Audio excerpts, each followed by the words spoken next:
Uh,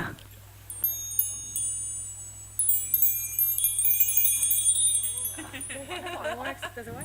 I mean, can you hear it outside of it? Can you hear it on the?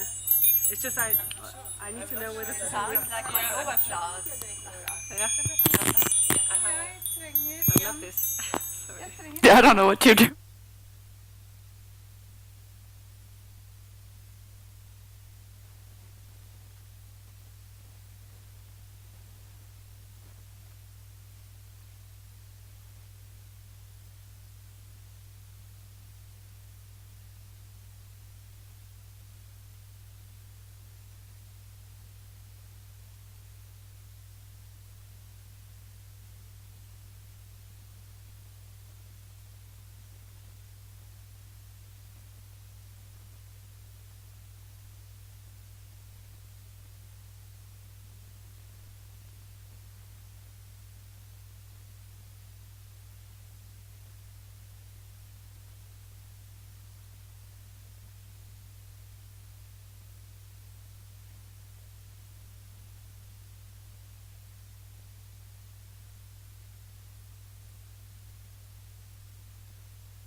Okay, good morning to our online participants.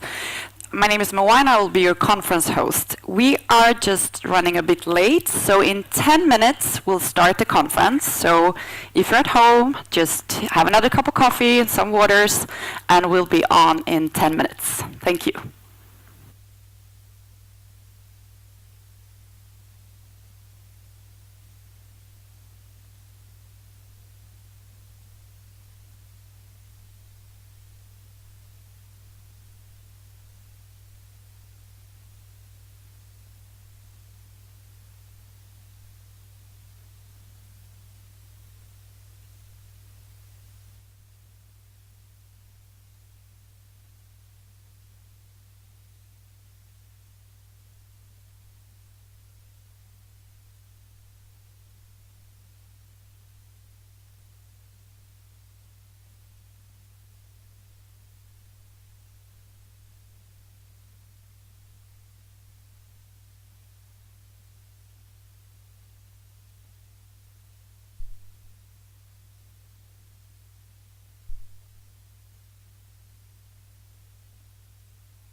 Good morning, and a warm welcome to all of you. Dear delegates, attendants, gender equality experts, and change makers, welcome to this conference on keeping the momentum. My name is Moa Persdotter, and I will be your conference host throughout the day. Normally, I'm working at Vinnova, the Swedish innovation agency, with gender equality mainstreaming and creating a more gender equal research and innovation landscape. But I'm also part of the managing team for the GENDERACTIONplus RFO COP together with Sofia Ivarsson. I'm so happy to have you all here today, both here on site in Brussels and with us online. We'll have a very full schedule with many great speakers, panelists, interactions and conversations. This conference is organized by GENDERACTIONplus project together with the Belgian Presidency of the Council of European Union. We will talk more about the agenda and what it includes, but first I need to inform you that we have put together a great goodie bag for all of you to take part of. It includes the position paper that was written on behalf of this conference, recommendations and guidelines. So please use the QR code and have a look. Before starting the conference, some housekeeping rules. So in case of an emergency, we have exit doors in the back here in this room. If you're in need of the bathroom, you just walk down the room that is named Bora Bora, and you will find them outside this room. During the day, we will have a lot of interactions, and we will using Mentimeter for both the ones on site and the participants joining us online. And this is a live-streamed conference, so it will be recorded and available to all of you afterwards. Yes, and this is the Mentimeter code that we will use during the day for you to ask your questions, both for the people joining us from Brussels and our online participants. So please just write your questions in the open Q&A bottom while logging into the Menti code.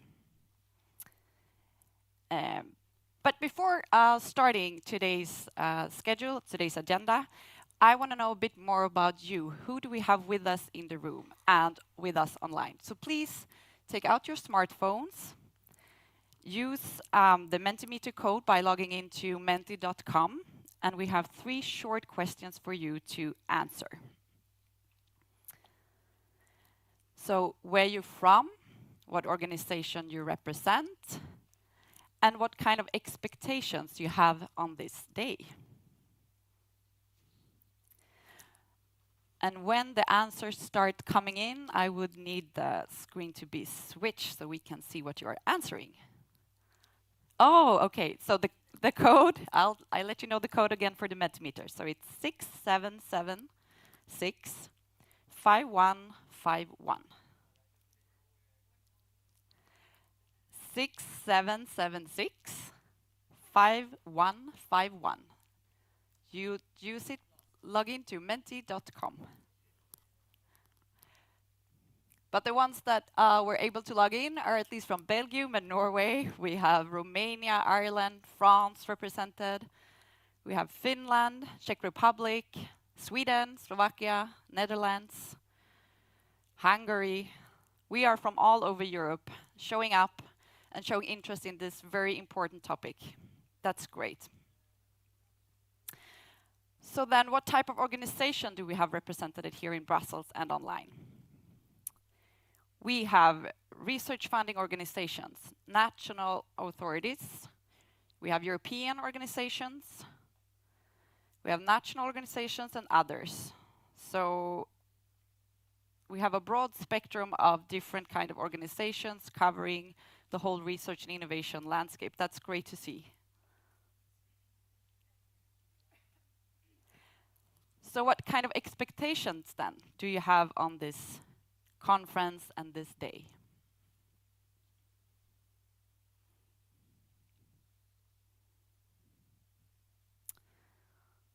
Well, one response. Yes, to discuss the FP10.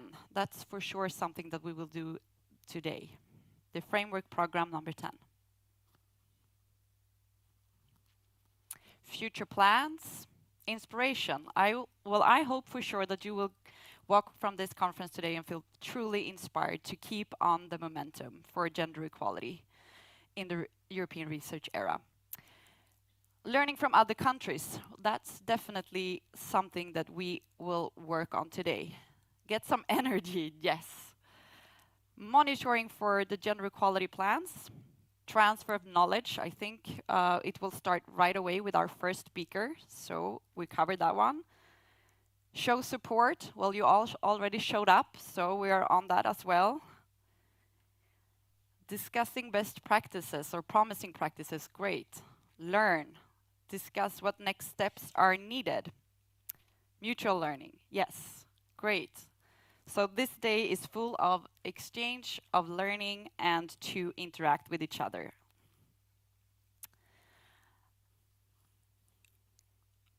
And as said, the schedule and agenda is packed, but we will for sure have breaks for refreshments and chance for you to give your ideas and insights on the position paper and what we are doing in GenderActionplus. And we have 1 hour for lunch as well. But it's now time to kick off with our first speaker. So I'm very happy to introduce to you Marieke Wiewaters. She's a Senior Strategic Policy Advisor at the Institute for Equality for Women and Men. Please get up on stage. Hi. Yeah.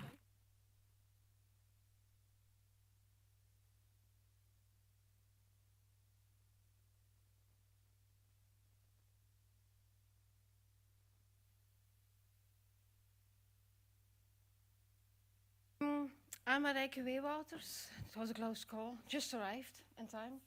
I'm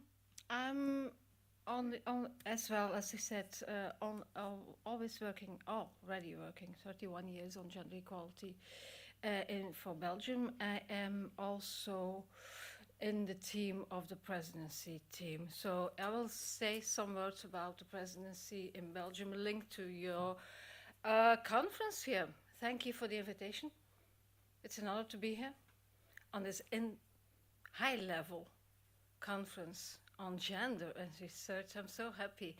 I'm rushing everywhere now on gender issue, and I'm so glad. 10 years ago, it couldn't happen. Spain, Belgium, and Hungary are firmly committed to make gender equality in Europe a reality for all. Gender equality remains a strategic priority for the European Union, as underlined by its commitment to ensuring gender equality in its legislation and strategies. A lot has been achieved already. We have a political agreement on the Gender-Based Violence Directive, Human Trafficking Directive, including forced marriages, and we have a political agreement on the Equality Bodies Directive, an equality body like we are at the Gender Institute in Belgium. We have also the implementation of the EU accession of the Istanbul Convention, which we are finalizing the implementation of it.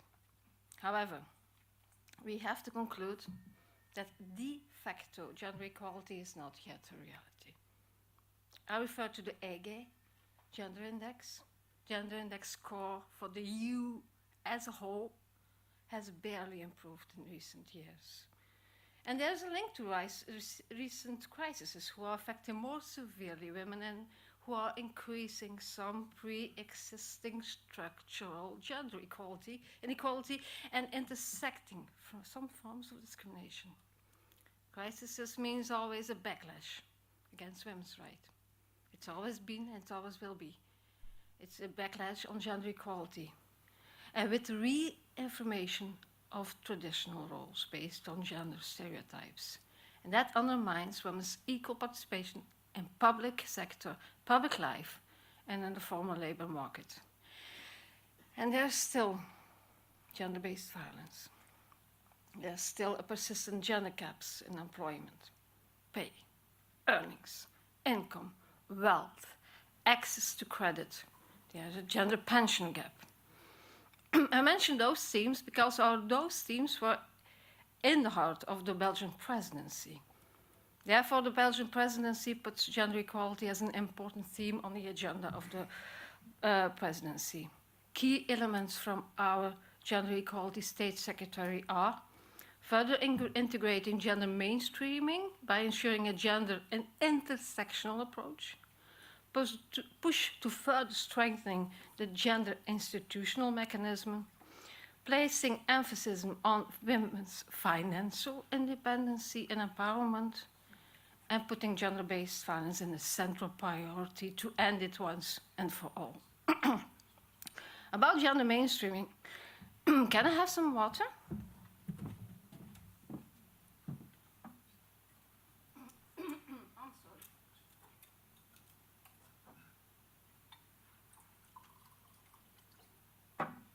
About gender mainstreaming. Gender mainstreaming is one of the key elements at the European Commission Gender Equality Strategy 2020-2025. The goal is gender mainstreaming and gender budgeting implemented at all stages of the design, implementation, evaluation and monitoring of all EU policies and budgetary process. Gender mainstreaming is a goal at European level, but as well at the member states level. Gender is a social structured differences between women and men. The illusion that men can't iron, and women love to iron. Hooray.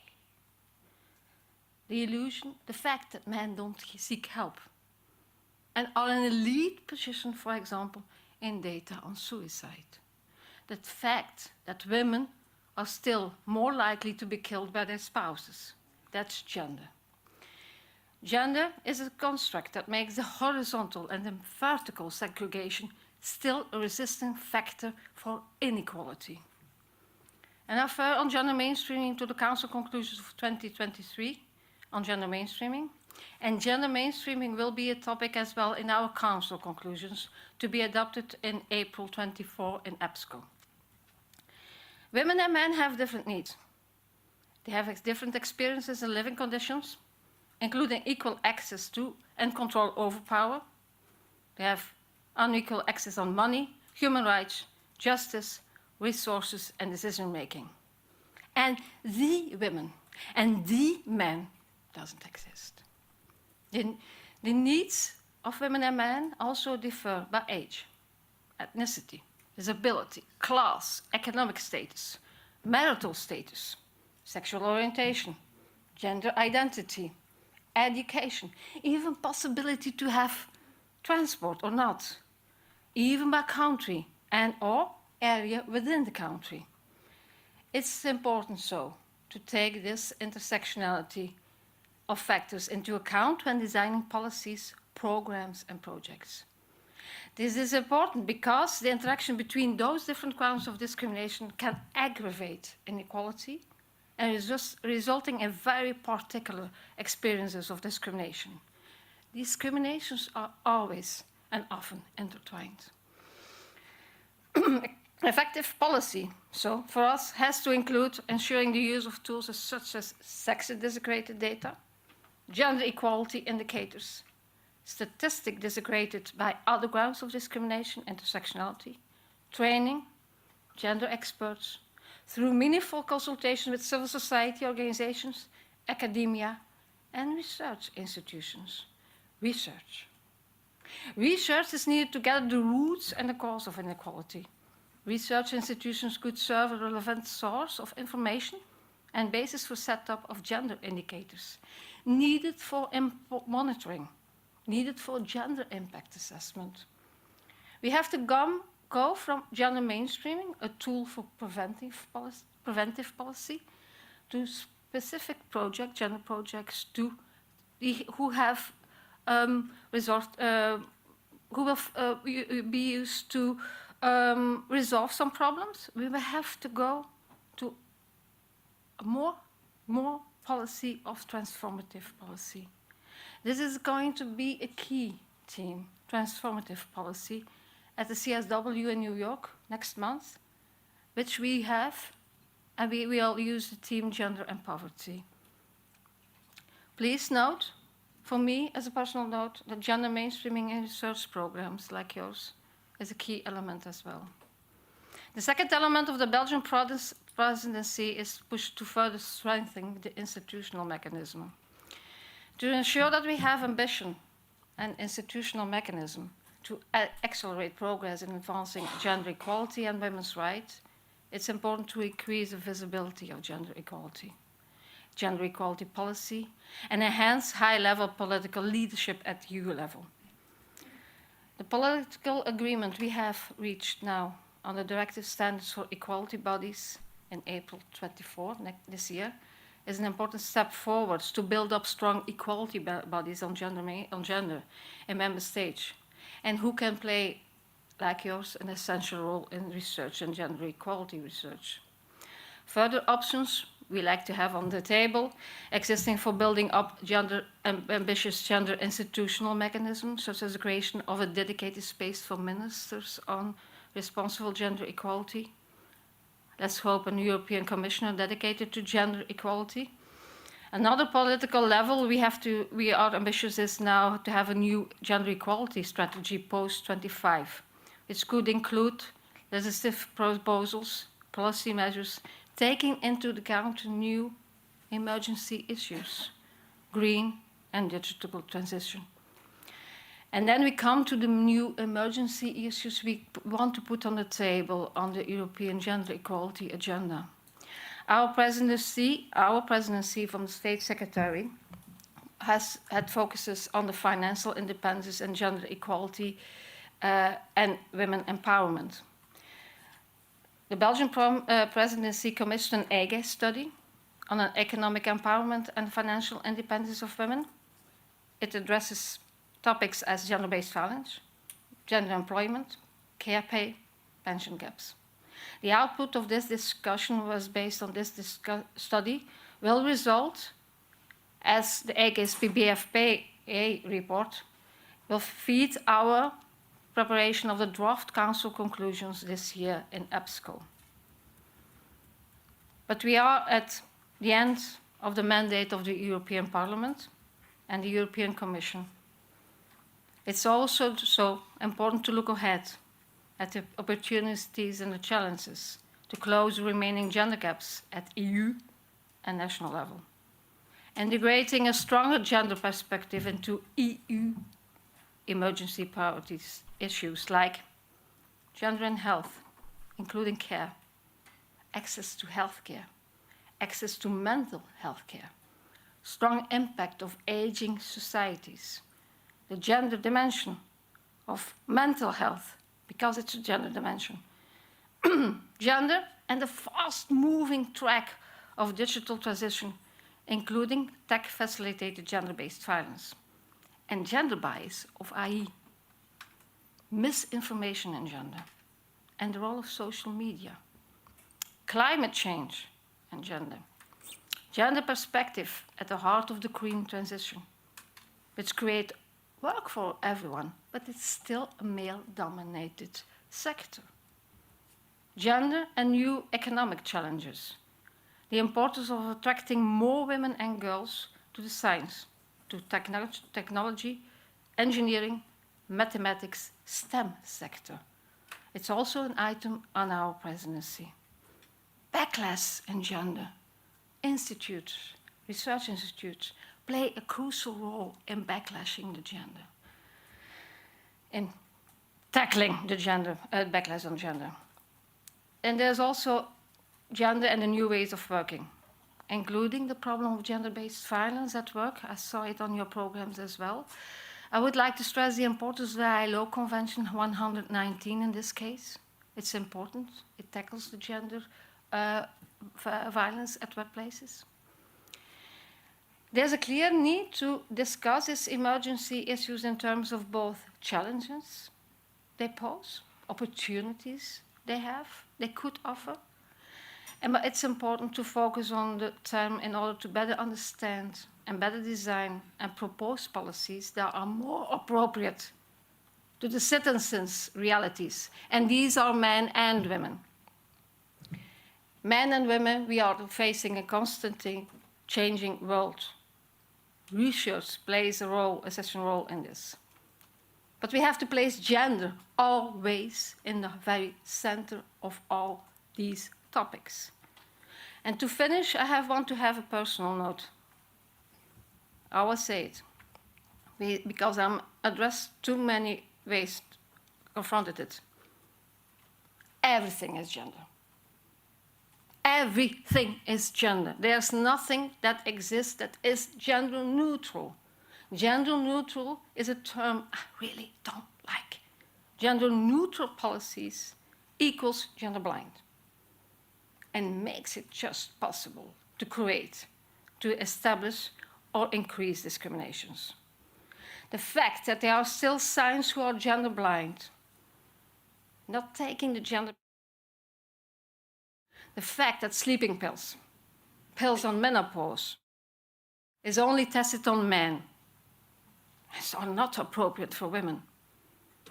But respectively, more women using sleeping pills, and I think only women use menopause pills. The fact that they are not tested on women, it makes me freeze. There's a beautiful word for this. It's bikini science. Bikini science. Look it up. To face all those facts, we have to work together. To tackle the roots on inequality and the backlash on gender, it's a multidimensional policy and a multidimensional need. And therefore, partnership is essential. Thank you for all. Wishing you a beautiful, fruitful Challenges Conference and a happy Valentine tomorrow.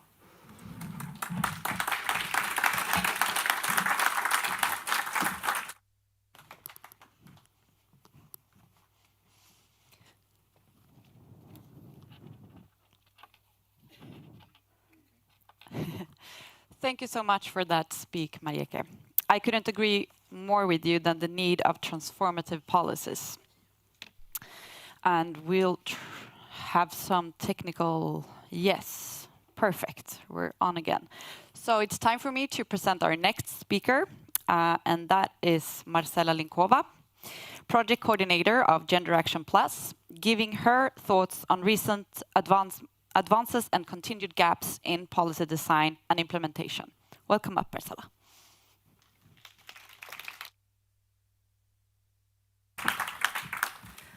Good morning, everyone. It's really a huge pleasure to see you, everyone here in the room. We have a full room, that's great. I mean, I did not anticipate that people would travel so much.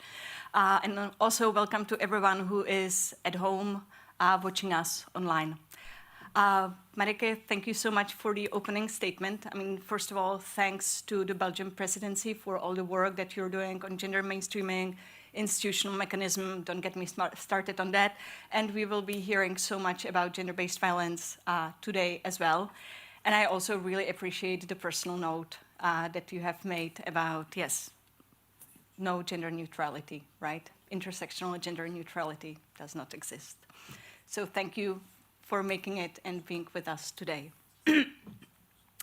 So we're meeting today on the heels of the 9th International Day of Women and Girls in Science on 11th of February, a day on which we celebrate the achievements and contributions of women and girls in science, technology, engineering, and math. And it is indeed an opportunity to reflect on the changes and achievements we have been witnessing. We may sometimes be impatient. We may be caught listening in disbelief when stereotypes and judgments get passed. But it's clear that things are not only changing, but that they have been moving forward. For the better part of the last 3 years, I have been talking about my optimism in relation to the European policymaking for gender equality in research and innovation.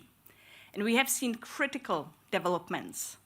Perhaps the first among these is the JEP eligibility criterion in Horizon Europe, which is effecting changes at the institutional level, often giving the backing and credibility to gender officers working frequently in difficult conditions.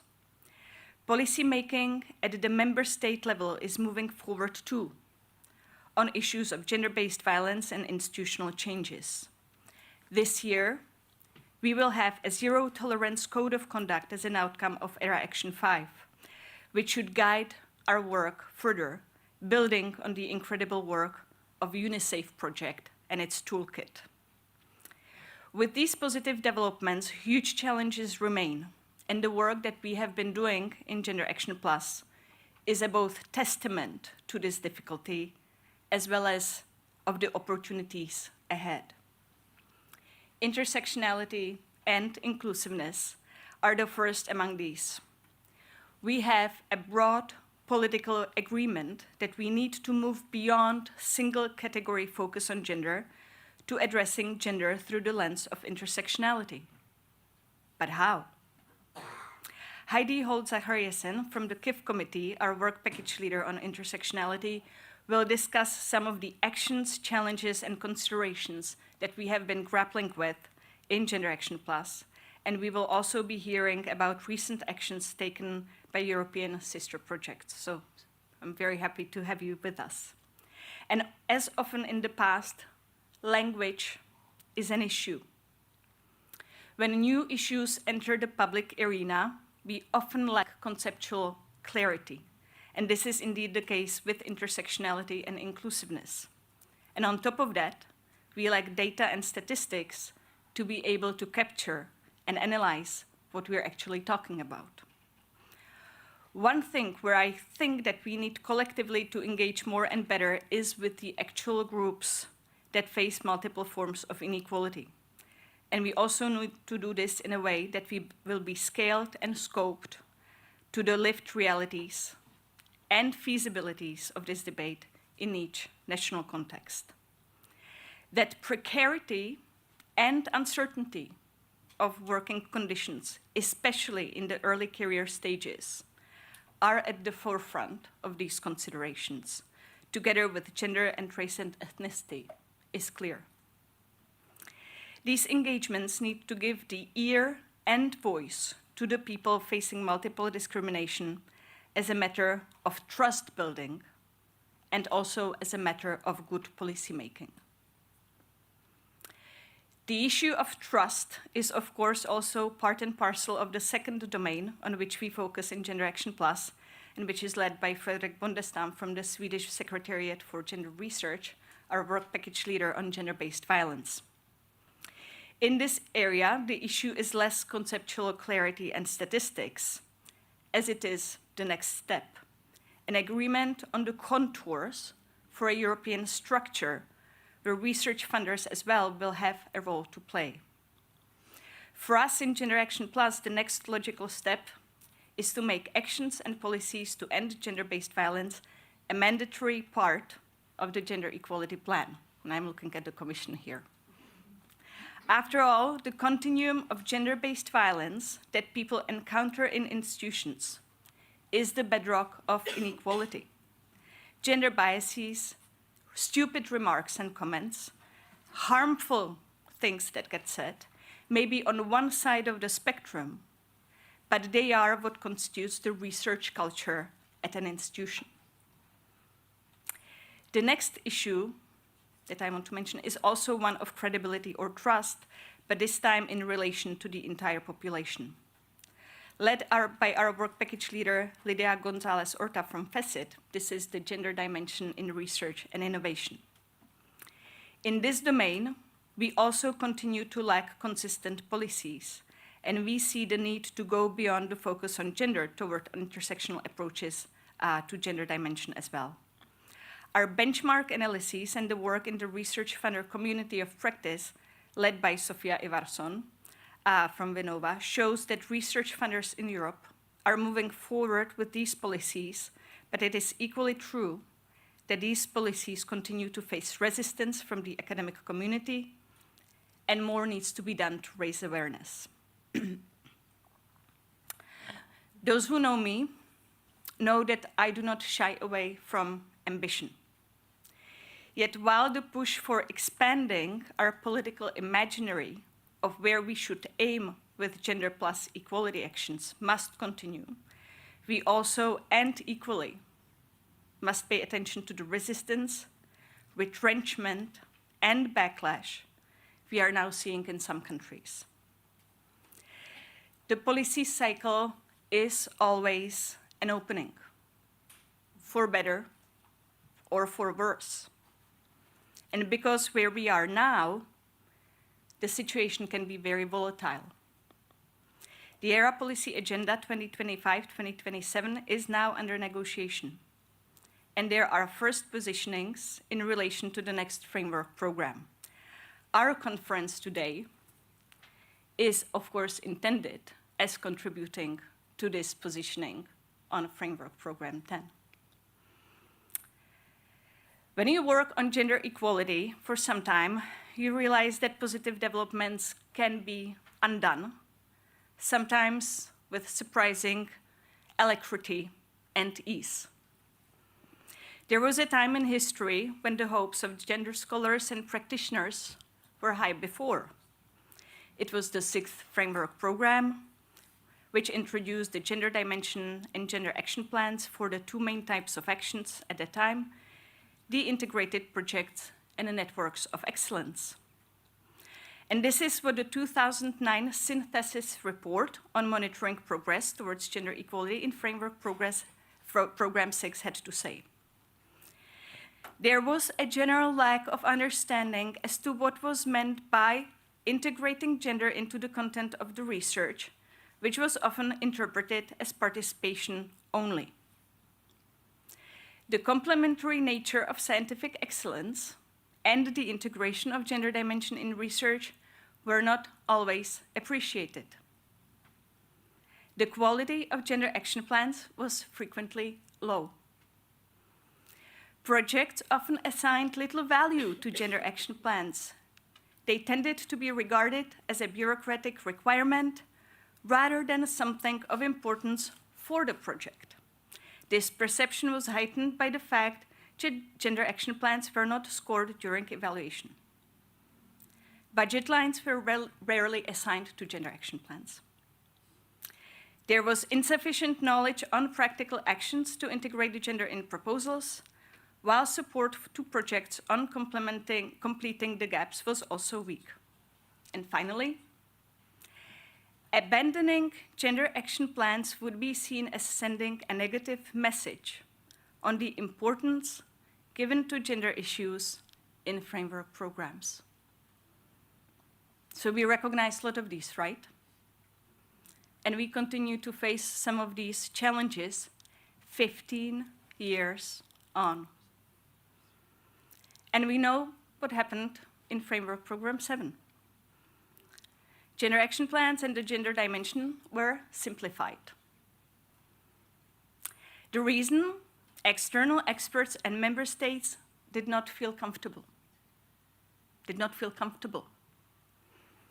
This is what the then Commissioner Janusz Potocnik said at an Austrian Presidency conference in Vienna in 2009.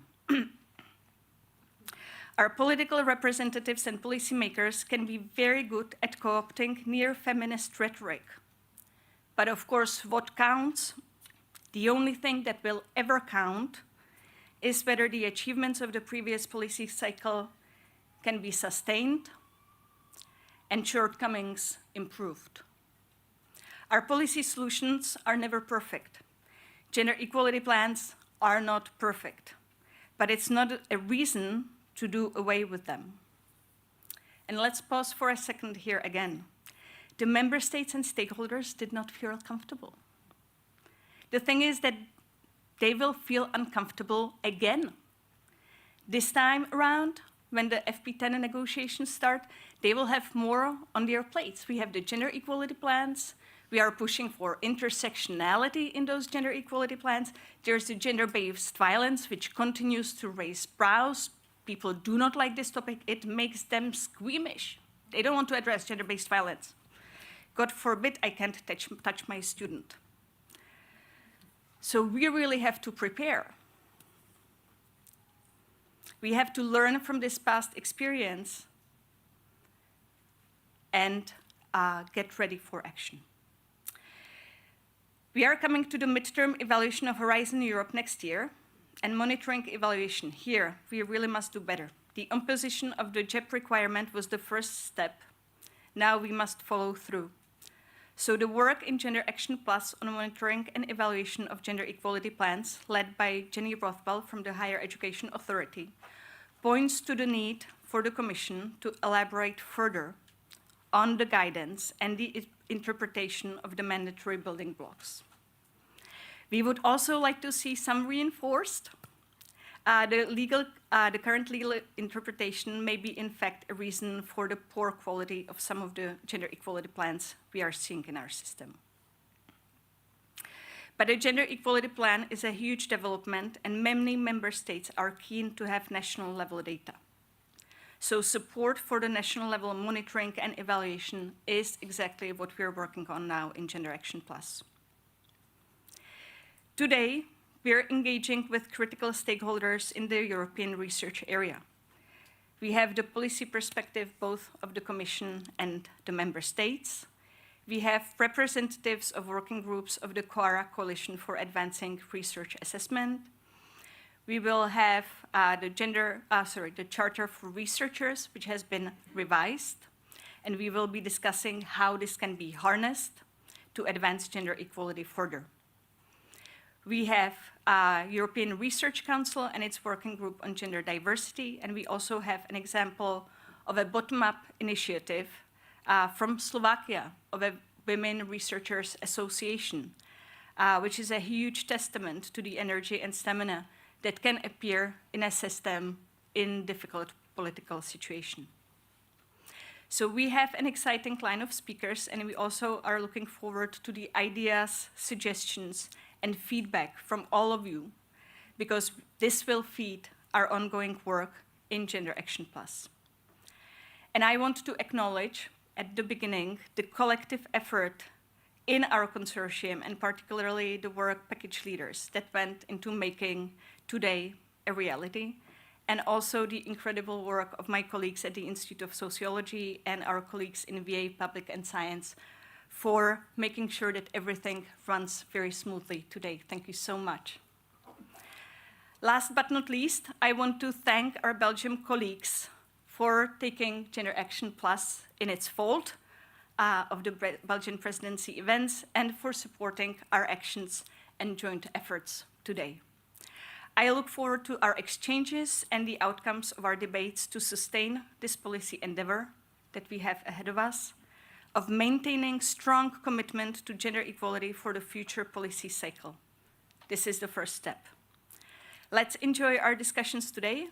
Let's start making sure that intersectional gender equality is not lost in translation between the two framework programs. Thank you very much.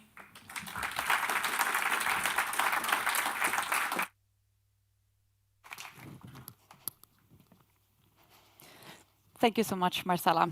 So now we are indeed opening this conference, and we are starting with our first panel of the day.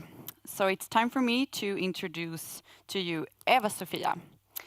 So Eva-Sofia is having a leading role in many EU-funded gender equality projects. She's part of the GenderActionplus and is active in equality and sexism-related initiatives and networks at national level.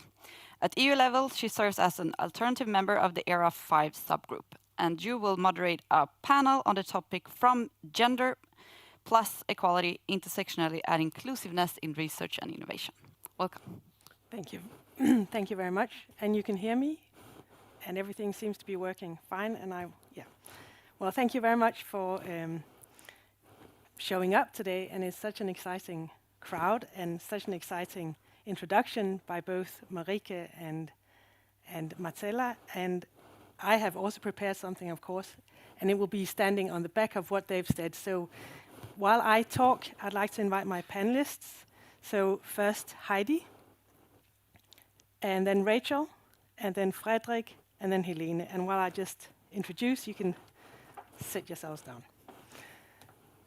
So this session here is going to last till about 11:15, and it's about, as Moa said, going from gender to gender plus equality, which includes intersectionality and inclusiveness in research and innovation.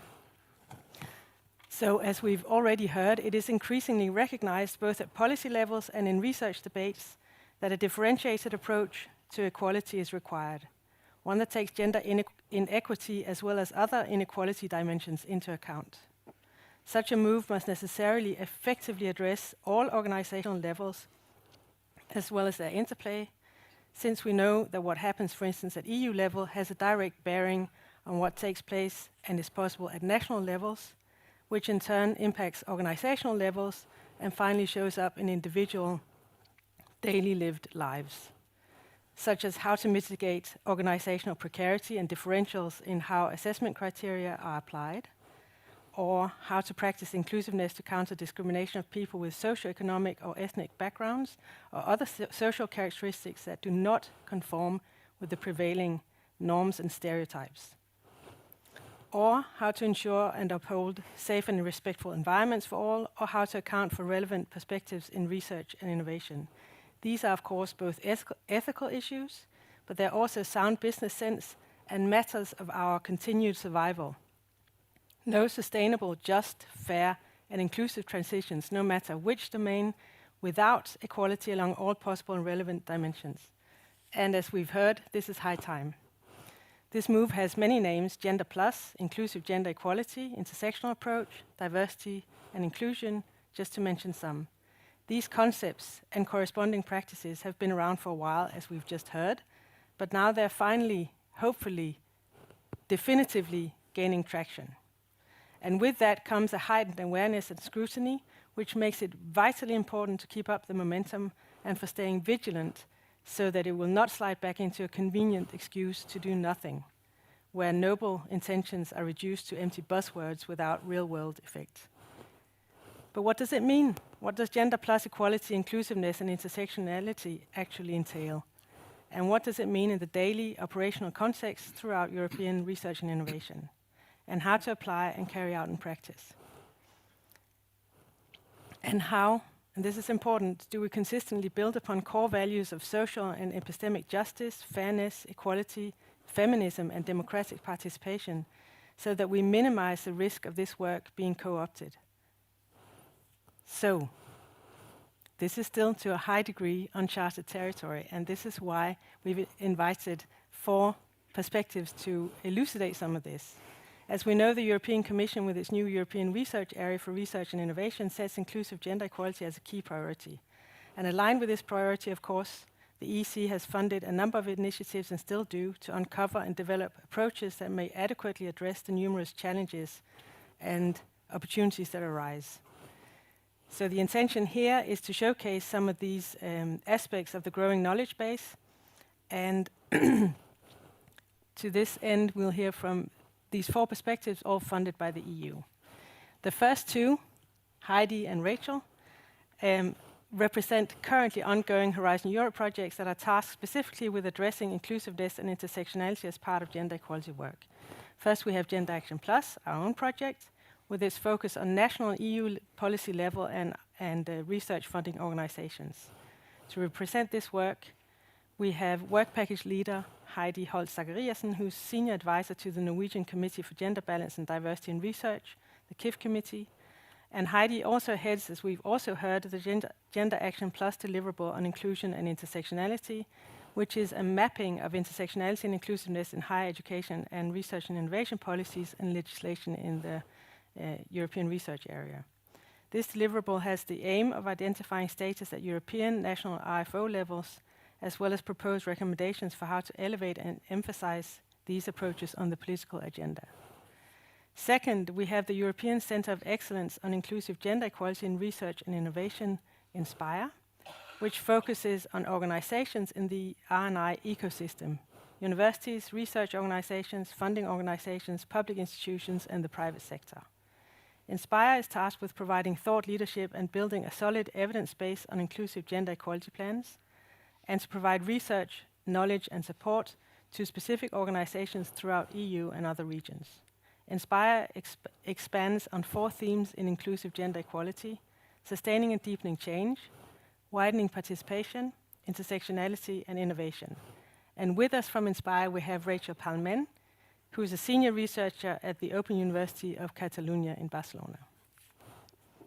The third perspective takes up the widespread problem of gender-based violence, a problem with which we know that research and innovation is still grappling and which can only be effectively mitigated when all dimensions of inequality are addressed.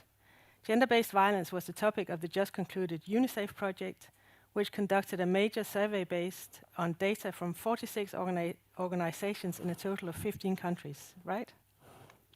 With us from UNICEF and also from GENDERACTIONplus is Fredrik Bondestam, who's the head of the Swedish Secretariat for Gender Research. Fredrik was one of the designers of the questionnaire on which the UNICEF survey is based, an endeavor that deeply integrated intersectional perspectives. And last but not least, we have Helene Schiffbenker, who represents the perspective of how to implement gender equality in funding processes and its impact on research assessment and career development. And this has been provided from the newly conducted Granted project. Granted was not from the onset tasked with mapping and developing intersectional inclusiveness perspectives, but nevertheless, the implication of integrating these dimensions, or not as the case may be, have along the way become clear in the project's findings and conclusions. And with us from Granted is member of the project coordination team, Helene Schiffbenker, who is the senior researcher at Joanneum Research in Austria. So welcome to all four of you. And what we'll do is we will have 2 rounds of questions that I will pose to the panel, and then you'll speak in the sequence that you're now sitting. And once we've concluded those 2 rounds, we will open up for an interactive session. So the first round of questions, and I'll read them to you, is: with the implementation of intersectionality and inclusiveness being at an initial phase, how do each of your projects see and work with the shift from gender equality to an expanded version of gender equality that fully takes on board inclusiveness and intersectional approaches? And how and why is this relevant? And how does this relate to what you see as main gaps, challenges, and opportunities for this shift? So Heidi, will you start? Thank you so much. I'm proudly representing GENDERACTIONplus, where, as you heard, I'm leading a work package on intersectionality and inclusion, and that GENDERACTIONplus decided to have a work package dedicated fully to inclusion and intersectionality in by itself kind of states the importance of this issue in this project. So it's a work package where we have been doing a mapping, as already said, on legislation and policies throughout Europe, both at European, national and RFO level, and to identify what exists of policies or legislation with more dimensions than gender. I also want to add that GENDERACTIONplus has looked upon this issue as so important that it's going to be a cross-cutting issue for all the other work packages.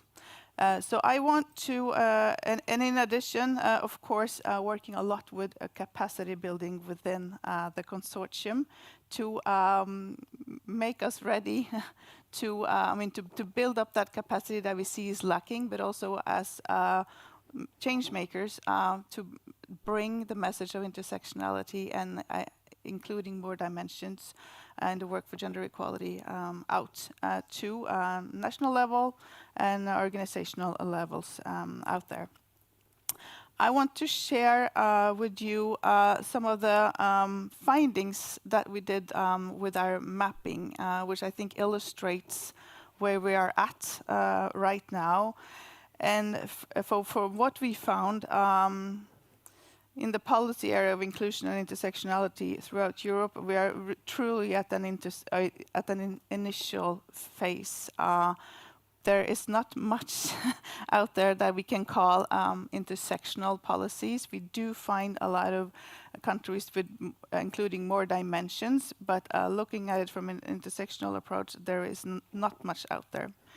But most countries have national equal opportunity and anti-discrimination laws and policies, including many equality dimensions. But, as I said, less countries have multidimensional laws and policies for the higher education and research and innovation sector. And where there are more dimensions included, we mostly find just broad statements that it's nice and important to have, but they also have an additive approach. So a truly intersectional approach where you see more dimensions working together and creating a way of discriminating that is more than just the individual equality dimensions is really hard to find. Also want to say that at what we find at national level, there are more articulated policies than at RFO level, from what we find right now. There's also, and what is really important, there's a true lack of a common understanding of concepts and terminology on inclusion and intersectionality. And this is perhaps where we really have to start, because there's a big confusion out there. There's a lack of research and disaggregated data. So this is really, we need to build a knowledge base. And also between countries, there's an uneven level of knowledge and experience. And of course, there are countries with truly political barriers lifting gender in itself. But then again, lifting more dimensions is even more challenging.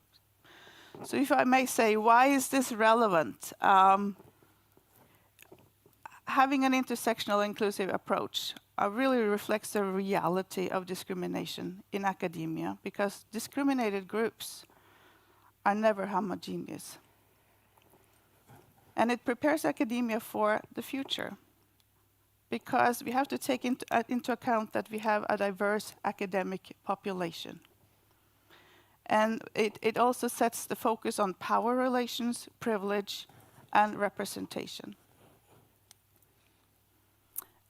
I truly believe that that working with intersectionality and inclusion leads to identifying more efficient and relevant measures for the future.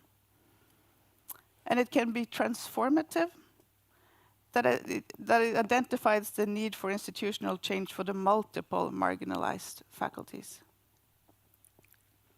And then lastly, from looking at more dimensions, and seeing the importance of looking at them together, it is not possible to simply focus on academic career and progression without considering how social and personal factors affect an academic advancement differently for people of different backgrounds. So we have to have a diverse approach. Thank you. Thank you. Rachel, and Inspire. Okay, thanks very much, Eva-Sophia.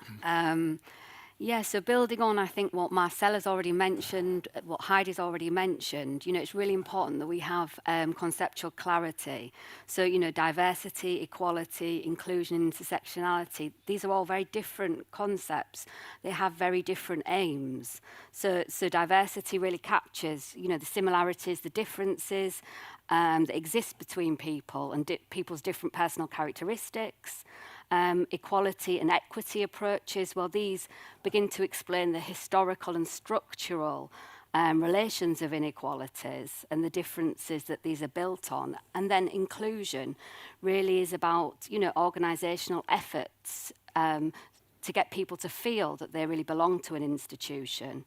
And then intersectionality, this looks at how privileges and discriminations that occur on different multiple levels, how these then interact, including the, gender, race, ethnicity, ability, age, sexual orientation. These are just some of the elements that form part of intersectionality. So we think, it's very interesting that there are these big synergies between GenderActionplus, what was found between the intersectionality work package, what we're working on in Inspire. I think we're beginning to really pull out where there is need to take forward work in this area. So, for example, in Inspire, we're really trying to build up this evidence base on intersectionality. You know, at the institutional level, how do organisations, research-performing organisations, research-funding organisations, include an intersectional perspective into gender equality plans? On the ground, there's a real lack of knowledge on how to do this. And people often refer to, as Eva Sophia has already said, you know, this lack of data. So it's really important to begin to construct sort of very solid data collection strategies. But the lack of data should not be used as an excuse for inaction. It's a twin-track approach. It's really important to involve underrepresented groups in the data collection strategies that research-performing organisations, research-funding organisations need to build up. And it's also really important to involve underrepresented groups in designing interventions, so involving underrepresented groups to come together with decision makers at the institutional level to really push forward interventions that should push forward the change process. Also, it's really important, this kind of participatory approach that builds on local movements for change. This means that the change process is more likely to be sustainable and there'll be much more local buy-in. These are some of the areas that we're really beginning to work on in Inspire. And yeah, we're hopefully going to try and build up this evidence base and put into practice some of the work that we're building on through the communities of practice that we will be supporting throughout the project. Thank you. Thanks. So thank you, and nice to be here, and thanks for having the conference. I'm part of the Gender Action Project, but I'm representing UNICEF here in this panel, so bear with me.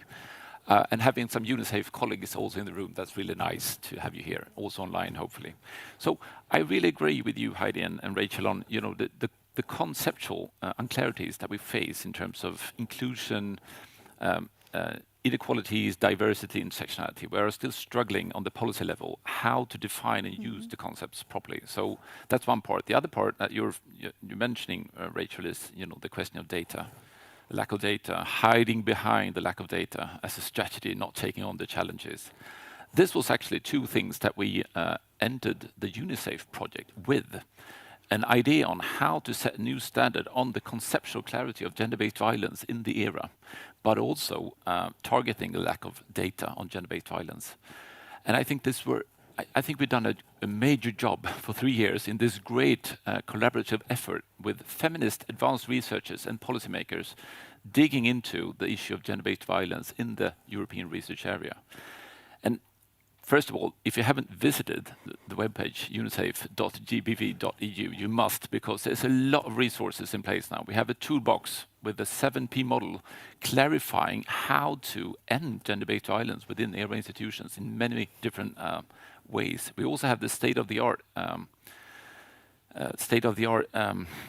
product saying what gender-based violence actually is.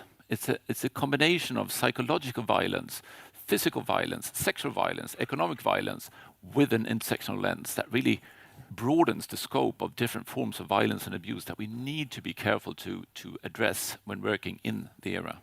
But then foremost, we did a large survey. As you were saying, Eva, we targeted 15 member states, 46 different RPOs, asking questions on experiences of gender-based violence. And as I think many of you know already, it turned out that 2 out of 3 respondents had experienced some form of gender-based violence in our ERA institutions. The most common form is psychological violence. We know that 1/3, 1 out of 3 of those respondents have experienced sexual harassment. So it's not a question anymore whether this is a problem or not, whether it's gender-based violence being a random phenomena. This is a core part of our ERA institutions.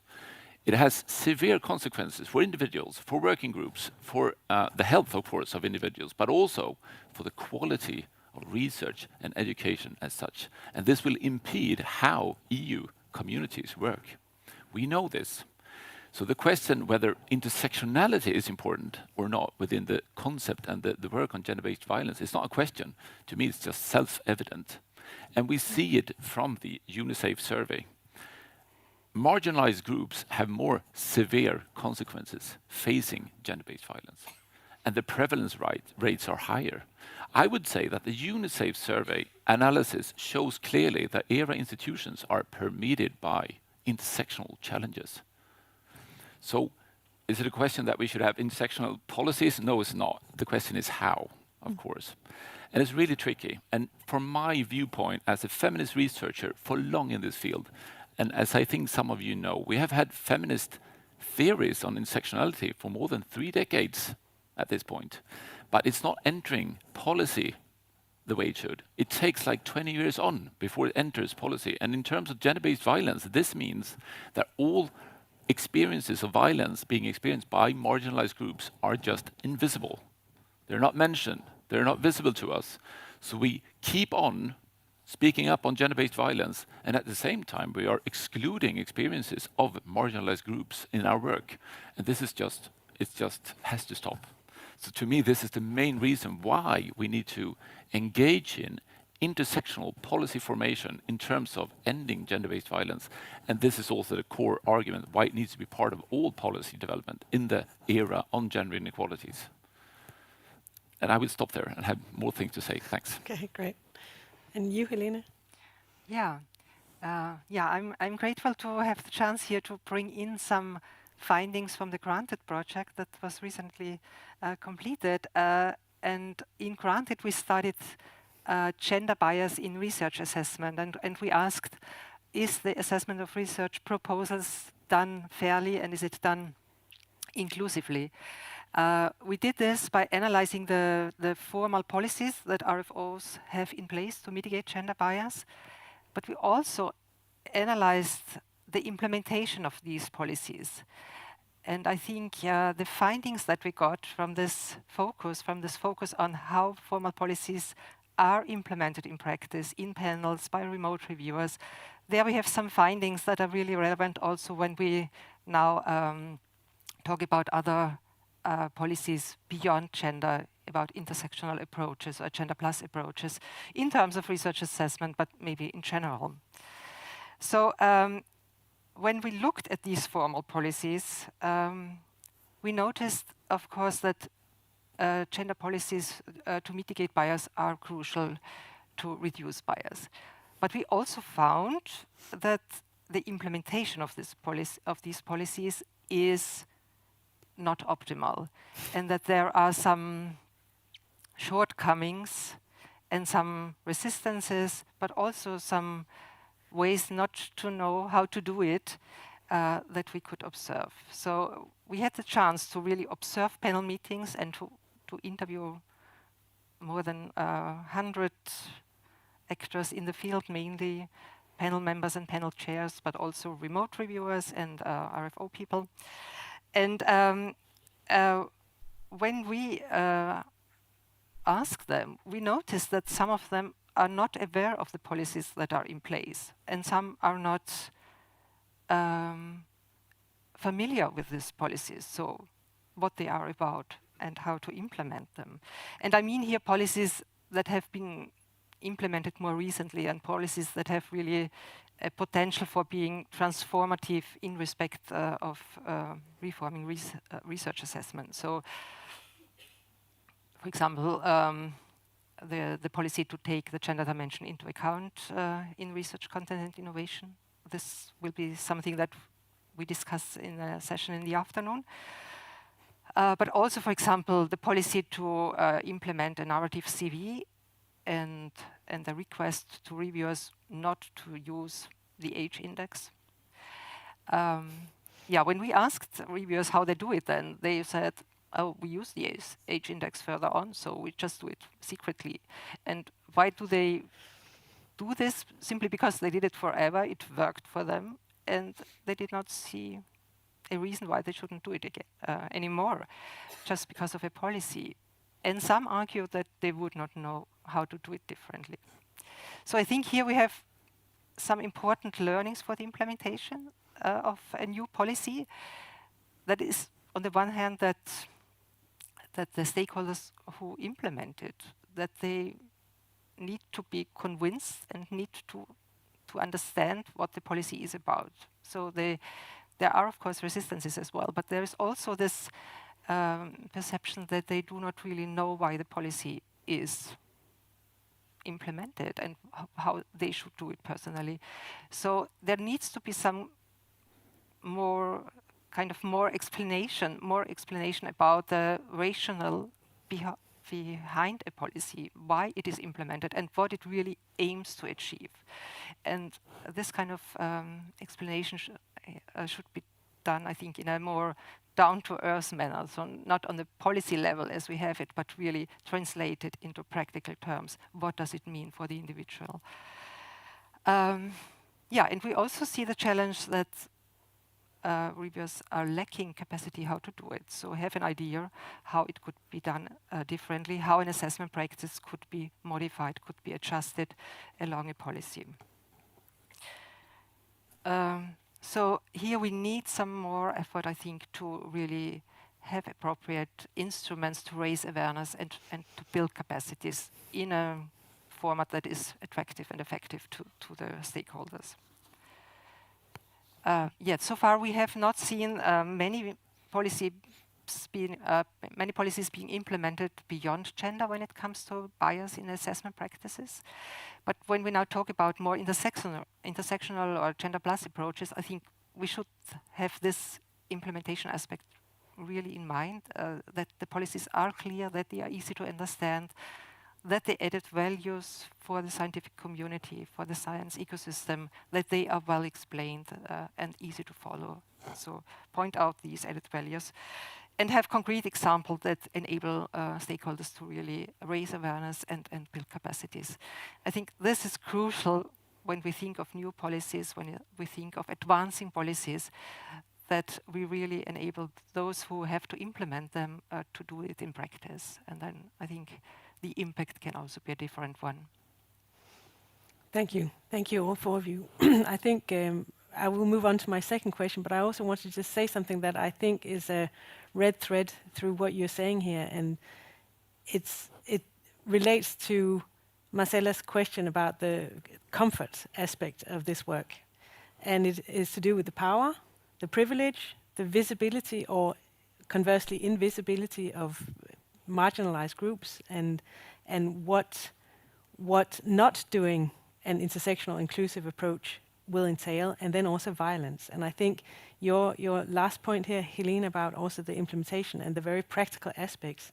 So what I want to ask you now is not only what to your mind needs to happen in order to successfully go from one to the other, but also how to address these very uncomfortable and sticky issues that are completely integral to this work. You want me to answer that one first? Yes. And could you do it comprehensively, please, in 2 minutes? Sure. No, I think actually what Helen was just talking about, I think there's something about actually being prepared, getting prepared to answer questions on why do we need an inclusive and intersectional approach, and what does it do to our work? And actually have that ready. And then in addition, and I think this is why I think it's great that you're here, Rachel, and for the work that you do at the institutional level, to have the practical examples that shows what a difference it makes and the quality it brings into our work. And actually, this is the only way to include all groups in academia for equality. So this is kind of what I'm thinking. I mean, for all here needs to be able to answer the question of why and what, and bring that with you, because you're going to be asked that question again and again, like you've been asked, why is gender equality important? You have to be able to answer why and what does it make. I can say more about that later, if you want. Okay. Yeah, so going back to that question and thinking about what Elena said in terms of, this disjunct between the policy level and the implementation in the institutional level. That's why I think it's really important that if institutional level policies are designed by underrepresented groups, marginalised groups within institutions, with decision makers, it hopefully that would lead to something that is able to be sustained. But also, you know, in Inspire, we're trying to develop this quite ambitious research program, empirical research program. So we're going to try and, you know, we've got this survey at the European level where we're mapping GEP prevalence, implementation and impact to try and get a picture of this at the European level. But we're also developing we're also developing the tool, the institutional level audit tool that we've developed in a previous project, in the app project. We developed this GAM tool, and we're trying to include students. We're going to develop a module to include students. You know, I think this is a really important step forward because students are generally, we found that when you include students, you often get some very good ideas about how to take forward this kind of work. You're also looking at a more diverse kind of population with different intersectionalities. So we think that that's really important.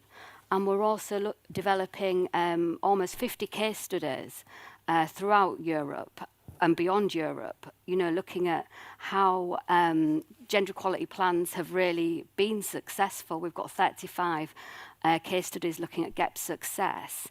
And these will really try and chart why or how, in which conditions, a gender equality plan has been designed, implemented, and has produced real change in institutions. We've also got other case studies that are looking at how a more equality, diversity, inclusion, and intersectional perspective can be being used in research performing organisations. And we've also got the case studies that Elena's developing, that's looking at regional innovation kind of policies for a more inclusive innovations. So, you know, we really want to develop the evidence base on what's currently happening and what is making change, because there are different pockets of very innovative strategies, interventions that are occurring all throughout Europe. So we're really trying to capture this. And we're also trying to, you know, we've got various different activities planned. So, you know, Inspire takes this sort of distributed approach to knowledge production. So we have these, as Eva Sophia said, we have these 4 different knowledge and support hubs. We have one looking at sustaining change, we have one looking at widening participation, another one in intersectionality, and another one on looking at innovation. And how we've set these up is each of these knowledge and support hubs is led by 2 consortium members, and then we've also brought in external experts to work very closely with the consortium members. And each of these knowledge and support hubs will have 3 communities of practice. Now, this is roughly about 8 different organisations working together on the ground, pushing forward transformational change strategies. And so we really want to produce this knowledge and then bring it back down to the practice level, and see what these 2 approaches will then develop. So we've designed this strategy, you know, of these knowledge exchange events, whereby we have the consortium partners from Inspire, we also have the experts, and we also have these communities of practice. And we're going to look at, for example, intersectionality in relation to sustaining change, intersectionality in relation to widening participation, and also in relation to innovation. So hopefully, you know, we have the first of these knowledge exchange events at the end of September in Vienna. So hopefully after then we'll be able to give some more ideas of what's a good way forward for all of this kind of work. Thank you very much. And Fredrik? Yes, I'm here and I'm thinking a lot, listening to you, and I think, you know, if I may just move outside the UNICEF box and instead speak up on my experiences from, you know, change processes in research and education in Sweden for 20 years on gender equalities, we can see that, you know, framing and naming the problem is a success aspect of the problem, that you need to shift the way you speak up on the difficulties that you face. So we need to be careful but also brave, stepping outside our own gender equalities kind of framework. And this is, as I think Marcella was saying in the beginning, I mean, we might get lost between the framework programs and might lose out on gender equality as such. But this cannot be the reason to step backwards, right? And just keep protecting the achievements so far. Because, as I was saying from the UNICEF context, we know that intersectional challenges are in place, and they are vastly in place. And we know that demographics are changing in our era communities, and we need to speak up on the problem. Because if we don't address the problem, we don't know what to solve and what concepts to use and how to use policy development, how to organize work. So I'm just, moving backwards to the core idea of what is the problem at stake? How should it define it? And what are the exclusionary practices that has been ongoing beforehand that we need to tackle at this moment? And just as an example, within gender-based violence, we can see that racist violence and racist comments are much the same as sexist violence and sexist comments. They are often interlinked and integrated, and they create multiple forms of abuse and consequences for different marginalized groups. And just acknowledging that, it shifts the perception, right, of what is at stake. So this is the way I try to frame it in my own work since long, but not commenting on the problems that we have on the EU level and in policy development. I think this is really important. Frame the problem. Thank you. And Helene, do you have? Yeah, I think in terms of picking up the issue of research assessment, I think there is a real need to broaden the workforce and to attract more applicants that are more diverse, and to really approach them consequently. And I think this is in terms of personal characteristics, so that it doesn't matter which economic background, which discipline, which methodology, but also which age or occupational status you have to get a grant. But it is also in terms of what we understand as merit and as quality and what we assess here. So it's not only to look at publications and citations. This is not the only part of being a researcher, but researchers really perform other activities. We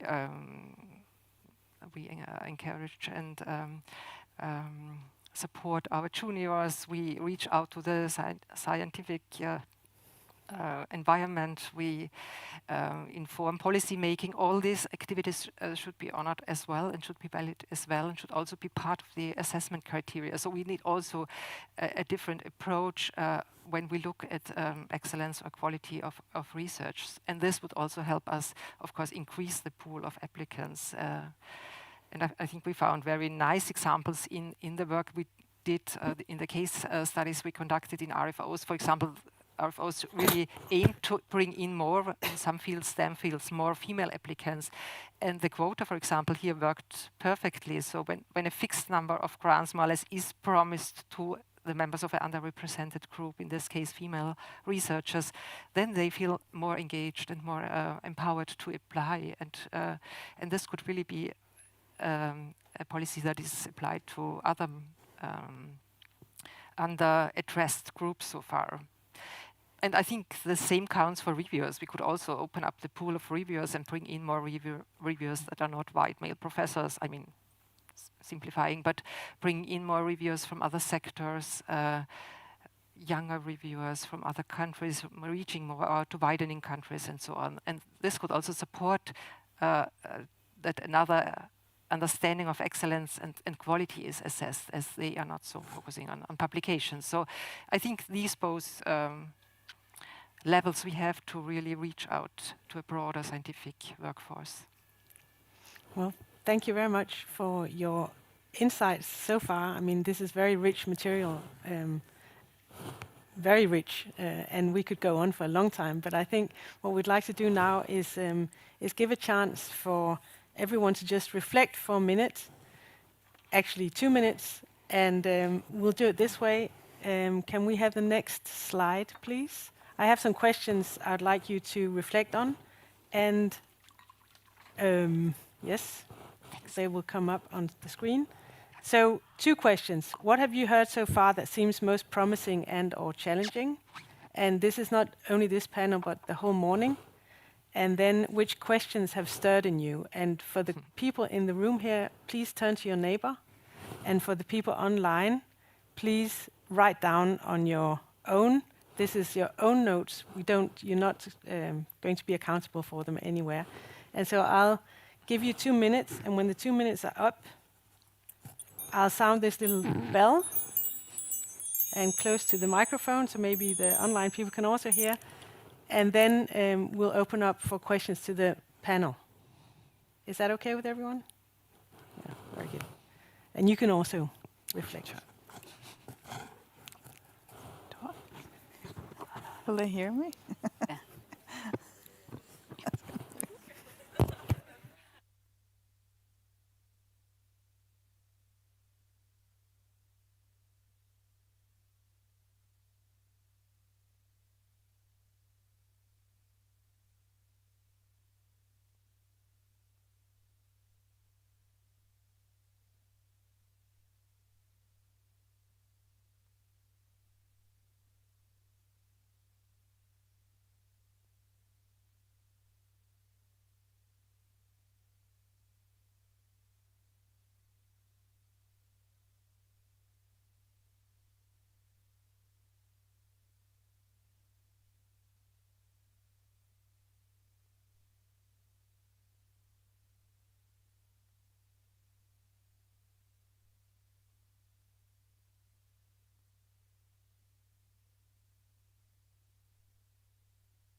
Okay.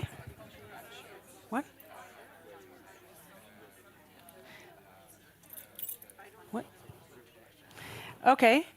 Well, anyway, it sounded like you had something to discuss. So we would now like to have a question from the audience. Yes, can you hear me well? Yes. Okay, this is weird, but I'm gonna try. Thank you, first of all, to four of us. It was really, really interesting and very enriching to have this concrete strategies to start somewhere, especially, and I'm maybe going to present myself first. I'm Chloé Moore. I work at the French Ministry of Higher Education and Research, and I'm a policy officer in charge of both the LGBT plus rights policy and sexual violence policy. And I'm here with my colleague Yona, who's working on gender equality plans. And we wanted to just put a kind of a feedback from what's happening in France with regards to trying to introduce this intersectional perspective. But first, it should be noted that intersectionality, first as a word, encounters some resistances for different reasons. But when we this year we try to ask or suggest to our network of gender equality officers on the ground to start thinking about articulating those different policies in institutions. You know, most of the time they have someone working on sexual violence, another person on gender equality, another person on racism. And the first feedback that we had is that they didn't want to have a day for reflecting on that because they were fearing that it would shadow or put away the focus on gender. And so we actually encountered some resistances to talk about this, which we understood, of course, because there's the whole issue of budget. So you, as a national authority, you ask gender equality officers to add another perspective without additional budgets. So this is just, yes, a remark or just a kind of an experience, and I wanted to, maybe we were interesting to know how to start on our side. And I think first we had an interesting strategy to present the what and why first, and have a very national cadrage, I don't know how to say that, framing, thank you, framing on, thanks Geneviève, framing on the issues. So we're going to start with that, and we're actually organizing a workshop at the national level to building this work. But maybe if you had some, I don't know, some other tips on how to proceed, we'll be interested. Thank you very much. Did you want to ask anyone specific here, or just? Well, I mean, everyone can answer. Does anybody have a? I'd like to start, because I think you're pointing to an issue that we're going to face right away, and we have faced it already. It's a lot of resistance, and it's also the question of, okay, are we going to do even more with the resources we have, the little resources we have? I think when you can look upon it as like adding dimensions, but really, if you're talking about men and women, you can never talk about a man or a woman without thinking about what kind of ethnic background, religion, sexual orientation, and so forth. So, a man or a woman or a binary person is not just that, So it's. But I think an important issue is not to complicate this and to simplify. I can the example from Norway, for example, where we have we got 2 dimensions into our mandate, the KIF committee, so gender and ethnic diversity, and looking at just 2 dimensions will give you so much more information on what measures to identify. So, for example, in Norway, when we looked at men and women and descendants of immigrants, we found that actually there are more girls of descendants of immigrants going into higher education than boys. So actually, it's kind of the opposite than what we thought, and actually are also, really advancing in some disciplines. So there we actually had to think, the opposite. So it's like, just working intersectionally can mean 2 dimensions. You can start, so don't complicate it. You have to start somewhere, not just think, all dimensions same time. How can you do that? It's perhaps not possible right now. We don't have the data, and we don't have enough resources, but we have a little. So you can start with what you have. Yes. Thank you. Rachel? Yeah, I think this is a really important issue. You talked about how there's a fear that gender gets lost, but I think with this policy context, we're talking about inclusive gender equality or gender equality plans from an intersectional perspective. And I'm not sure if this is, but I think this might have been a conscious decision so we don't lose the emphasis on gender. So because in other, in the UK, equality, diversion, inclusion initiatives in the US, there has been criticisms that the focus on gender falls away. So I think we're, in terms of the policy level, we can use this so that gender doesn't fall away. But of course, we have to begin to think about other different dimensions of inequalities. And then in terms of, well, how do you do this? I mean, our university as well, we're based in Spain, and we have a gender equality unit because we have to, because of the law. And we also, there's been a new law passed, and so we're having to think about how do we structure the other unit that will look at other types of inequalities. And we're having exactly the same question. Do we put the two units together? What will this mean for the resources that are currently allocated for gender equality? Is it more strategic to actually open another unit so that they will have to resource this unit? You know, this is all up for debate, and I think there are a lot of institutions that are currently at the moment finding themselves in this position, and it's a work in progress. We're going to have to see the impacts of these kinds of different strategies of managing these issues. Thank you. I think we have time for a short question, or a question that has a short answer maybe, from the online participants. We can't hear. We'll see if you have a short answer to this question. Can you give a concrete example of a strategy to support intersectionality? What politics should do?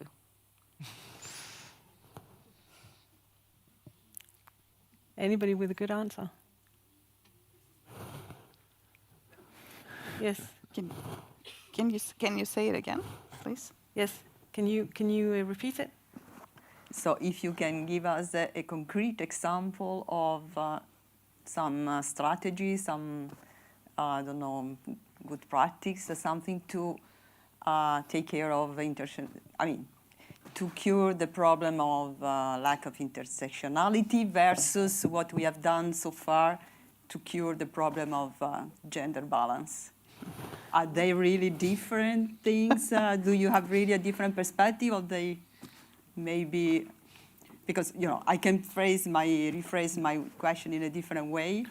I suspect that what we have done so far, taking care of the problem of gender representation in research in many areas, is something which has taught us already a lot of strategies that could cure automatically also more general problems of marginality or discrimination.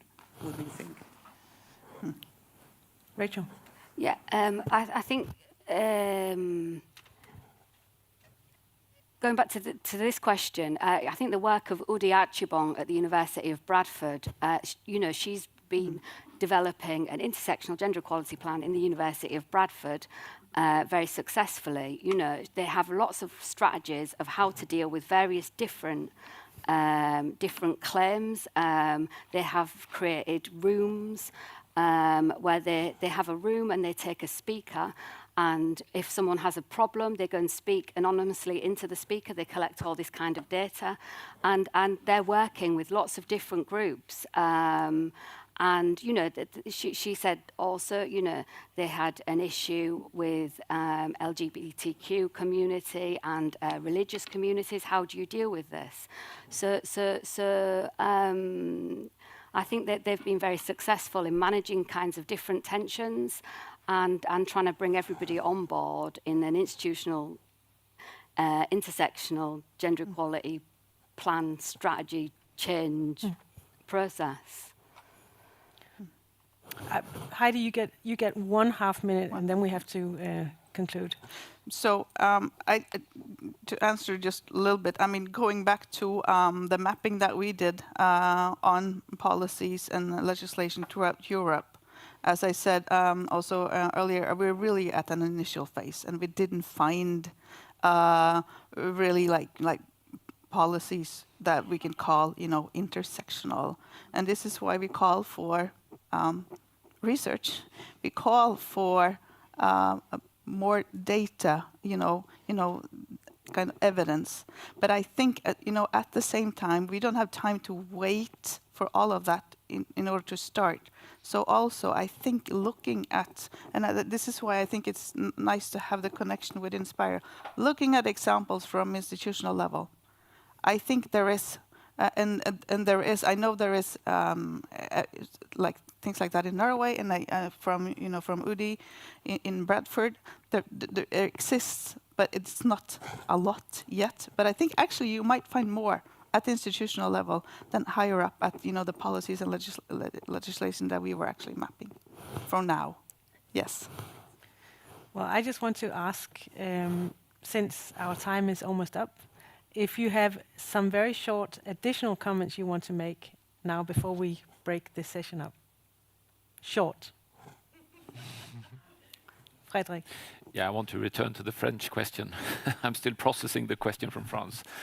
Let's not get in conflict between different intersectional challenges. Let's join forces and realize that we are in conflict in a sense, but don't let it be a conflict. Instead, identify what's common. And common is oppression.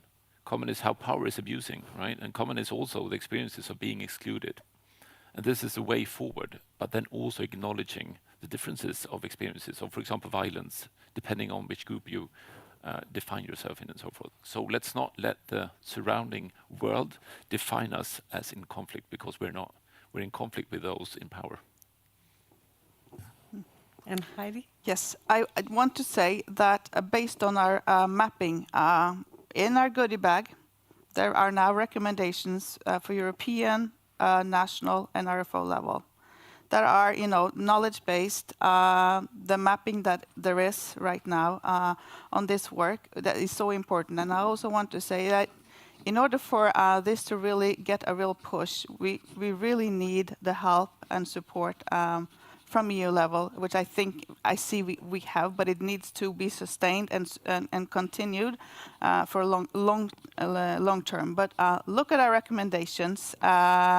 They're pretty good and the deliverable. And these are, of course, I hope will inform the new ERA policy agenda and the new framework program 10. Yes. Thank you very much. And thank you. Oh, Helene, you have something? Yeah, I just wanted to add one sentence. Maybe we can also frame it in the way that we say that the measures then are more tailored to the needs of the very different subgroups, and that this could help us increase inclusion and come to better results. And not all measures are automatically fitting for all women, but if we have defined more subgroups, then we can really see if we make progress because they really fit to the needs, and using this as a chance as well. Thank you. And thank you very much for your insights and for listening in on this first panel. And Moa, will you take over from here as we are exiting the stage?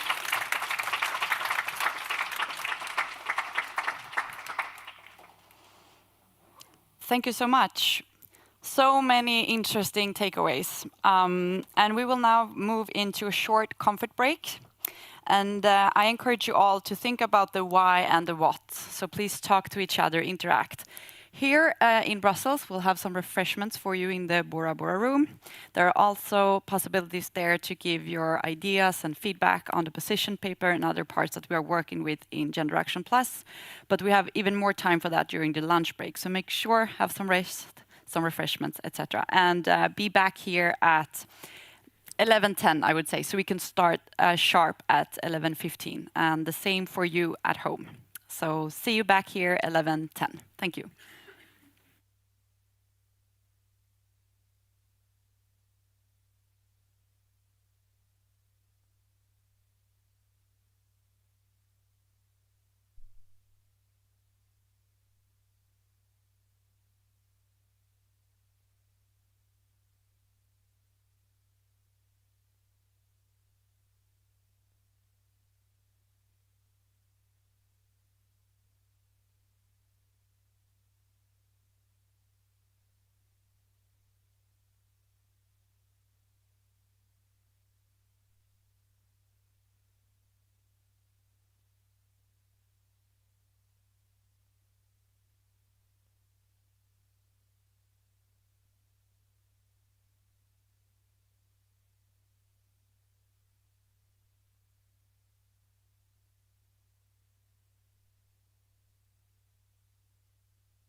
Okay, welcome back everyone here in the room and online. I hope you had time to get some refreshments. But now it's time for next panel. So welcome back to Marcella here on stage to moderate this panel on toward inclusive gender plus approaches, looking ahead toward FP10. Once again, yes, it's working. So likewise, I hope you had time to chat, reflect on what you have been hearing so far. And now we are going into, for short, our policy panel. We have a distinguished panel of people who hold either leadership or decision-making positions in the structures that are very important for our policy endeavor. Or in working groups that are advancing the gender equality, intersectional gender equality agenda. So it is my huge pleasure, and I will be introducing our speakers in the alphabetical order. We have Geneviève Almousny, who is the Director of Research Exceptional Class at the CNRS and Principal Investigator at Institute Curie. And here, representing the European Research Council as the Chair of the Working Group on Gender and Diversity. We have Sofia Ibarson, the leader of the Gender and Diversity for Innovation at Vinnova, and the leader of the GenderActionplus research funder community of practice. We have Sergej Možina, science attaché at the permanent representation of the Republic of Slovenia, I'm really sorry, to the EU. And importantly for us, the member state co-chair of the ERA Forum. We have Silvia Penati, who's professor in theoretical physics at the University of Milano Bicocca. Bicocca, thank you, sorry. And importantly here, she's the scientific leader of the working group on inclusive evaluation of research TIER at COARA, the Coalition on Reforming Research Assessment. And last but not least, we have Anne Pepin, who is the gender sector leader, team leader at the DG Research and Innovation of the European Commission. So welcome, and thank you so much for accepting the invitation to be with us today.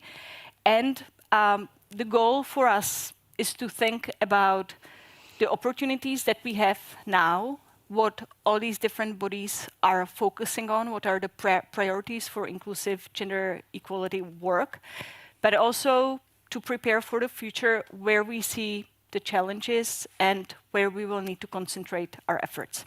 But before we go to the discussion, we have a first poll. We will have two. So please get your Menti ready, your mobile phones. And the first poll is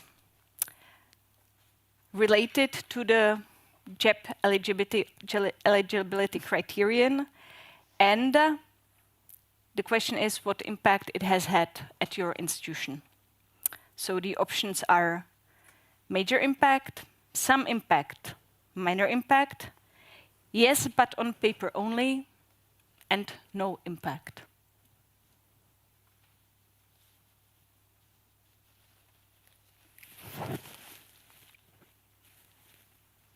I don't see the poll. I don't know why. Okay.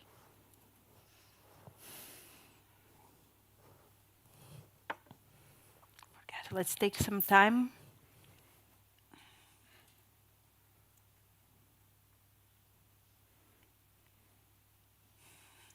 Pretty good.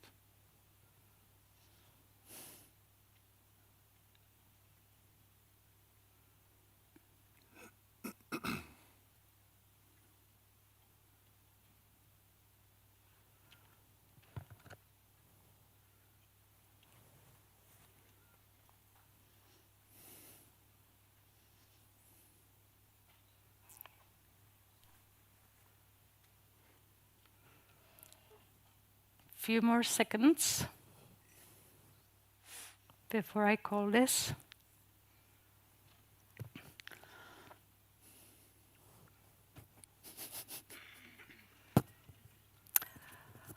Okay, so let's close this round. And I think looking at the numbers, we can conclude that it's very encouraging.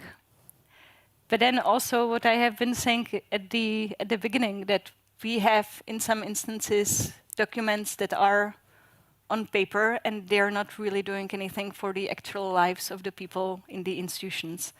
And so we must persist. But the really encouraging is the major impact. It's actually more than I had anticipated in proportion to some impact. So that's, from my perspective, I'm sort of optimistic about this result. Yes. Yeah. So, and I will turn first to you. Clearly, we can see here that the eligibility criterion is having tangible results. We know from the analyses that the Commission has done, but also what we have been doing in GenderActionplus, that the number of JEPs is increasing at the institution level. And I think that it's also safe to say that the gender equality agenda is now more in the open, thanks to the JEP eligibility criteria. It's just legitimate to discuss it, to talk about it, to insist on this. So from the analyses that the Commission has for the time being, how satisfied are you with the policy instrument, where it is now? And can you comment in any way on the announced plans for the legal compliance checks, which was something that Commission was announcing from the very start? Is there any news that can be shared? Thanks for this question, Marcella. And I'm even more optimistic than you. I mean, it's really having major or some impact in this small sample. It's quite encouraging. And we have a number of analyses that are pointing to a significant impact. How deep that impact, I think it's really the start. You mentioned your own benchmarking in GenderActionplus. We heard from Rachel in Inspire that there's more that will be going on, and daily I have anecdotal evidence in different interventions of people saying, without this eligibility criterion, my university would not have a gender equality plan. And as a gender scholar, for example, or as a gender equality officer, I feel recognized, and so there is some progress. We also had an impact study on gender equality plans, policies at EU level and at national level, that also shows through a large number of interviews in particular that it is having an impact. We have ongoing interim evaluations of Horizon Europe. So it's very early on, it's like 2 years into the program, but that's also what we hear from beneficiaries from different program parts. And the agencies are telling us that, after all, maybe some were not expecting that it'd be so well followed, but about 90% of organizations that are subject to the JEP eligibility criterion have it at the time of the grant agreement preparation. Now, is it true? Or they're because it's a self-declaration.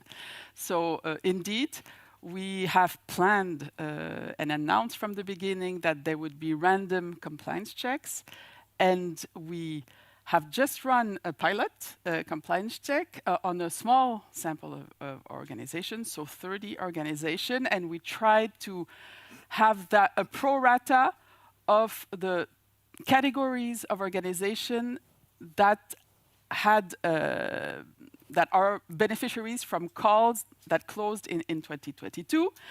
And so I cannot go into the details of this because we still have to communicate that to the 30, actually 29 organizations, because one self-declared as a research organization, but it was actually an NGO, so not subject to the criterion.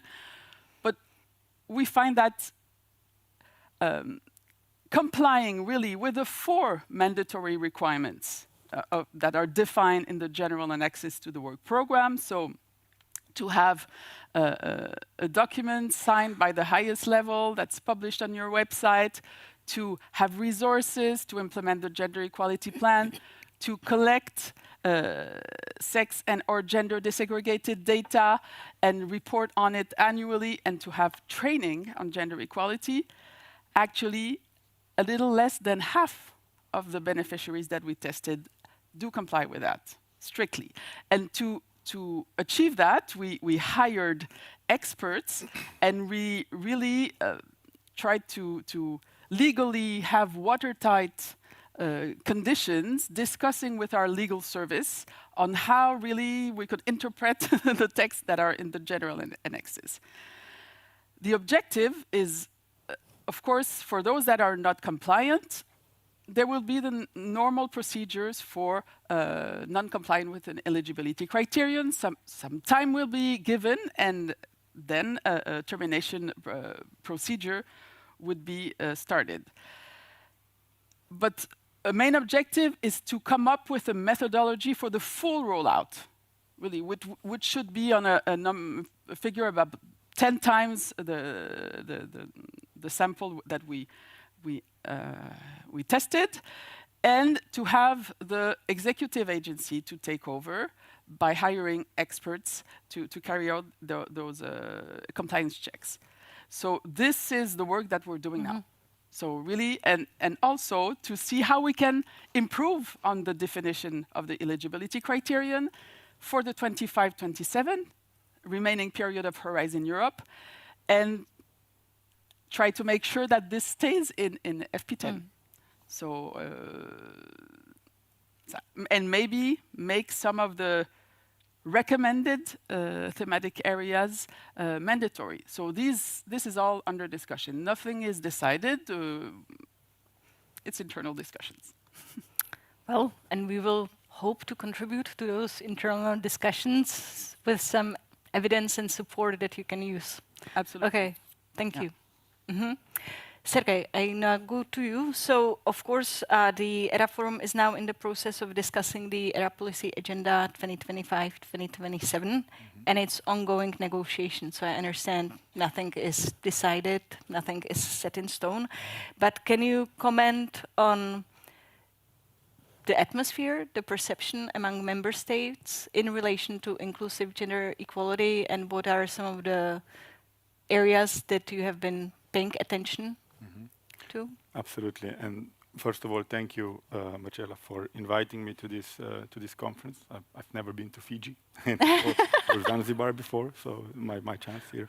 And thank you, Marcella and Anne and all the experts for all the work that you have been doing already now for 2 years in the renewed ERA context. And there's still another year for work to be done in the current ERA policy agenda. But indeed, we have started already a year ago thinking about what we should be doing more, better in the next 3 years, 25 to 27. Well, it's a long process, as you say, and what we have, I can speak quite in depth about it. No worries about that. So one thing that we have decided, looking at how we work so far, is that we also need to little bit restructure the way we see the ERA policy agenda. And we said, well, you know what the current ERA actions are, and we will have ERA actions as well in the future. But apart from that, we said, well, we need to distinguish the different types of work, also calling them a little bit differently and seeing them differently. And apart from the ERA actions, we also said there are certain structural policies that we will have in the next ERA policy agenda. The difference between the two being that the ERA actions are something that you start, you identify that you have to really work on this, and you start and finish in the time span of 3 years. You say, well, this is what I want to achieve in 1 to 3 years, and it has to have a very tangible outcome, and you work towards that. The ERA structural policies, you admit upfront that this is something that will require perpetual work, that cannot start and finish in 3 years, but it will require, obviously, some very concrete results to be achieved as well in the time period of 3 years. So you also, it's not something to say just, okay, this is something we just do all the time. No, we still know need to know, need to have very clear idea what we want to achieve in the concrete 3 years, but we acknowledge that it will continue perpetually. And why do I say this? Because now I can answer your question more directly. The sentiment in the ERA Forum or among the member states on the importance of gender equality and inclusiveness is very strong. So as I said, we started a year ago thinking about the priorities for next 3 years, and we had first a gap analysis, and then a short survey among all the ERA Forum members. So not just the countries, so member states, associated countries, but also the stakeholders, also Committee of Region, and everyone participated in this. And the topic of gender equality and inclusiveness came out very strongly. 95% of everyone agreed that there is a gap at EU level and the national level and institutional level to be filled.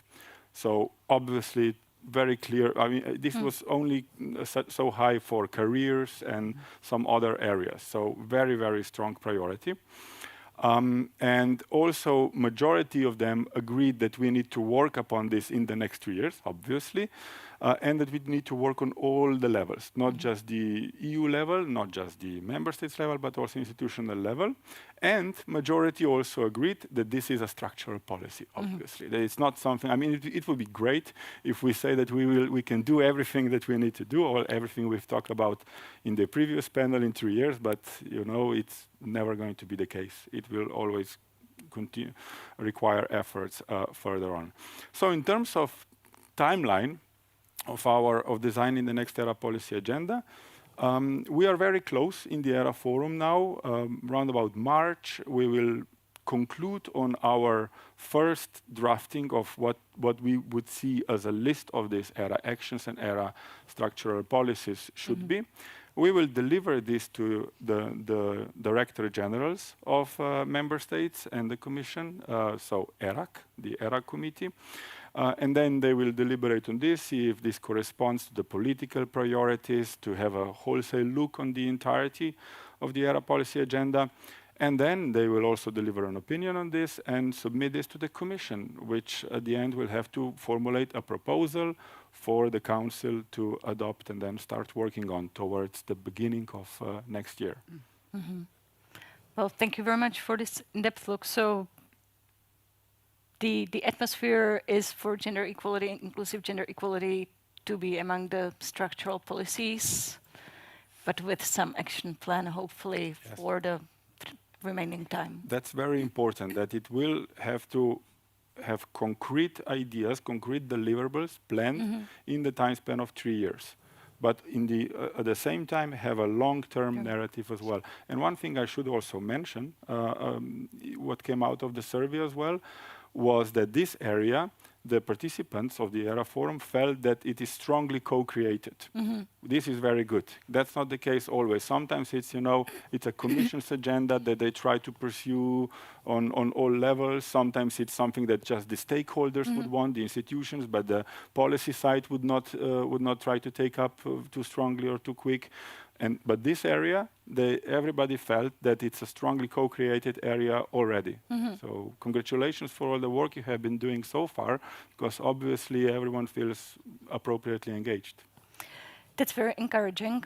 And I think it was a very good decision to involve the umbrella organizations more directly, because I think that that's really contributing to the work in the different constellations. Yeah. Okay, great. Thank you.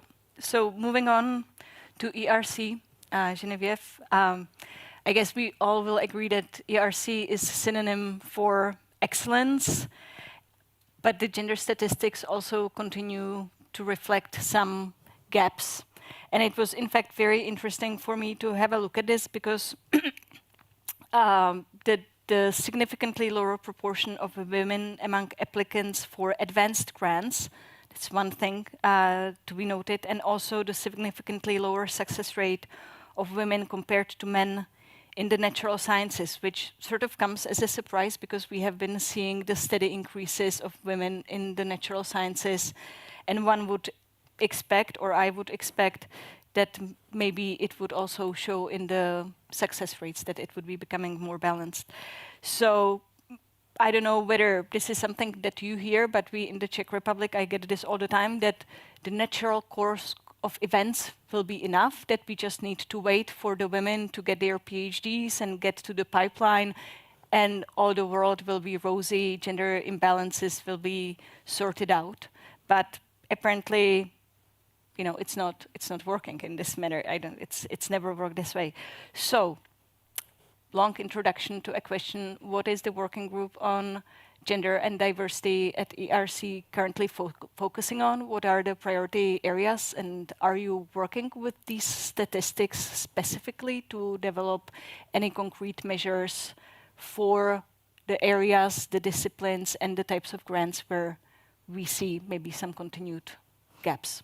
Well, thank you, and thank you all for everything you're doing. And so I'm really happy to at least try and report on what we are doing with this working group and with the council, because we report to the council and all decisions are taken there. So what I would like to stress is you mentioned the statistics.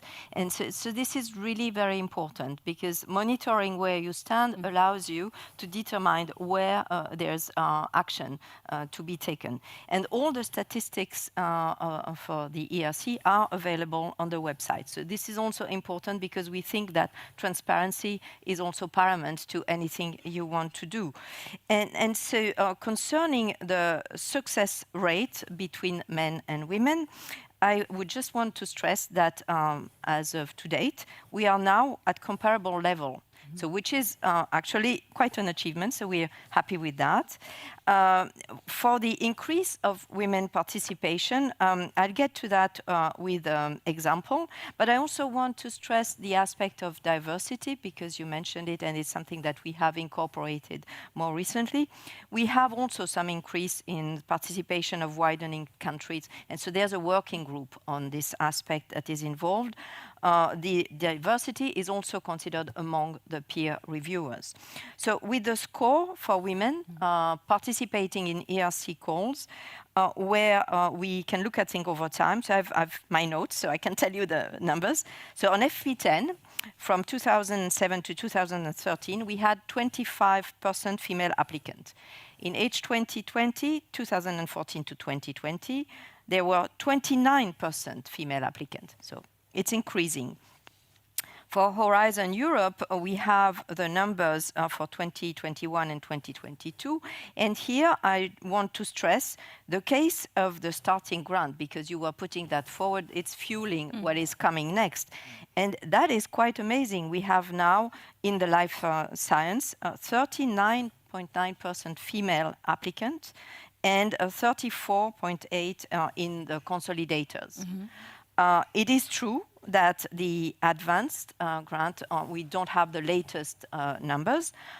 They are lagging behind a bit, but they're coming up. So we have in 2021, it was 22%, 2022, 24%. So I think there's hope, but we need to continue and sustain our engagement to encourage and keep the momentum. So what we are doing, so I think this monitoring is the very first thing. The second is the awareness, because we feel it's important for applicants to know that there's a policy at the ERC to try and support equality and women and men to be equally treated, and to try to remove potential bias in the evaluation procedure. So that's there. And to have this embedded in all the steps of the ERC process. So I think this is very important. So with this monitoring, this awareness on the policy, the benefit also that it does give to have a broader variety of people, and also in the teams themselves. So we had recently also a conference, so this is the annual ERC conference, about the diversity in science and the science in diversity. And it was also very interesting to see the bottom-up approach and the number of projects. We had 150 proposals among the ones that have been funded that were dealing with this issue and covering things from social science to life science and physics and engineering. So it is there, and giving it visibility, communicating, is also participating to this awareness. So I guess in terms of what we are doing, we really want to pursue along those lines, but we have also a certain number of action, in particular for the starting and the consolidators, to have extension and accommodation measure for parents or for asylum seeking, long-term sickness or disabilities. And so this is also something that we want to reinforce and make visible for people to take advantage of it and have better success with a more even distribution of these resources. And the other thing is also to follow, because people that have this grant, it's an asset. And so that gives them a leverage also for other aspects of their career. And we hope that that can be available for more. Great. Thank you so much. Can I just have a tiny follow-up question on the gender bias? Yes. You then do trainings for the evaluators, or how exactly is this? So for that, we have video and slides. So there's an update that is in progress. We were talking about that with Anne before, because we were realizing that the way we were doing this a few years back is out of date. So maybe people even laugh when they see it. And so we need to incorporate the new way to look at things. So this is ongoing. And we have training for the scientific officer for ERCA. And we also trying to look at further development to put in place. I should also add that we have as an incentive in the eligibility cost, the possibility to have activities that promote equal opportunities or gender balance. So this is stated in the work program, and we hope people will take advantage of this as well. It would be really interesting to see how many applicants actually make use of this. Yes, it's something we could and we should look into more specifically. That would be very interesting. Yeah. Great, thank you so much. So we will continue with the research funders. Sophia, you are the leader of the gender action community of research funders, doing wonderful work. So I think that it would be really interesting to introduce the work that you're doing with the RFOs and discuss the things that you're focusing on currently, and perhaps even reflect on the things that have made you really happy so far during the duration of GenderActionplus. Yeah, thank you. And what has made me and my colleague Moa, we're doing this together, extremely happy was something we found out yesterday in the meeting with our RFO COP, but I will come to that. So briefly, just to explain how we work, we're around 20 countries, representing RFOs from around 20 countries in our research and innovation funding community of practice. We meet in bi-monthly meetings, around 2 hours, where we have specific focus topics that we explore. As a part of that, we also have the community, the capacity building exercises together with Helene, Julia from Joanneum, where we have longer sessions working with prioritized topics. Generally, we have already, when we started, we have ranked the topics that were of most importance for the RFO COPs, and there are 4 thematic areas, which of course entails the JEPs. And I could say from what we know now, 1.5 years into the project, that they are of major importance for the RFOs. However, they also pose some kind of challenges, because they are developed, I think, or we think, mostly with universities in mind. But how do we actually translate it to the research and innovation funding process? So there are a lot of discussions and takeaways and recommendations that we need to look at the JEPs once again with the RFO perspective in mind. We work with the gender dimension, which is equally such an important issue for the RFO COP members. We worked with the one topic that we only have in the RFO COP is the biases in the research and innovation funding process. Where does it occur? It's not only in the assessment, it's throughout the research and innovation funding process. How do we deal with that? And of course, intersectionality and inclusion, which is really the, how do we, and we were talking about that in the other panels when we were supposed to discuss our impressions or challenges, you and me, and you said that, well, I think that these are the policies, there are written words, but how do you take them into practice? And that is, that is exactly the thing we're talking about and working with all the time in the RFO COP. And then, of course, the gender-based violence, which is part of the JEP thematic area, which is also, of course, really challenging. How, with the legal actions or limitations, how do we really make this work?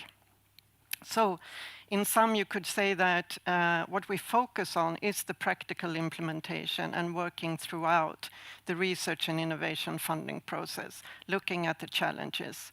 And I think that yesterday, when we had the meeting with our RFO COPs, there were two things that were really interesting, important, and to be proud of.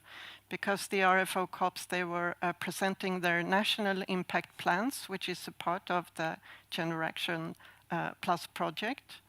So they presented it, or we presented it to each other. And many of them, they were developing national RFO community of practices. So what we are doing now on this EU level in the GENDERACTIONplus is actually taken back to a national level with this RFO COP as a model. And I think that that really made us proud. And it also shows the importance of having this community of practice. And I think that also one thing that our RFO COP members say all the time is one of the most important things is that we empower each other. If we can show that these countries or these RFOs, they are actually implementing the gender dimension in the content of research and even discussing how to do it with an intersectional approach, that gives us mandate to encourage on our national level in our organization to do it as well, because it has to do with competitiveness. We cannot lag behind if other RFOs are doing this. So it's really about sharing best practices, empowering, and having the mandate that we get from the EU Commission in these political disturbing times and in GENDERACTIONplus. So glad to hear. And of course, we're so proud of the work. I'm just thinking, maybe we could see whether ERC might not want to join our community. You're welcome. And any other RFO that is not a member for that matter. I mean, it's an open-ended initiative, and I think that if there are research funders that are not yet in, they would be gladly welcome, I think. Very welcome, and you can be allied partners just to be part of and taking part of all the initiatives that we're doing there. So, yeah, open welcome to all of you. Thanks. So I will turn now to Sylvia. So, you know, I can start telling you how happy I am about the establishment of your working group, the group that you lead, because from the beginning of Quora, I was like, how can you reform research assessment without attending to gender inequalities and gender biases? Someone must be thinking about this, not just me. So apparently this has happened. And I'm really, really happy that we have Tier now. So I understand that you're starting your work. I think that it will be really interesting and important for everyone to understand, you know, the objectives of the working group, what you want to focus on in the immediate future. And yeah, I mean, we will of course be looking forward to discussing opportunities for collaboration. But please, you know, if you could introduce the group. So well, first of all, thank you so much for the invitation, because it's really great for me to be here today. I think this is a great occasion indeed to link, you know, relationship and doing networking, find certainly some synergies with people who have talked before me. Yeah, so as you said, what was our initial inspiration, why we proposed such a working group inside Quora? Because, of course, as soon as you start talking about revision of research assessment, evaluation of researchers, you have to take into account that, in particular, if the procedure is primarily based on peer review, you may risk to have, you know, some distortions in the results of the evaluation due to the presence of unrecognized biases.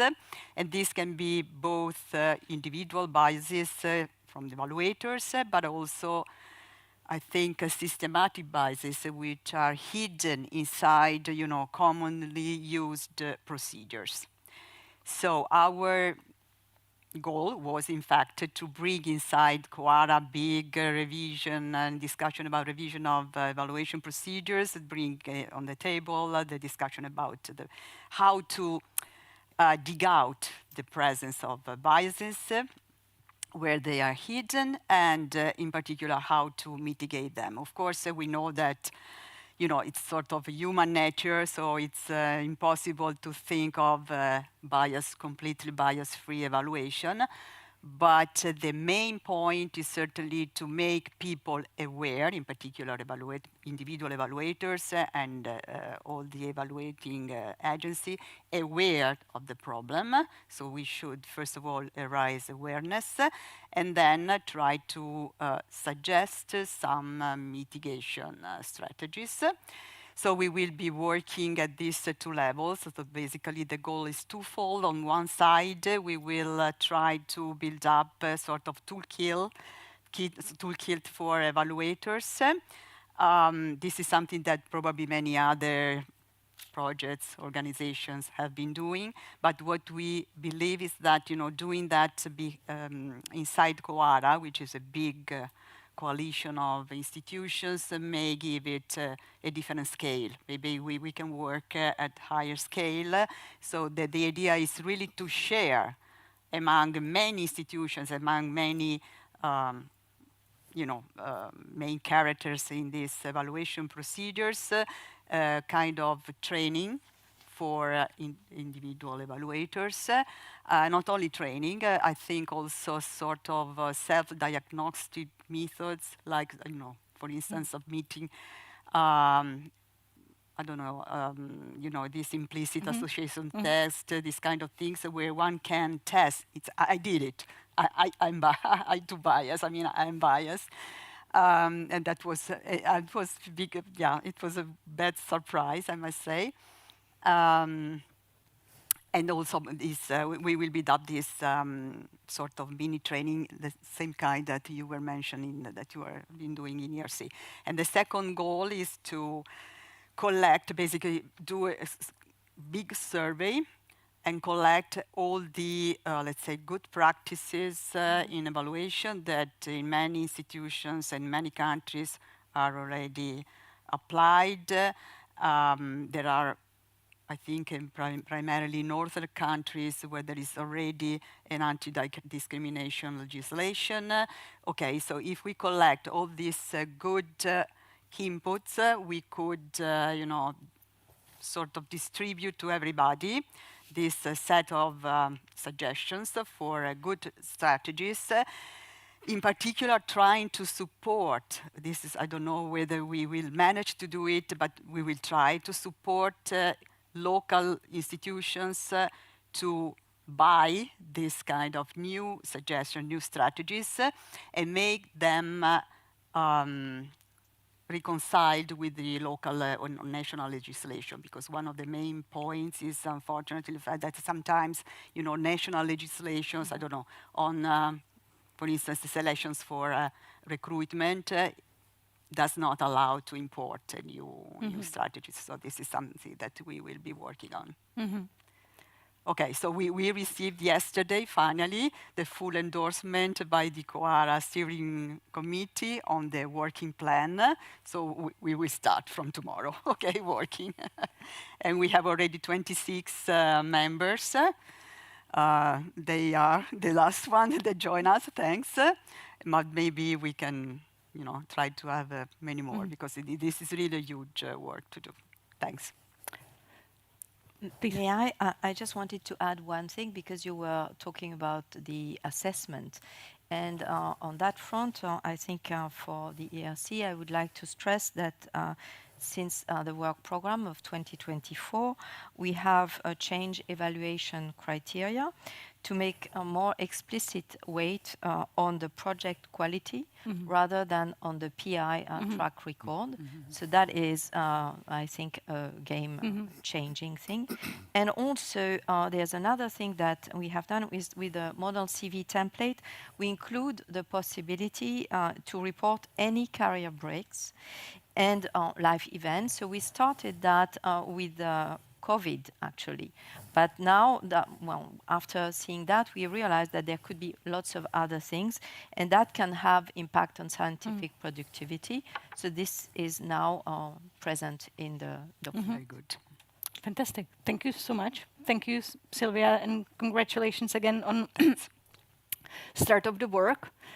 I mean, my follow-up question, I guess, would be how do you gauge the atmosphere? Because it seems to me that gender biases in research assessment is so touchy.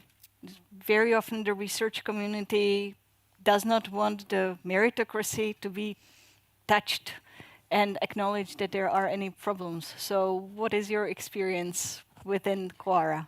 Well, even before Coara, because I have been involved in this kind of activities for at least 10 years, since the time when we got cost action in Horizon 2020, and that was a scientific project, but we were a lot of women, so the core of the proponents of this project were women, so we put in action really a lot of activities to do something, because I can tell you that I belong to the fundamental theoretical physics community, which is probably the worst, okay, in terms of gender balance.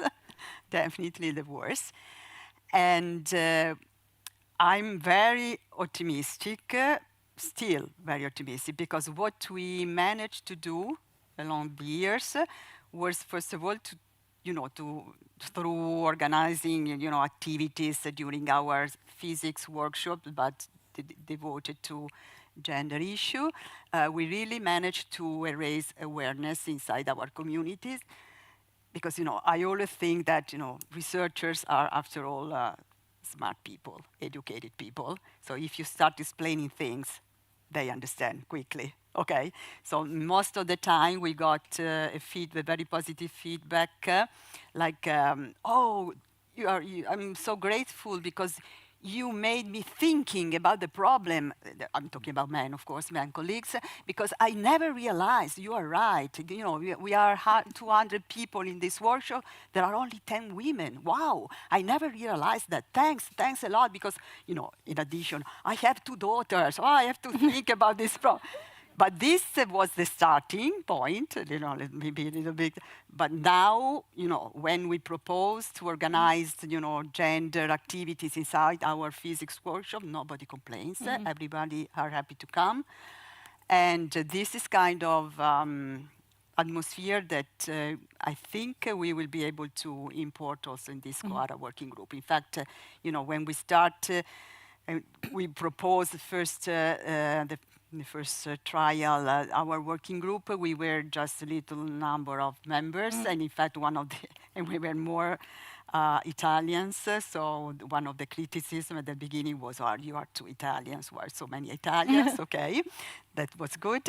But later on, when people start knowing that we were making such a proposal, we really got a lot of emails asking, "Can I join? Can I join?" So I think there is still the right atmosphere to work. Yes, I'm optimistic. Good. Sometimes I think, we should have a special award for daughters, for gender equality awareness raising efforts. It seems that the daughters are doing a tremendous job all around. So before we continue with the discussion, we have one other poll related to the functioning of research funders.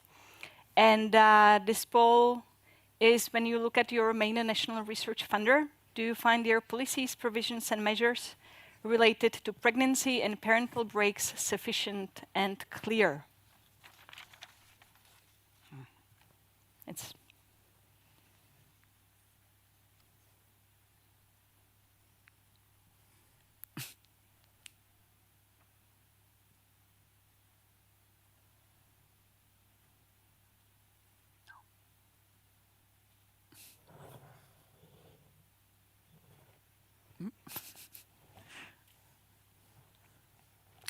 Should try to answer too.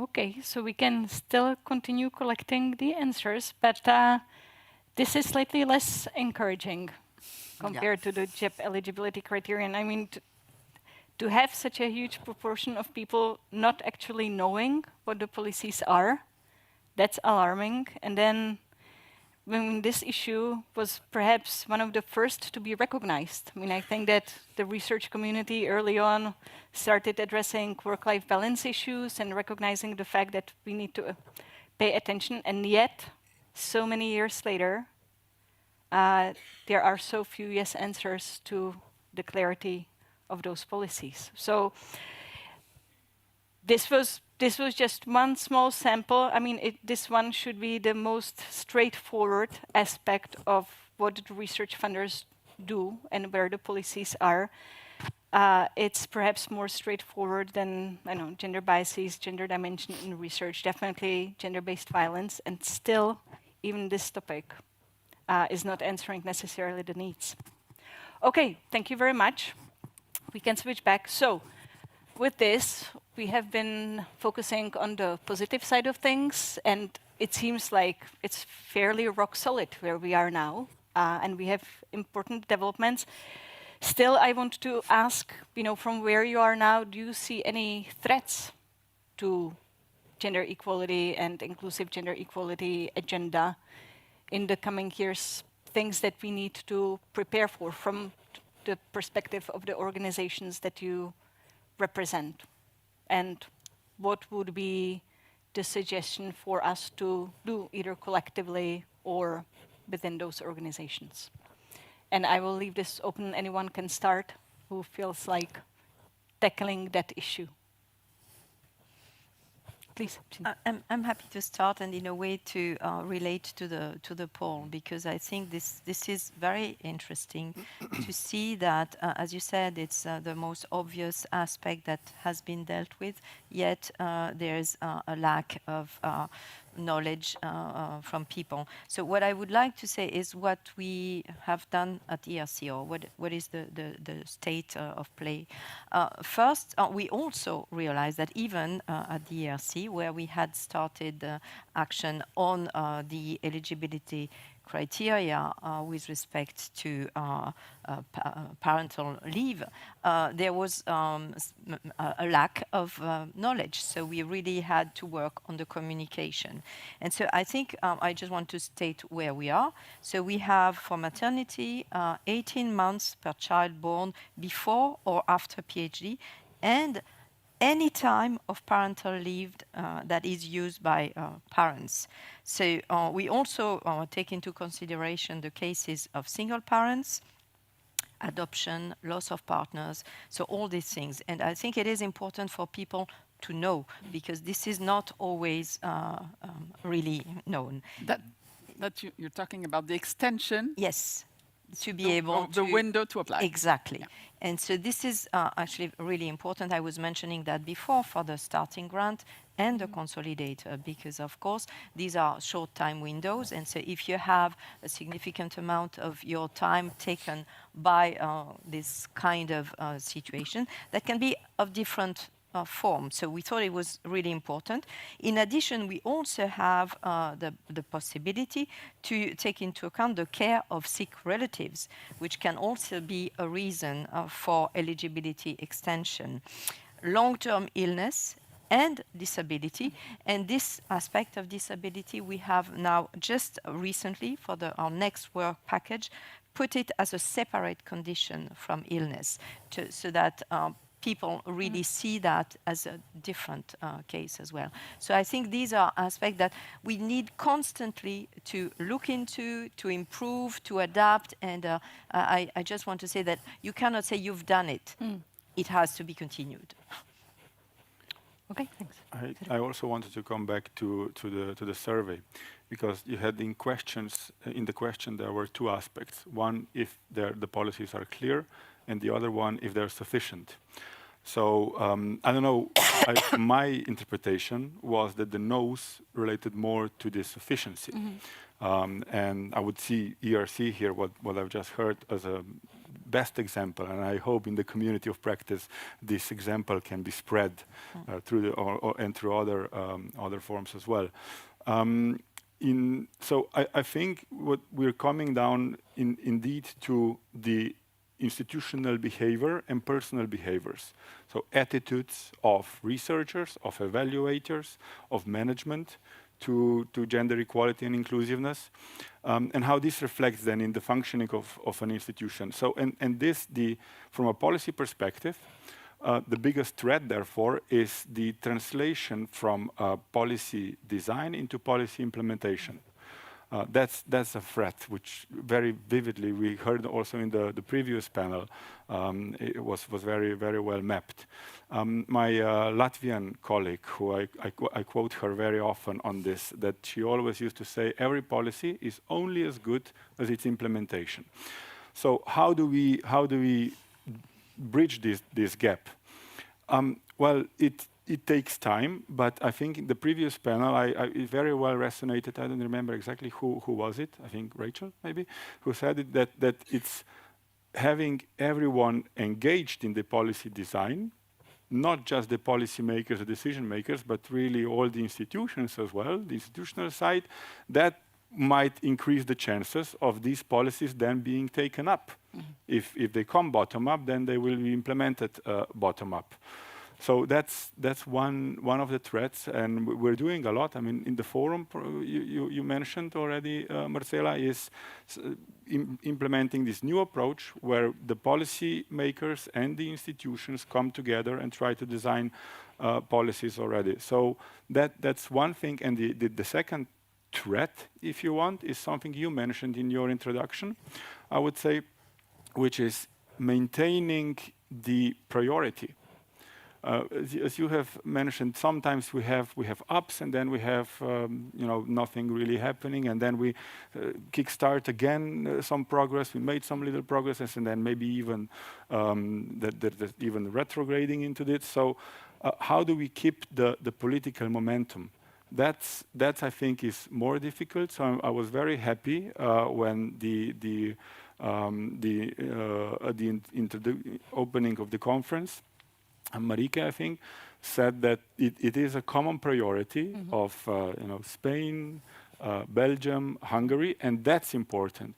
You need to keep the issue on the top of the political agenda all the time. As soon as it drops, other things surface. Now it's research security, then it's value chains disruptions. But there will always be big problems. But unless you manage to keep it high on the political agenda, then you're going to have the downs probably. So those would be the two biggest threats I would mention. But it's very good to be aware of both so that one can address both. Yeah. And others. Yeah, if you can. Sorry, no, go ahead. Go No, ahead. first institutions and then. No. No. No, I am curious to hear your point of view first. So maybe I can jump on what was just said. Indeed, keeping the political momentum, and when we have European elections coming up, and we will have a new commission, so that's a big challenge. So it is a threat. And I read recently that there was also a big gender gap among the younger generation. You would expect that to happen at, older generations, but at the young generation, you really have young women being much more progressive and really supporting gender equality, and young men really more and more conservative. So just push young women to vote at the EU elections. But before talking about other threats and relating to what was said on work-life balance. Recently, there was this new framework on research careers that was adopted by the Council, so member states, and there's a new charter for researchers, and there's a new principle on gender equality that was also very much enhanced thanks to the work of the standing working groups on gender equality in research and innovation and open science, so different aspects that enhanced the Charter for Researchers. And this article now takes into account the fact that gender-based violence is part of the issue, that gender equality plans can be good instruments, intersectionality should be the approach. But what was missing, and that was added by the Spanish presidency, is work-life balance. So really, I wrote down, key component of the transformation of an organization's cultures for advancing gender equality is work-life balance. Yeah, it's still an issue. So it's true, and we can see from this short survey that we need to also better address that still, and not just parenting. Yeah. Dependent care, other personal responsibilities, this is something we should take into account. As other threats, and it comes back every year when there's a new framework program to put into place, is the issue of simplification. So, yeah, so we hear tendencies, some people saying, yeah, well, maybe there's too much that's asked about gender equality requirements. So it's indeed important to keep the momentum and to have also, and that's also why we design call topics in the work program to support this policy that we're putting into place. So GenderActionplus, Inspire, and other projects to really continue to build the evidence base and help in giving recommendations on that. And the tension that was mentioned earlier in the previous panel between gender equality and diversity. And so really the ambition to have inclusive gender equality, it was indeed conscious, you know, to open gender equality policies to more intersectionality. How to do that? Yeah, we're counting on you very much, and to develop that. We already put that as a key focus on what we think the next action following up in the next ERA policy agenda should focus on. So that's, you already mentioned that, but having a policy coordination governance structure that addresses that is very important. And indeed, having a link with the umbrella organization and the ground level, let's say, it's super important. And then, well, there's still quite the fact also that the interim evaluation of what we're doing now in Horizon Europe arrives so early. When many projects, you know, have not gone for review, it's difficult to measure. So to make conclusions now on what should be the next framework program, it's a bit tricky. A good point is that on the high-level group that has been put into place, although there are no gender scholars, there are quite a number of these high-level experts that are very committed towards gender equality. And we will discuss with them and you know, bring them material and evidence on which they can base their recommendations. But, yeah. I'll stop here. I have more things to say. But So Sylvia and then Sophia. Well, okay, I have a couple of comments about the poll and the results. Of course, I also vote no, of course. Well, I think that, you know, take into account maternity leaves on any career break is a big issue in any evaluation procedure. So since we are now involved in this revision with COARA, I think we will have to do a lot of work in this perspective. And in particular, what we are planning to do is to work and have a lot of interactions with another working group on the fair use of bibliometric numbers. Because in fact, as Hélène, you were mentioning this morning, don't use the H number. Of course, everybody uses H number because this is the, you know, talking about simplification. You know, when you have to evaluate, I don't know, 100 applications, of course, the best thing to do is to rank people in terms of numbers. But of course, numbers hides a lot of personal different careers. You know, even maternity leaves can affect the H number, blah, blah, blah. All these kind of things are very well known.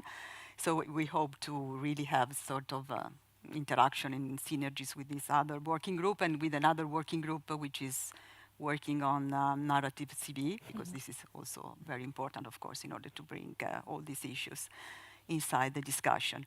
The second comment for you policy makers, okay, it's certainly difficult to, you know, to have a good legislation about taking into account maternity leaves and career breaking, but put this in action, so apply them in any context, but take into account that it is even more difficult in institutions and countries where we do not even have a legislation.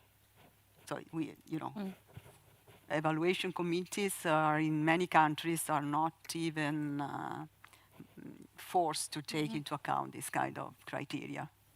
So you should do something about that, maybe in the next gender equality plan program and rules. Well, I will write for you a lot of suggestions there with the post-it. Thanks. Thank you. Sophia? Yes, it has been said in some way, but so I repeat it. But in the needs assessment that was made in early on in the project, resistance was, of course, the major threat envisioned by the consortium. and it still is one of the biggest threats, the resistance. And what I think is important to acknowledge is that this resistance is not so, it's rather subtle. It's not so open, which means that you don't even get a chance to bring in your brilliant arguments, because everybody know, it's very important with gender and intersectionality and inclusion and everything. But we're not that interested because we have these other priorities. So you don't even get the chance to argue. And I think that is the most difficult kind of resistance to handle. And then I also see that what is so important is the alignment of, now I'm speaking for the RFO, but the alignment of the RFOs in practice. How do we do this in more or less the same or an equal way? Because that is how we can create impact. When it's too scattered and when RFOs are doing it differently, then we lose the impact that we need. So, and I was also thinking about the simplification. Yes, that's obviously a threat. That it's already difficult. I mean, from the example that I have in our own organization in Sweden, it's been hard work to get our colleagues, our applicants, our evaluators to understand, for example, the integration of the gender dimension. So here we go, we're not satisfied with that. Now you have to have an intersectional approach. And that might, and I was very happy that Heidi said that it could be simple. I think that it's so important to alleviate some of the risks of fatigue, to say it could be simple. It doesn't have to be that, so it doesn't pile up with so many policies that we have to bring into practice that actually make a change. So those are some of my reflections. Thank you very much. We will need to finish. There will be little time for discussion now. What I want to impress is that we have heard about a lot of positive developments, and now we are also hearing it's constant work in terms of also revising the tools that we have. I mean, we can't continue working with tools that we have developed 10 years ago, not just because they are not perhaps intersectional, but because there's new knowledge, new awareness. The younger generation is more aware than in the past. We just can't keep using the same tools that were developed before, which I think also puts constant burden on the community to come up with instruments and tools. And then I think that what I would like us to go away from this session is with a sense of urgency, not panic, but a sense of urgency, realizing that we need to really liaise at national level. And the practitioners, researchers, gender scholars, please liaise with your policymakers, people in the research funding organizations that are responsible for gender equality, people who are in the ERA Forum subgroup on inclusive gender equality, and try to work together, because the next, let's say, year and a half, 2 years will be critical, and we will need to make sure from the member state level that Commission can say, look, there's support at member state level for us to continue. Because if that Commission does not have that backing, it will not happen. So thank you so much for all the inputs. We went little time, and now we have some time before lunch for questions.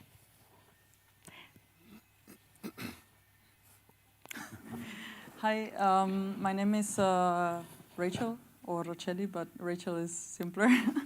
I'm actually not a researcher. I come from an industry, basically, so I'm infiltrated here somehow. I feel a bit out of place, but anyway. I had a question regarding because I have noticed that all the policies or all the things that might come in the future for making the gender thing better in all the aspects of research and so on are basically for researchers or for the Horizon program. So my question would be, are these policies or initiatives or whatever, could they be implemented also in other areas or like other industries or other sectors? Because we now are experiencing a lot of sectors that are actually interested into implementing more gender neutral policies or legislations, because we are confronted with a shortage of labor, and we realize, hey, women can do the job as well. So somehow I think it would be interesting to know how this thing will play out also for us. Maybe I can say a few words. Actually, in Horizon Europe, there's also a specific pillar which is on innovation, and there's a package of measures there to support women innovators, women-led startups. There's a leadership program, so but also for those organizations that are research organizations, and for example, in the Pathfinder instrument, so you don't know what it is, but they also have to have a gender equality plan. We're also thinking about extending the categories of legal entities to say larger, industrial, private for-profit categories. So that's under discussion. And then, so there's a follow-up in the Horizon Europe, a follow-up projects to do policy coordination on gender equality and inclusiveness in research and innovation, and to support the ERA policy agenda. And this topic, which is still open and which will close in March or April, I'm not even sure. March or April, I'm asking my colleague from in March. So soon enough, very similar to the call topic that GENDERACTIONplus replied to, but there's a specific focus on innovation. So that's the private sector and innovation should be addressed. And there's another project that also called Jill, which is about having living labs on gender responsive innovation. So yes, it's something that needs further develop. Inspire has a specific knowledge hub and a focus on innovation. That's let's say the concept of inclusive gender equality that we proposed in the communication of 2020. It was at the opening to intersectionality, but it was also at the sectoral level, trying to involve and address the private sector and the innovation actors, and opening at the geographical diversity level. So that aspect is there, has to be further developed, and I'll stop here, sorry. We have a question, we have a question online. Yes, we have a question from our online participants. Beyond personal individual behavior, which is crucial for transforming practices, what about accounts and systemic procedures and organizational structures? What are the provisions for this? Well,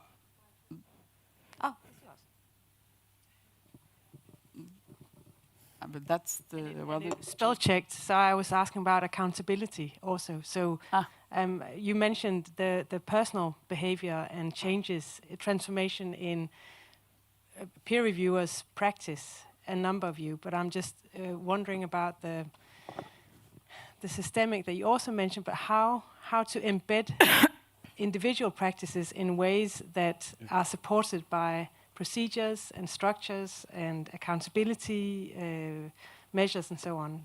So, may I reinforce this question, in fact, because I fully agree, and it comes back also to what Rachel, or if I mispronounced, said before, for the private sector.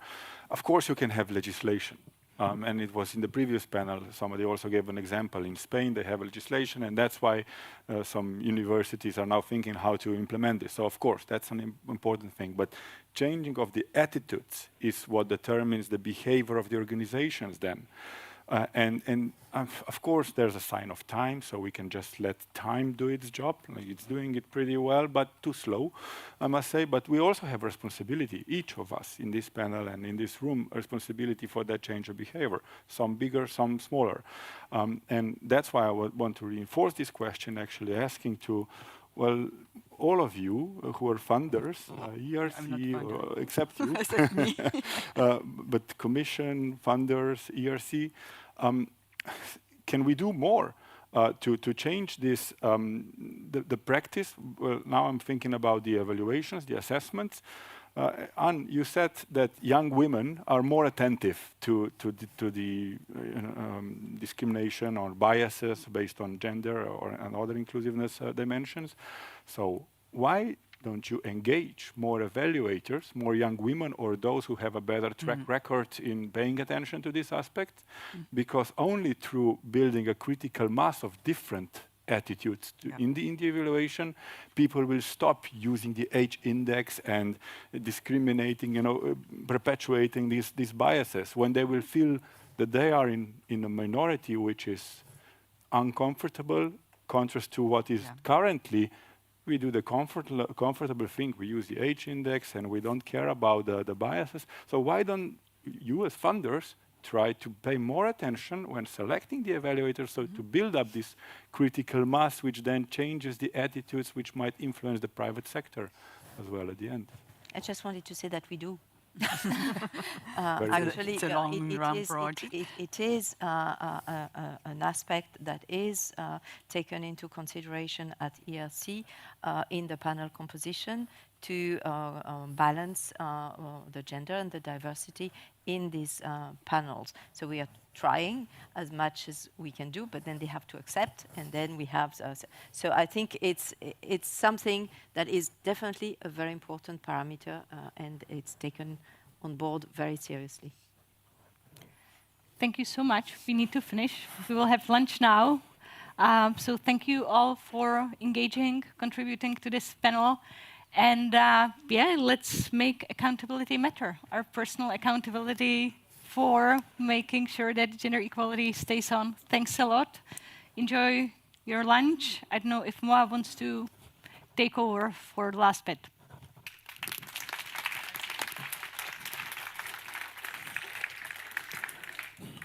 Thank you so much for this panel. Yes, now it's time for our lunch break. So we will meet back here at 1:25. Same for you online. Be back at your screens at 1:25. During the lunch break, you'll have the possibility to interact a bit more. So we have different screens out in the Bora Bora room where you can leave your ideas, comments, questions, etc. Regarding the position paper and other things that we are working on in the GenderActionplus project. And the same for our online participants. So please give your inputs by using the Menti code, and note that there is a different Menti code now than for the questions.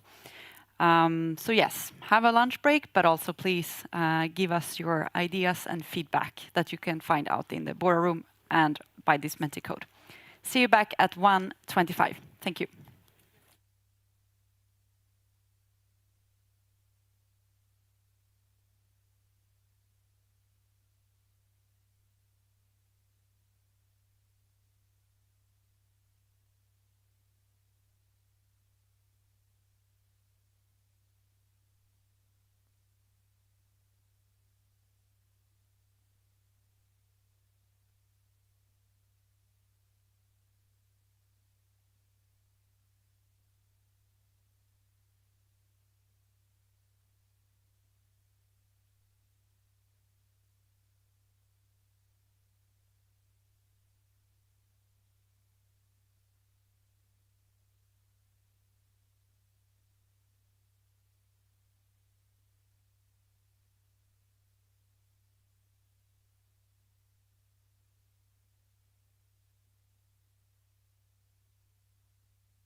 Okay, so we are coming back from our lunch break.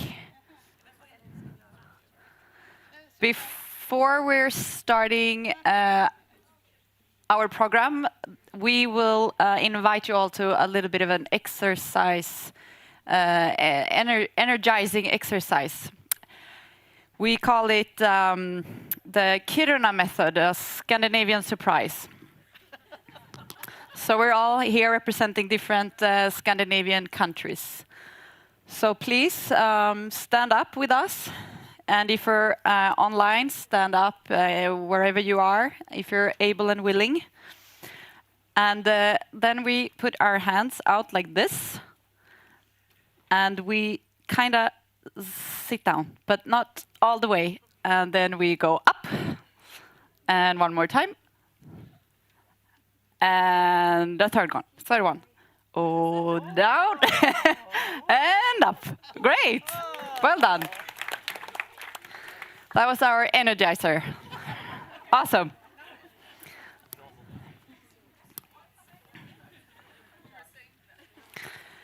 So a warm welcome back. I hope you had some nice lunch and now you're all full of energy again. That's perfect. With that being said, we are ready for our next panel. And I have the honor to welcome up Heidi Holt-Zachariasen again, who is the Senior Advisor for the Committee for Gender Balance and Diversity in Research, KIF. And she will take care of this panel. So welcome up Heidi to introduce the panelists.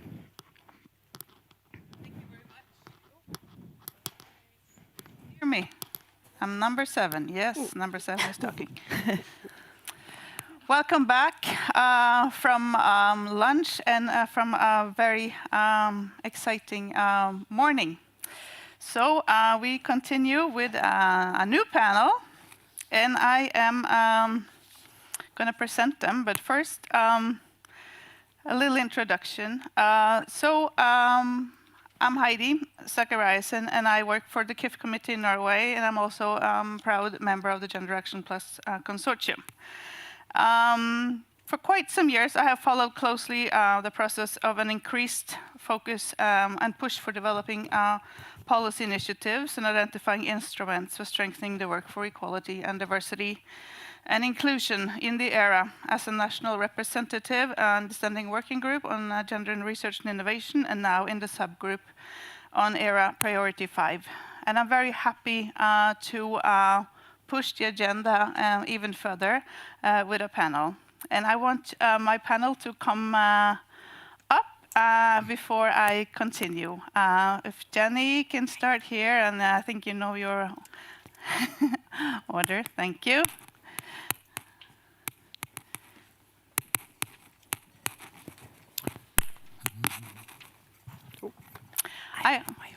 You can sit, either here or there. Yes. Someone Thank you. with earrings that makes a lot of noise. Okay. While we're waiting, I just also want to say with me today, I'm not the only one from Norway. I have my colleague Ella Gausch, who's sitting right here, and we're two senior advisors for the KIF committee. And if you want to talk about data and statistics and diversity, Ella can definitely fill you in. And she is a big contributor to the work we've been doing on intersectionality. I just wanted to say that. So, thank you for joining me. Now a little bit into what we're going to talk about. The work for equality, diversity, and inclusion is, as I see it, as at an historical high in European research politics, with significant policy advances in the past few years. I want to mention the European Commission Gender Equality Strategy, the Ljubljana Declaration, the EU Pact on Research and Innovation, the ERA Policy Agenda 2022-2024, with the ERA Action 5 on gender, and the gender equality provisions in the Horizon Europe with the JEP eligibility criteria, and the requirement for a gender dimension in research and innovation by default. And in addition, from just listening before lunch, really the promising signs for the era 2025-2027 and the new framework program. So how can we keep this? We have, so these policy initiatives that I was mentioning, we see really manifested in research, actions, recommendations, and guidelines in important areas of work to achieve equality and inclusion. We see great advances in the work against gender-based violence, with the UNICEF project as a great contributor to knowledge production and policy input. We see an increased focus on research careers in the era with the new Charter for Researchers. We have an effort to include all members and associated members with a widening approach. We also see an increased focus on the role of RFOs, both as an organization in itself, but as perhaps particularly as a funder and their important role. We have different stakeholder organizations that together move this agenda forward. And finally, efforts for inclusion and intersectional approach is now supposed to be cross-cutting in all this work. What a tremendous achievement where we are at. So we have the instruments, policies and tools. We are pushing for more research, for more data. And in this session, we want to discuss how can the work on gender-based violence, JEPs, research careers, the widening approach, RFOs, intersectionality, sustain the focus, and how can it be improved? And how can we synergize these instruments with a view to maximize their effects and maintain momentum? So we're going to stay here for a few days while we're fixing this. Well, luckily, I have a panel here, most importantly, that represents organizations, stakeholders, and they're experts in their policy areas that can help us out. Here we have Jenny Rothwell. Hello. She is Senior Manager of the Center of Excellence for Gender Equality, Diversity and Inclusion in Higher Education Authority in Ireland. The AGA leads the work package 6 on GENDERACTIONplus and on promoting institutional change through JEPs. Jenny has worked as a humanities researcher, and since 2011, she has worked across a number of areas across the research and innovation sector in Ireland, in disability support, research funding development, and in equality, diversity, and inclusion. We will have also another representative from Ireland, and it's not by coincidence, because Ireland has really taken the step forward and is a leading star in the work on equality and diversity. And Dr. Emer Cahill, she's a program manager in the Irish Research Council, and she oversees the integration of equality, diversity, and inclusion measures into the agency's evaluation processes. And Emer was also responsible for the development and integration of the IRC's policy on bullying, harassment, and sexual violence in 2022.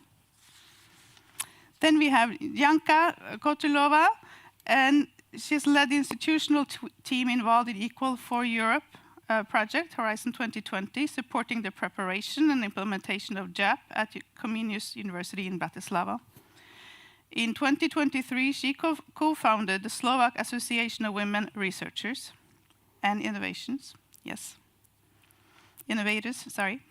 She also is working at Euraccess Slovakia, where she's mostly involved in planning and coordinating activities focusing on talent circulation and career development of researchers.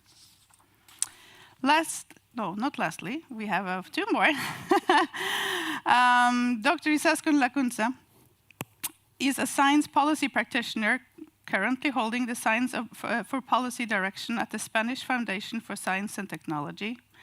And she chaired the ERIC Triangle Task Force, which brought together gender equality, open science, and human resources in research to review the 2005 Charter and Code for Researchers and to propose an updated version that better embedded gender equality and open science. And now we have the Charter for Researchers. And lastly, we have Associate Professor Fredrik Bondestam. He's the director of the Swedish Secretariat for Gender Research at the University of Gothenburg.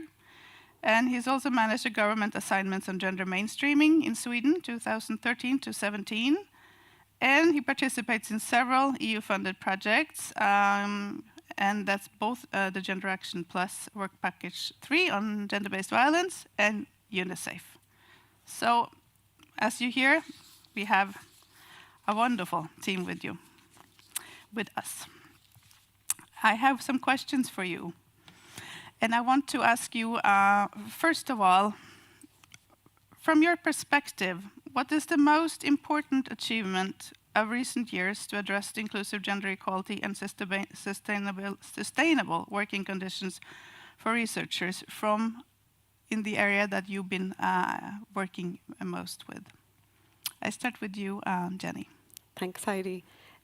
So gender equality has always been really important to researchers in the R&I field in Ireland. Like researchers, academics, individuals and agencies have been working on this for many, many years to advance and improve conditions for researchers. But in 2016, or since 2016, there's been a dedicated policy focus on this for higher education institutions through our government departments, but also through the Higher Education Authority where I work. So this started with gender equality and now includes policies on ending sexual violence and harassment and race equality. So in Ireland, and Heidi kind of mentioned this, we've seen a lot of progress on gender equality in research and innovation in a really short space of time. And one reason for this is that our higher education institutions have been really active in developing and implementing gender equality plans. At national level, the idea of gender equality plans, or GEPs, has become embedded we have adopted the Athena Swan programme in Ireland, but a really big achievement is that the Athena Swan Ireland is very tailored to the Irish context and very reflective of the European R&I context and Horizon Europe. So we've had it in place since 2015. So the GEPs, or the gender equality plans that are developed through the Athena Swan process, are evidence-based and they meet the requirements for Horizon Europe. So when the Horizon Europe GEP requirement came in, this wasn't maybe such a big deal in Ireland. We have 19 institutions currently that have a GEP, and these have all been, peer-reviewed and assessed through this process. So Marcella kind of alluded to this earlier, that like GEPs aren't perfect, and we haven't solved all the challenges, but they are a really important signifier of commitment and a tool to advance progress in the area. So since 2019, institutions have to comply with set timelines for achieving an Athena Swan Award, which essentially means having a GEP in place in order to be eligible for national research funding also. So that's really helped kind of accelerate the progress with this. And then when the Horizon Europe requirement came in, then people were already on this path. So this might be a little bit different to the experience of some other member states. From GENDERACTIONplus, our research in the benchmarking has shown us that the introduction of the GEP requirement in Horizon Europe had a huge impact on the level of GEP or GEP-related activity in RPOs. So things like more workshops and trainings on gender, increased requests to NCPs. So, new kind of lines of activity, basically, that people were carrying out. So linking gender equality to European research funding has really helped further embed this, both in relation to our national requirements in Ireland, but also in the ERA.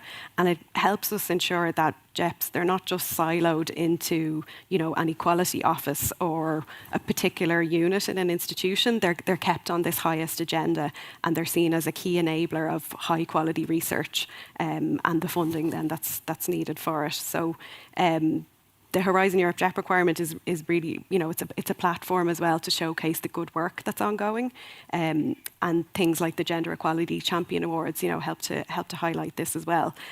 So our findings in GenderActionplus so far show us that there's an appetite as well for monitoring, so we can track now how this JEP requirement will impact gender equality in the ERA. So I think this is a really important thing that's happened. Thank you. Emer, you want to? Yeah, thank you, Jenny.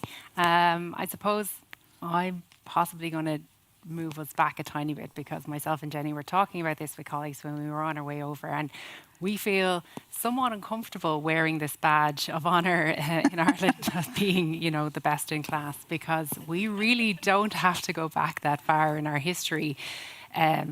Where things were pretty bleak. I mean, it was 1973 that we had the Marriage Bar Act, which basically said that any woman who was employed by the civil service had to quit their job when they got married.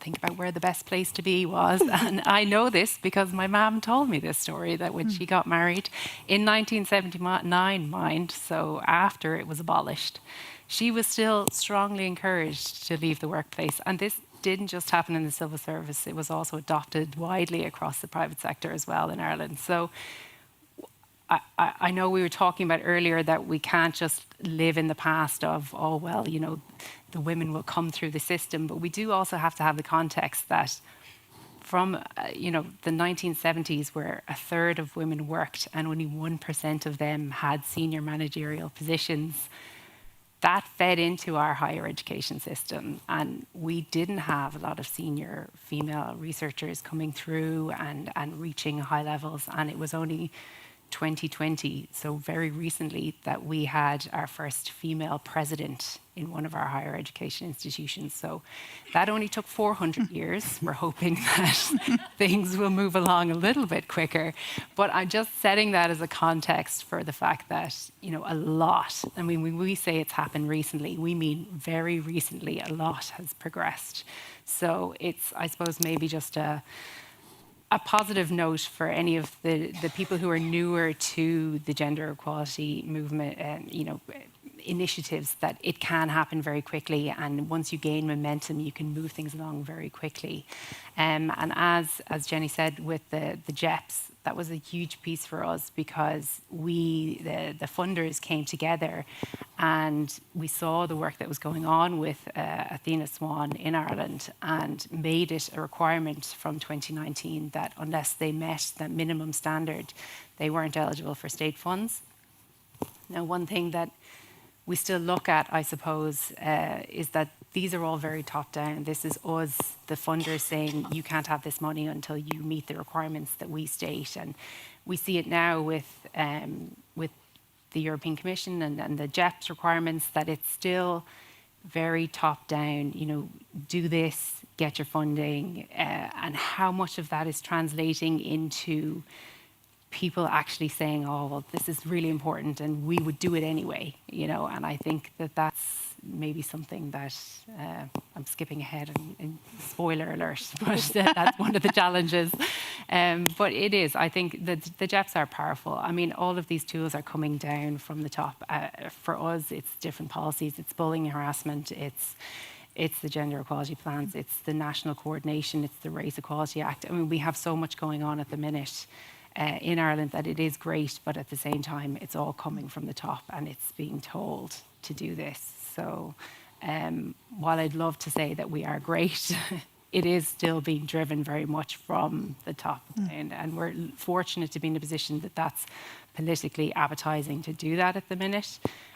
But things can change, and we see across Europe that the mood is shifting in terms of political will, and we need this to be embedded for it to keep going. And I think that's part of the momentum challenge that we're all discussing today. So, pros and cons. Thank you. I'm curious to hear about the work for research careers, Isaskun.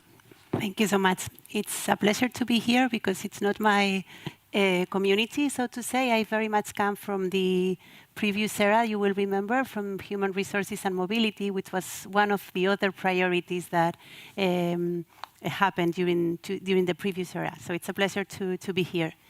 I'm not sure how many of you are familiar with the Charter and Code here, so let me explain a little bit where we come from and the work we did with the gender working group at that moment. So basically, the Charter and Code is 40 principles that were issued in 2005 with the intention to have a common ground on how research funding institutions and research performing institutions in Europe should understand the management of human resources. So it's 40 principles that go from funding to career development to even infrastructures, and they read very well. So anyone in Europe, any institution in Europe wanting to adhere to that Charter and Code is very much welcome. And if you present an action plan and prove to your peers that you have an action to improve towards this ideal Charter and Code and principles, you receive what they call the award. It's around 700 institutions in Europe that have such an award. Now, so from my community, the Human Resources and Mobility community, we were very much promoting institutions to adhere to this code because, as I say, it's a common understanding on how human resources would work in the researchers community that we all know how much work needs to be done. But so out of those principles, the version that was issued in 2005, there's only one regarding gender, which is gender balance. And I counted the other day, there's the word gender is mentioned 4 times in that Charter and Code. And the definition itself, it's kind of, I mean, I want to read it for you to come back to 2005. So the gender balance definition of the Charter and Code, the previous one, the one we reviewed during 2021, reads like that. Employers and funders should aim for a representative gender balance at all levels of staff, including at supervisory and managerial level. This should be achieved on the basis of an equal opportunity policy and recruitment and at the subsequent career stages without, however, taking precedence over quality and competence criteria. So somehow implying, of course, that gender equality, yes, but be careful with fair competition and so on. I mean, it's not a criticism to the people who wrote this. It was 2005, but there was a bunch of people from my standing working group and from the standing working group on gender, and I have to mention Marcella here, that proposed a review of this Charter and Code at the light of the new trends and knowledge about gender equality. And this is what we did. By the way, this gender balance criteria was number 27 out of the 40. I mean, it was lost somewhere under funding and salaries and I don't know what. So we were working with a standing working group on gender, the one on open science, because the same reflections I am doing for gender, because we are talking about gender, applies to open science. And we were working with both working groups, and we came out with a proposal that I would say is much better. The first one is that we grouped some of these principles in what we call Pillar 1. And those were the principles that we understood as core to the Charter and Code. And there you have gender equality, I think it's on the position number 4, diversity, open science, ethics, those principles that we understood as core to the European values. And now, as I say, we think that gender equality stands where it deserves. And not only that, but we are calling those principles to be mainstream throughout the rest of the principles. The definition proposed by Marcella's group includes everything that you're discussing here at the moment: intersectionality, integration of gender into research and teaching, gender-based violence, gaps. So it's a much more, holistic definition of what gender equality should mean. And not only that, but gender is truffled. Now, I mean, we say it should be mainstream, but also in those principles in which we understand its core to take care about gender equality, we mention it in the definition. And I think we achieved like 22 times that we mentioned gender sometimes. I know it's not a matter of numbers, but I mean, it's a good comparison among one and the other. And this is what we achieved. We are quite happy with it. And of course, there are some challenges and next steps that I'm sure we can discuss later. Thank you, Zeskun. I'll hand over to you, Janka. From a country that, I mean, that you're really pushing the agenda and also working at the institutional level. And I would like to hear a little bit from you. Mm-hmm. Okay, about the country just pushing the agenda, I would be a bit skeptical. We're not really not the leading star when it comes to the topic. I would say the problem with gender inequality in Slovak academia and research was that it was not seen as a problem. Actually, it was overlooked. And it was overlooked by the authorities or by the policymakers, by the institutions, but it was also not discussed in the researchers community as such. And I think this has changed a lot over the last few years. Unfortunately, it still hasn't changed at the policy level. It's still overlooked by the policies. But as for the institutions and researchers, much has happened, and also thanks to European initiative. First, I would maybe like to mention the community of researchers, because that's also the reason why I'm here. And actually, that's the Slovak Association of women researchers and innovators. That's important, that we also want to engage women working outside academia, working in innovations. So this is the association that was established only last year, but the first activities within the researchers community started a little bit earlier. And I need to mention that it's not only gender scholars that actually decided to establish these associations. These are also researchers in economics, in natural science. I would say that we are here in the EU-funded project conference that actually the credits goes to Marie Skłodowska-Curie program, because two of them were actually Marie Skłodowska-Curie fellows who really are the drivers behind those activities.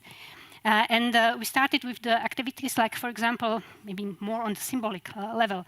For example, in Slovakia, we have the award for the researcher of the year, and in the Slovak language is gender, so it's like you use gender general masculinum, so there is a symbolic like overlooking of women, and that's why actually several researchers, women researchers, decided that okay, we are going to initiate the open letter, and let's call for changing this to a more neutral name. And it seems that so far we have achieved this, also thanks to the colleague from this project, Professor Bitušíková. So it was maybe like a first symbolic victory. And then we decided, okay, we have to work further. We started recruiting members. At this point, we have more than 160 researchers who express their interest to become the members of the associations, and we have already had discussions with them on like what they would like us to do for them and together with them. And there are basically like two areas. One is it's important for us to exchange the individual experience and maybe empower each other. But on the same time, it's important that we have a voice and somebody will tell the policymakers what the challenges are for the women researchers. And we should really focus on achieving this. At this point, we are really only starting our activities, so keep the fingers crossed for us. But I think that's an important first step. And very briefly also about the institutions, because a lot has happened there. The Horizon criterion, eligibility criterion, really was a game changer. Many institutions had to develop and implement or start implementing gender equality plans. It's far from perfect how they do it, of course, but they have started. And even though it was for many a pragmatic decision, it initiated changes that I believe will have an impact. And it also accelerated the learning process a lot. There are now many more people who are involved in these topics, and they are, so to say, hungry for new expertise and new knowledge. So I'm very positive about it as well. But that was a sprint, and now we need to get ready for a marathon. So. Thank you very much. And then I'll hand over to you, Frederick. Can you let us in on the work on GBV and where we're at? Yes, it's a marathon, indeed, in many ways. I think, it's interesting to listening to these examples also, and I get so many ideas on what I was supposed to say today and what I want to say. The thing is that within the UNICEF project, but also in the GenderActionplus project, we have really done a policy mapping on the current state of affairs in the ERA institutions, both on the national level, but also on the institutional level. And it concerns both RFOs and RPOs. And it's obvious that the progress is really slow. It's not moving forward the way it should, right? It's just standing still. And that's why I think it's so important with the Irish example. Don't downplay your example. It's really important because you're moving fast forward. And I'm just comparing to the Swedish situation back in the early 1990s, where it was an uprising through statistics and knowledge and surveys, and there were commitment, and there were funding and budgets, and we made policies, and there were so many people engaged. And now, 30 years on, we've been through the marathon for a couple of rounds, and we have a Swedish study saying that more than half of the female PhD students have experienced sexual harassment since they started their position. So yes, it's a marathon. And this is not to make us depressed. It's just saying that we need to acknowledge the policy, progress that we actually do. It's really important. And I think the Irish example is taking 30 years of development and just putting it in 2-3 years. So things are moving really fast. That's one of my, reflections on today's panel. But the other is the marathon is not, it's moving things, but maybe we don't see it properly. Because looking at the Swedish, R&I context for 20-25 years, as I've been part of, I can see that this marathon has really turned into something interesting. And that is, we have developed policies for such a long time, and training, and awareness, and integrated gender perspectives in curricula and teaching. So what is happening is that we have so many, I would say, generations of civil servants in the public body in Sweden knowing things about gender. And they take gender-conscious decisions by being just themselves as part of this long-term achievement of policy development, keeping things on track, financing, having resources, and continuing this marathon. And suddenly you have a speaking partner on the other side. And you have state authority, governments, not the government, but the authorities taking initiatives on their own. So we're not on a blank sheet kind of situation. On the opposite, we are frustrated because things are not moving still. And it's interesting being part of the GenderActionplus project, doing this policy mapping in ERA countries. And I can see that several countries are moving fast forward and even beyond the Swedish context. And this is also a reminder of that, we cannot sit back and be, yeah, we've done it, we've been there, we're happy. This is really the most dangerous position that you can end up in. And this conference today has been so, fruitful and engaging and positive in the sense that I think we all commit to and also agree on the importance of the marathon. I like that metaphor, thank you. No stepping back, we need stepping forward. And the Commission is just vital. The way the Commission actually sets the frame for all of us in the ERA community to take on the challenge. The day the Commission steps back, the ERA will step back.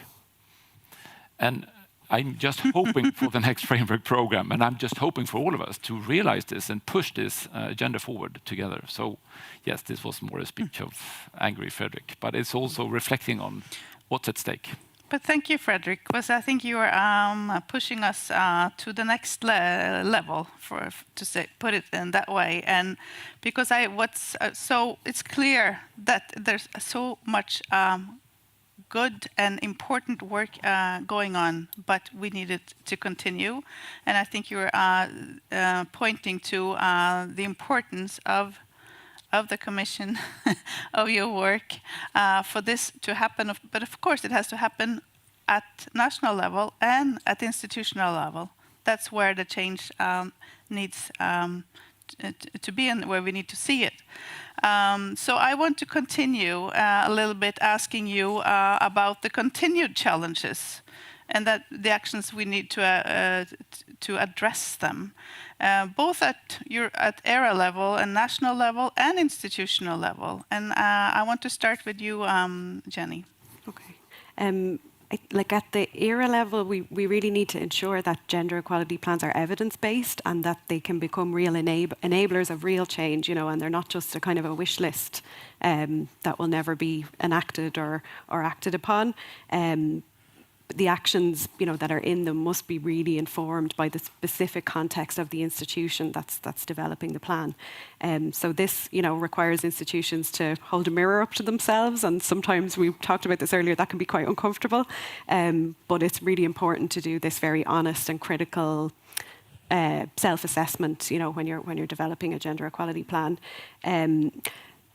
This has come up as well today, but our GEPs really need to be done through a consultative process so that we have both that kind of top-down where leadership takes accountability for the progress and for ensuring that the GEP will actually affect some change in the institution, but there's also a bottom-up approach so that all staff and students are involved in the development, and then that what is developed is really responsive to their needs and the challenges that they're facing. Monitoring and evaluation, effective monitoring and evaluation is really important. Like any other strategic plan that an institution has, you know, you need to be able to track this over time, and national authorities have a really important role to play in this kind of monitoring at scale. So if we're to do this at scale, you know, you can see where common challenges lie. So you can see where there's, you know, emerging promising practices, but also what's really difficult for everybody, and then how can national systems kind of step in or try to assist with these, you know, blockages or challenges for people. So if we don't have national level monitoring, it can be quite difficult to see these systemic barriers that everybody is facing. Frederick kind of alluded to this, that like we also really need to ensure we mitigate against backsliding, and you know, once we establish a baseline, we want to try and really safeguard it, and sometimes that means taking smaller steps to kind of build that momentum and keep things going before we can take a bigger step. So I think we were kind of referring to this earlier, but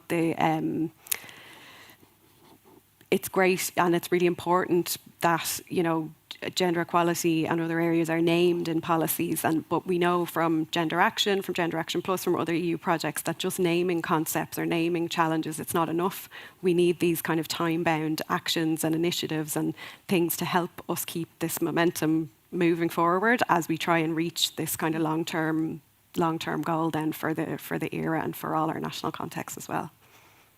Thank you, Jenny. I think you're pointing to very, very important matters. And I want to continue with you, Isaskun, with your little bit of outside view, but also still now actually working to try to break down the silos between different areas of work and really combining.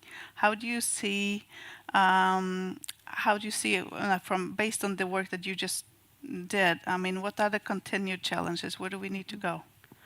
Well, one of the things I remember in our discussions among the standing working groups was the idea of whether the coexistence of different instruments be a good thing or a negative thing, in the sense that, you know, it's contradictory or confusing or whatever. I remember specific conversations knowing already that GEPs were going to be mandatory, whether the Charter and Code could contribute or not with their gender perspective. I don't think that is negative at all. I think Jenny mentioned the silos. I've seen it very much reviewing proposals to be awarded with the Charter and Code.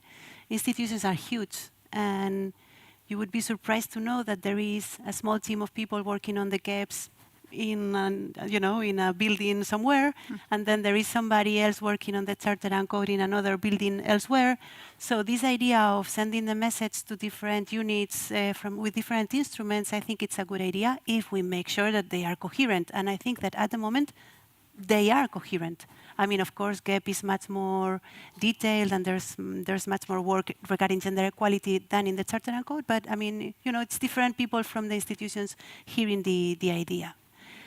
The other challenge that we have discussed a lot within the Charter and Code, and I'm guessing you will be having with the GEPs, is the different speeds of institutions. I mean, you cannot expect the same progress in different institutions, the amount of resources you have, the commitment you have. And to me, this is one of the biggest challenges when you are doing European policies, how to acknowledge that, you know, every country, every institution has their own history, and you know, they come from different histories and so on. And so how do you allow people and institutions to take their time to achieve something, and at the same time, you know, not being too patient?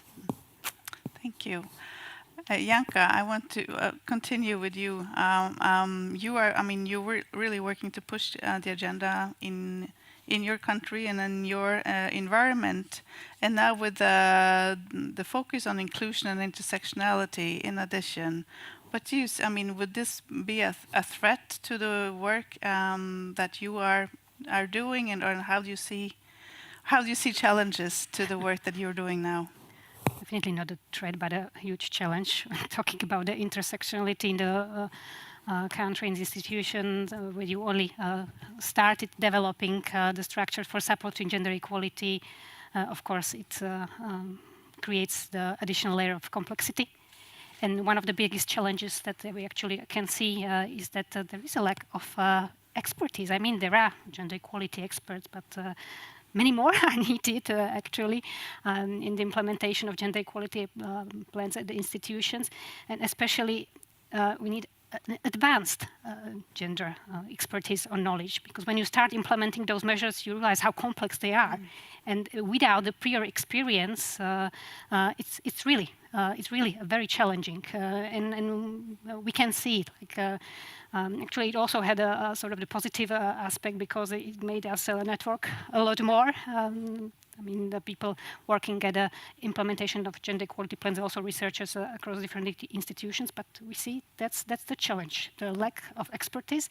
And with the intersectionality, it will be even more difficult or challenging. Another maybe a challenge that I would mention, it's not a challenge, it was mentioned here several times, but it's very relevant for Slovak context and maybe for some other, especially widening countries, is how to make sure that we will not end up with the formalistic approach. How to make sure that institutions really will implement those measures. And here the role of European policy really is crucial. And I would say, for example, the new charter is very helpful in that, I would say, so that people at the institution can really also refer to this document in their activities focusing on gender equality. Another thing that I would like to mention is maybe that, when I think about the measures that are being implemented, it's relatively easy to convince people that, for example, measures related to working conditions are important. It's easy to get people on board when we talk about working conditions. Even with gender-based violence, I think people now understand this is something we really have to tackle. The media help us in this because they make those cases visible. But with the topics like, for example, integration of gender in research or teaching, or with the topics like, for example, the representation of women in decision-making, but this is much more perceived like controversial. Something which is not accepted and where it's really difficult to come up with the measure. And this is related to maybe one of the biggest challenges I think many of us face, is that we really see the backlash against the gender equality. And we can see it in general society, but in academia as well. So there are many researchers, male, female, who think that this is something which should not be done in academia, at least in our context. And this is really something which will maybe make our life a little bit more difficult in the coming years. But I hope that we will come up with some solutions to this. And maybe just very briefly, I was talking about the institutions, but I would also mentioned the challenges of the associations that I mentioned in there. Maybe then I would invite also your input, maybe later in the discussions. For us, now the main challenge is, again, we are not doing a lot of activities, but how to not get tired, how to professionalize our activities so that we really are able to do this on the long-term basis and really go to the policymakers and really be a relevant body. But I think that here we can learn a lot from how this association are working elsewhere. Let's move forward, because this is where we're going. We have a lot accomplished. We see some challenges, but we need to move forward and look at where are we going and what needs to happen. And I do need your help in reflecting upon that, while I'm also going to ask a couple of these to answer the question of what needs to happen in the foreseeable future of the ERA strategic plan and the Framework Program 10 to maintain the current positive trend and to meet the challenges that we have identified. It's a small question, I know. But if you can see, I don't know if you could share this question for both those who are following us here and online. And I would like you to all reflect upon that. And think about it now that I ask Emer first to talk a little bit about this, and then Fredrik after that. And if you have comments and input, we would very much welcome them. So I'll just start with you, Emer. Can you see the question? No. Where did it go? Okay, I can say it again. If you can't see it on screen, it was supposed to be there. Okay. So from your perspective, what needs to happen in the foreseeable future of the ERA and the Framework Program 10 to maintain current and positive trends? We have a lot in place, but what needs to be strengthened and improved? And Emer, I would like to ask you first, and while Emer and then Fredrik is talking, please reflect upon this and give us some input. Yep, delighted to be first up on that one. Yeah. No, so I suppose just from listening to the conversations that were happening today, and even the mention earlier from Anne, I think it was about how young females are really engaging with gender language and gender initiatives, and young males are becoming more conservative.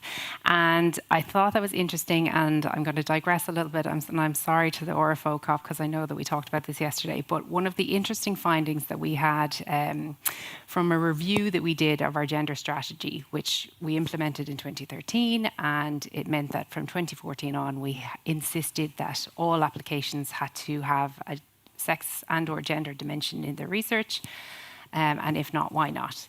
So that was the question that was posed. And in the beginning, back in 2014, as you can imagine, that the variety of answers that we got was very different in their skill at answering.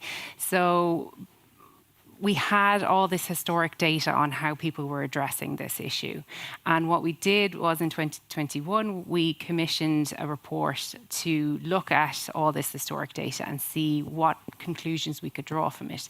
And one of the most interesting things that came from this report was we had linguists look at the language and the way that people were answering this question. And we found that to quite a high degree, people from the arts, humanities and social sciences had a much better comprehensive answer to the question. Whether or not they actually had a gender dimension in the research, their answer to the question was really comprehensive and well thought out and structured. Whereas on the STEM side, the science, technology, engineering, maths, we were getting a lot of gender balance in the teams. We'll use male and female mice, that kind of a thing in their research. And by and large, people who were in kind of mathematics and physical science and engineering were just saying, oh, it's not relevant to me, and it just doesn't apply.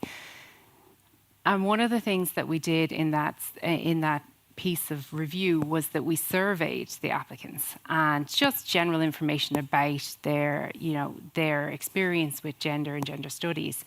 And overwhelmingly, the arts, humanities and social sciences, their first introduction to the concepts of gender or the teaching of gender and gender matters was at undergraduate level. It was part of their training, their teaching at undergraduate to understand gender concepts, to understand what gender was compared to biological sex and social gender, even just at a basic level to understand gender.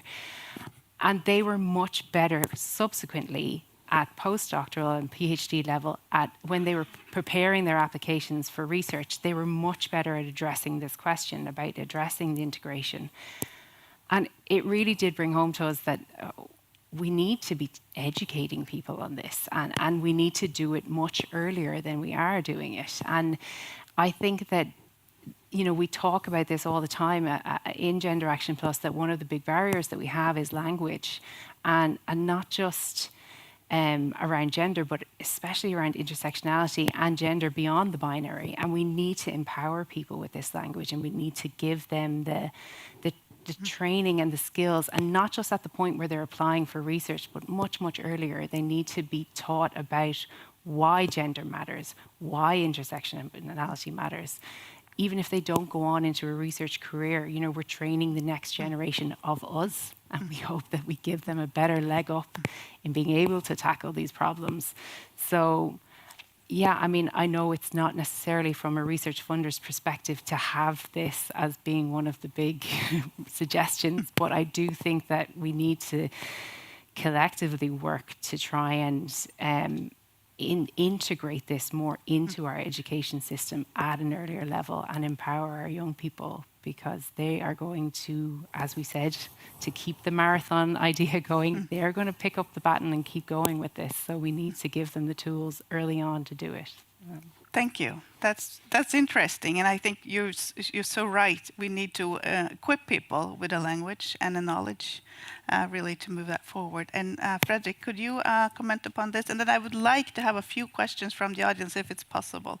But so, what do we need to do? Yeah. So we keep it quite short. I think I'm looking into what can we do on the ERA strategic plan level, right? So as long as things are mandatory, they're going to be done. So the more we strive towards thinking how to make different demands on gender, ending gender-based violence or promoting the work against gender inequalities mandatory, the further we push institutions. But then still, we need to understand that they need to adopt their own ideas on this and develop their own way of organizing the work. But we need mandatory demands, especially on gender-based violence, because the gap between what we know and what has been not done is just too much. It's an endemic of gender-based violence.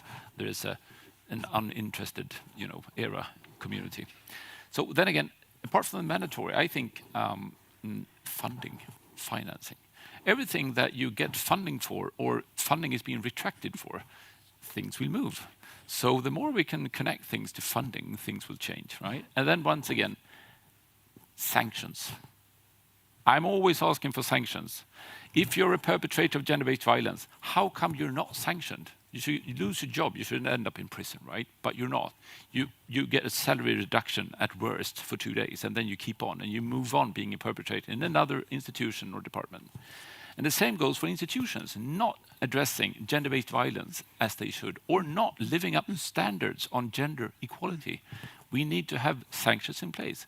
Is it possible to retract the rights to examine students in specific areas if they are not living up to a basic standard of gender equality, for example? And then holding institutions accountable for their own actions, meaning if you're not moving forward in the sense that we foresee within the strategic framework, you will not get funding. You will not live up to the ideas of being an institution that could be ranked and so forth and so on. So I think, mandatory funding, sanctions, accountability is a nice quartet of ideas for the strategic plan for the future. Wonderful. Yep. Thank you so much. And now time is running real fast, and I want to have some input from you. Oh, yes, we have input. What do we need? please be real quick and to the short. point. Thanks.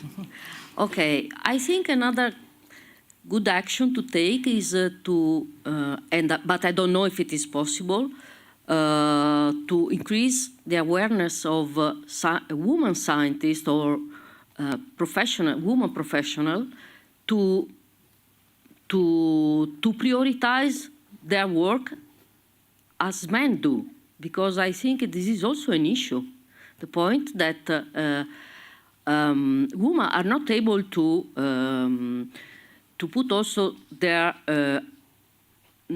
work, their ambition, not in the first place, but at least at the same level of the family, of the responsibility. And I think this is an issue, because we are working a lot on the side of institution, but I think it is also it would help to make people aware that they have also to put attention to this. Yes, I think if we're talking about work-life balance, as we talked about previously today, I think it's still important to put that in. And I think that means also for men to take part in the work-life balance would also help. Thank you. Okay. Who else? Yes.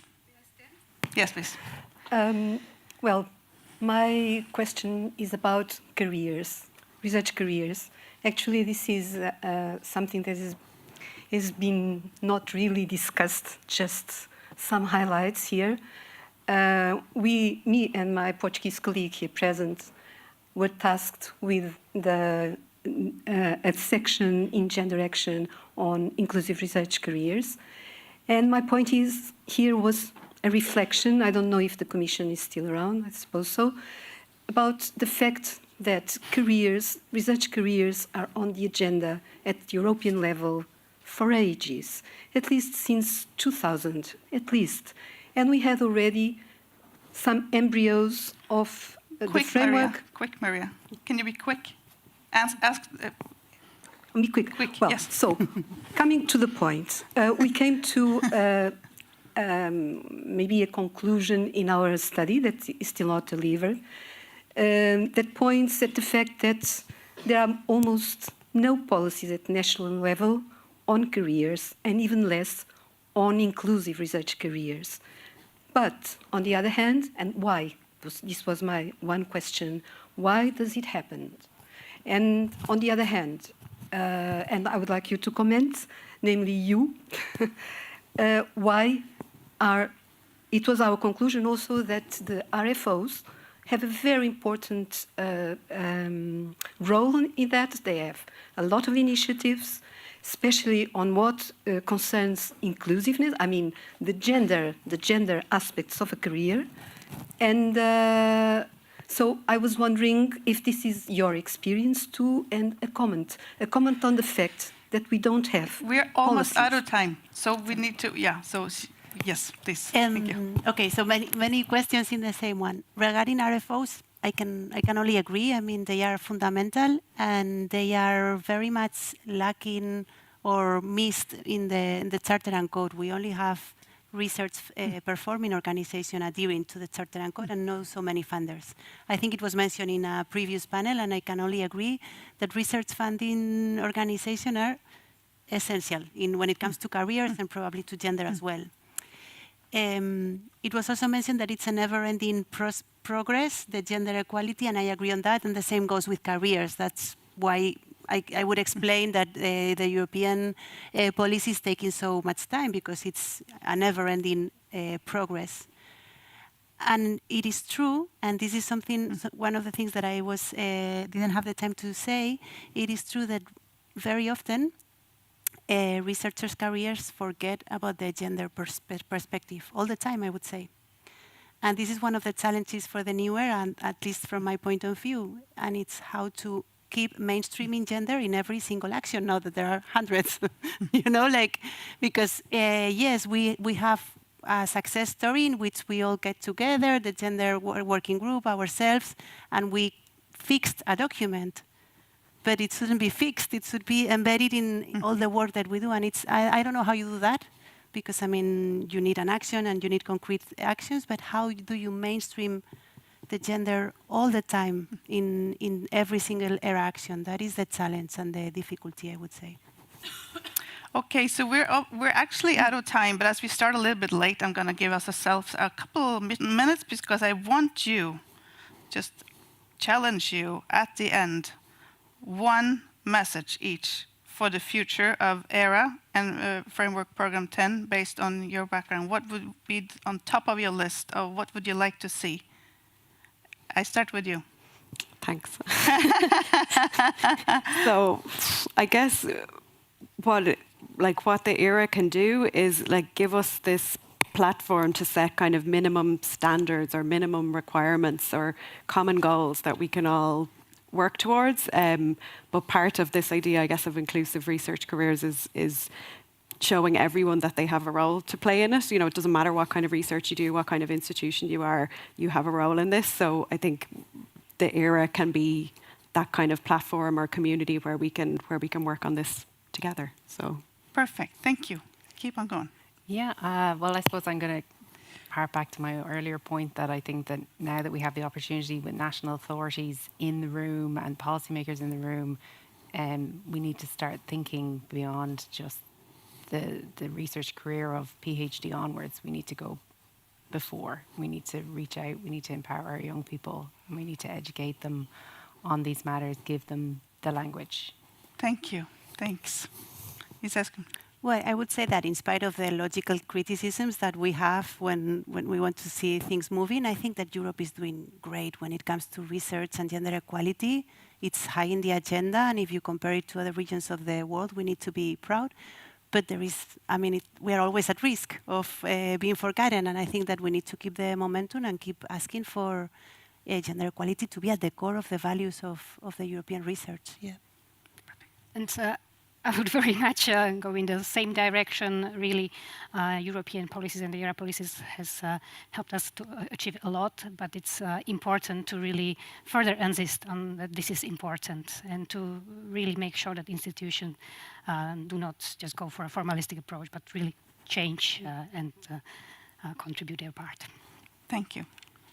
Last So words. I would just contribute and say I think one of the important aspects of the ERA for the future is to make sure that research and innovation in Europe still rests on liberal democratic values, because we're challenged at the moment by anti-gender, anti-feminist ideas on gender. So ERA has to protect what we have achieved so far and stand up for these values, so ERA institutions can work safe on promoting gender equality in many ways. Beautiful. Thank you for your contributions and your input. I see you've been noting down, all of you, very good input here. And thank you so much to the panelists, and thank you to the audience. Thank you very much. Thank you. And now we need an energizer, Scandinavian style. Yes, that's correct. I would need the panelists to go down to the left corner to swap the microphones for the next panelists.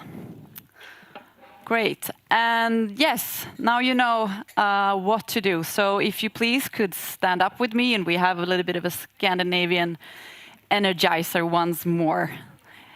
Everyone online as well, please stand up. And squat. Are you ready? Are you with me? Okay, we put our hands out and we go 1, 2, 3, down, and up, and one more. Yes. Okay, last one. Yes. Great. Thank you. Thank you. Thank you. Awesome.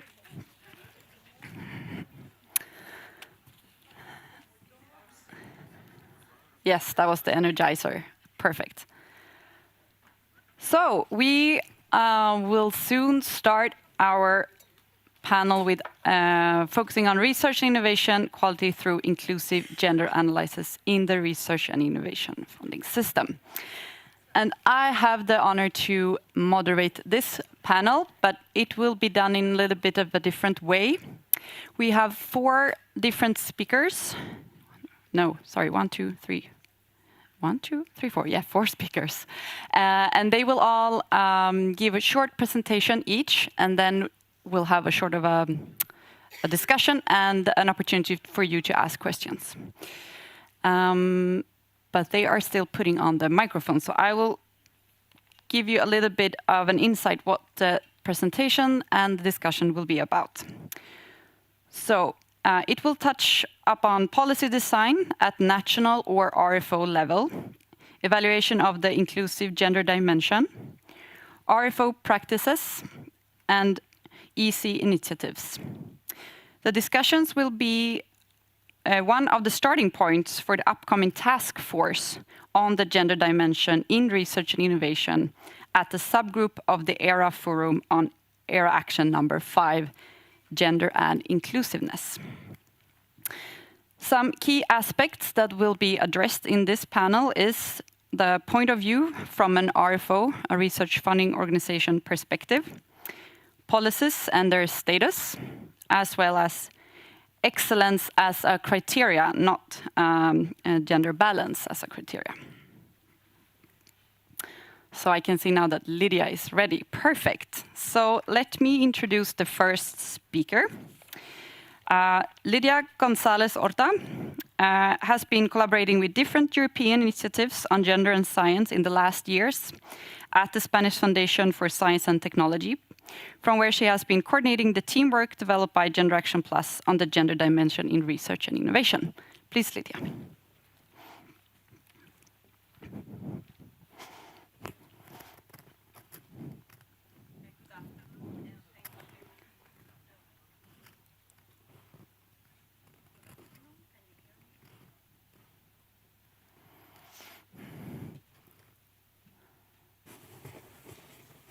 Now, okay.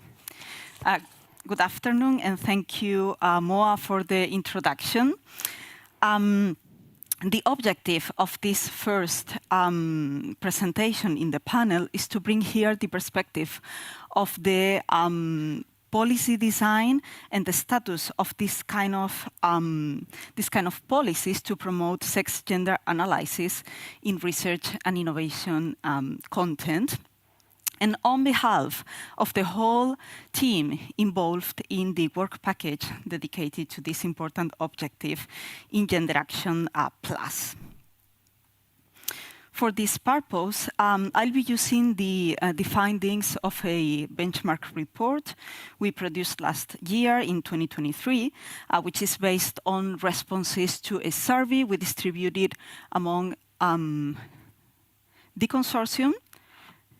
And also outside the consortium, we got responses from 20 RFOs and 15 national authorities with some responsibility for research and innovation and also higher education. I won't go into details, but I would like to clarify that most of the initiatives to promote sex-gender analysis were developed by research funding organizations. Just a few national authorities had specific policies or comprehensive initiatives to promote sex-gender analysis, such as, for instance, a governmental mandate for RFOs to promote this kind of policies. So the topic was somehow delegated to RFOs, but we have stressed in our report and also in the position paper for this conference the important role that national authorities have to promote this kind of policies as well. But mainly, most of the ideas I'll share with you are based on the responses from RFOs and from the analysis of their policies. So based on this and having clarified this, what I would like to share with you is just 4 concrete messages we could categorize as a strength, a weakness, a challenge, and an opportunity for these policies to promote sex-gender analysis in research and innovation content. To start with strength, almost all funding agencies had in our sample, had conducted specific activities to promote sex-gender analysis in research and innovation content. Of course, there was a variety in the number of initiatives taken, the objectives, the targets they addressed, but these were positive figures that almost all of them were on board and taken action. And it was clear as well that the most common initiative taken by RFOs was requiring applicants to explain how they are considering sex-gender analysis in the content of research and innovation proposals. And again, there is no unique way of posing this question or framing this kind of question. So while almost all of them were acknowledging the topic and taking action, the most important weakness we identified refers to the lack of consistent policies through the whole funding cycle. Let's say, since the design of a research call and how to consider the gender dimension in it, until the monitoring and evaluation of the research funded. This was an unfinished business for most RFOs in our sample, with just a couple of exceptions of research funders that were able to show positive impact as a result of their policies, both in terms of the number of proposals explaining sex-gender analysis and the quality of these explanations, as was mentioned before. And we think that this is crucial because without a proper monitoring and evaluation, we can't show the positive impact of our policies to promote an inclusive gender analysis in research and innovation, as in any other kind of policy. So this is why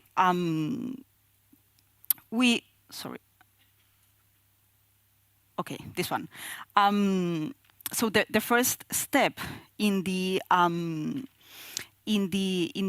towards a consistent policy refers to being able to clarify the objectives of a policy, the concepts and terms that are being used. And our benchmark confirmed that the lack of understanding of the gender dimension of research and innovation still persists.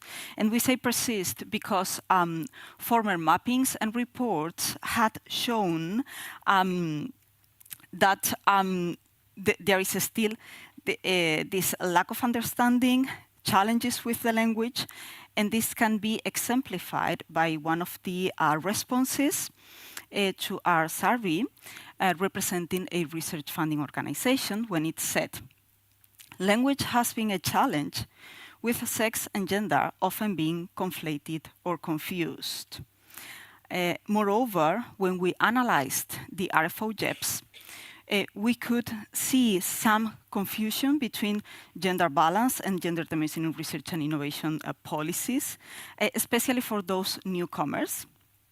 In the sections of the JEPs to develop the gender dimension in research and innovation, we could observe some references to promote gender balance among applicants, increase the number of women PIs as an indicator, or, for instance, promote women researchers in technology-based entrepreneurship. So this is why we stressed the need to have clear guidelines with definitions and that help us differentiate, as stated in the literature, those measures, those policies targeting who's doing the research, representation, conditions, and so on, and how the research is done, research practices. And this is especially relevant when there is a new requirement, which is considering an intersectional perspective in sex-gender analysis as well. And this is an added difficulty, what it means intersectionality as an analytical tool to to address other grounds of discrimination that may be intersecting with sex and gender. So there is a risk of misunderstanding, but also a risk that intersectionality is understood as mainly referring to increasing diversity in human resources dedicated to research and innovation, and for instance, decision-making and so on. According to our report, there were just a few examples of funders trying to integrate an intersectional perspective, but mainly at a programmatic level. And we wanted to also clarify that with this new requirement, several concepts have been arising in the literature and within other projects, such as sex, gender, and diversity analysis, gender-based analysis plus inclusive gender analysis in research and innovation. And we can claim that all of them are trying to capture this new requirement and this complexity of considering as well an intersectional perspective and the relevance of doing it and the need to do it. Several projects and also some of the panels refer to this intersectional approach as a challenge. And this led us to the other challenge we wanted to share with you that refers to the scope of these policies to promote the gender dimension in research and innovation, since this is a matter of quality, of looking for solutions that considers the need of the whole society, a matter of responsible research and innovation. So we are referring to the need to have a proactive business enterprise sector in this regard, and also to include in the dialogues among national authorities to develop this kind of policies, to discuss how to encourage the business enterprise sector as well, to consider the gender dimension in research and innovation from an intersectional perspective. And finally, the opportunity for us is mainly at the EU level. First, the JEP requirement in Horizon Europe that includes, as one of its recommended content areas, integrating the gender dimension into research and teaching content has been a clear trend setter, particularly for those newcomers developing gender equality policies. But as I explained before, there is room for improvement to continue explaining the meaning of this content area and strengthening its meaning in the future gender equality plans. Moreover, we have the ERA policy agenda and its ad hoc ERA forum subgroup on gender and inclusiveness that has as one of its outcomes developing principles for the integration and evaluation of the gender perspective in research and innovation content in cooperation with national RFOs. We think that this is one of the most important forums we will have in the coming months and years to develop these policies together with other, such as the communities of practice in European funded projects. And of course, the next framework program that has been mentioned as well as an opportunity for further ambition in this objective related to the gender dimension in research and innovation that was also mentioned in our position paper for this conference. And I would like to finish by saying that to keep the momentum, we need to broaden our vision, do it better as well from the policy side, and I'm referring to having a strategic process towards implementation and evaluation, as well in terms of communication strategy in this field, because this is essential if we are to become a reference in the adoption of policies for the integration of inclusive gender analysis in research and innovation, and to support as well our research and innovation ecosystems to advance this objective. Thank you.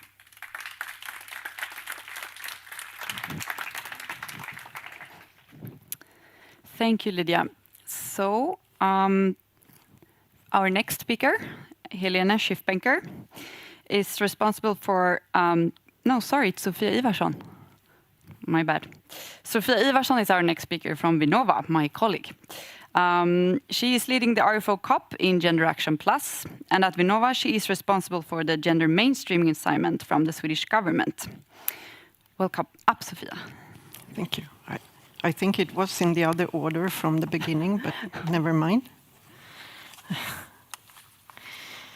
So,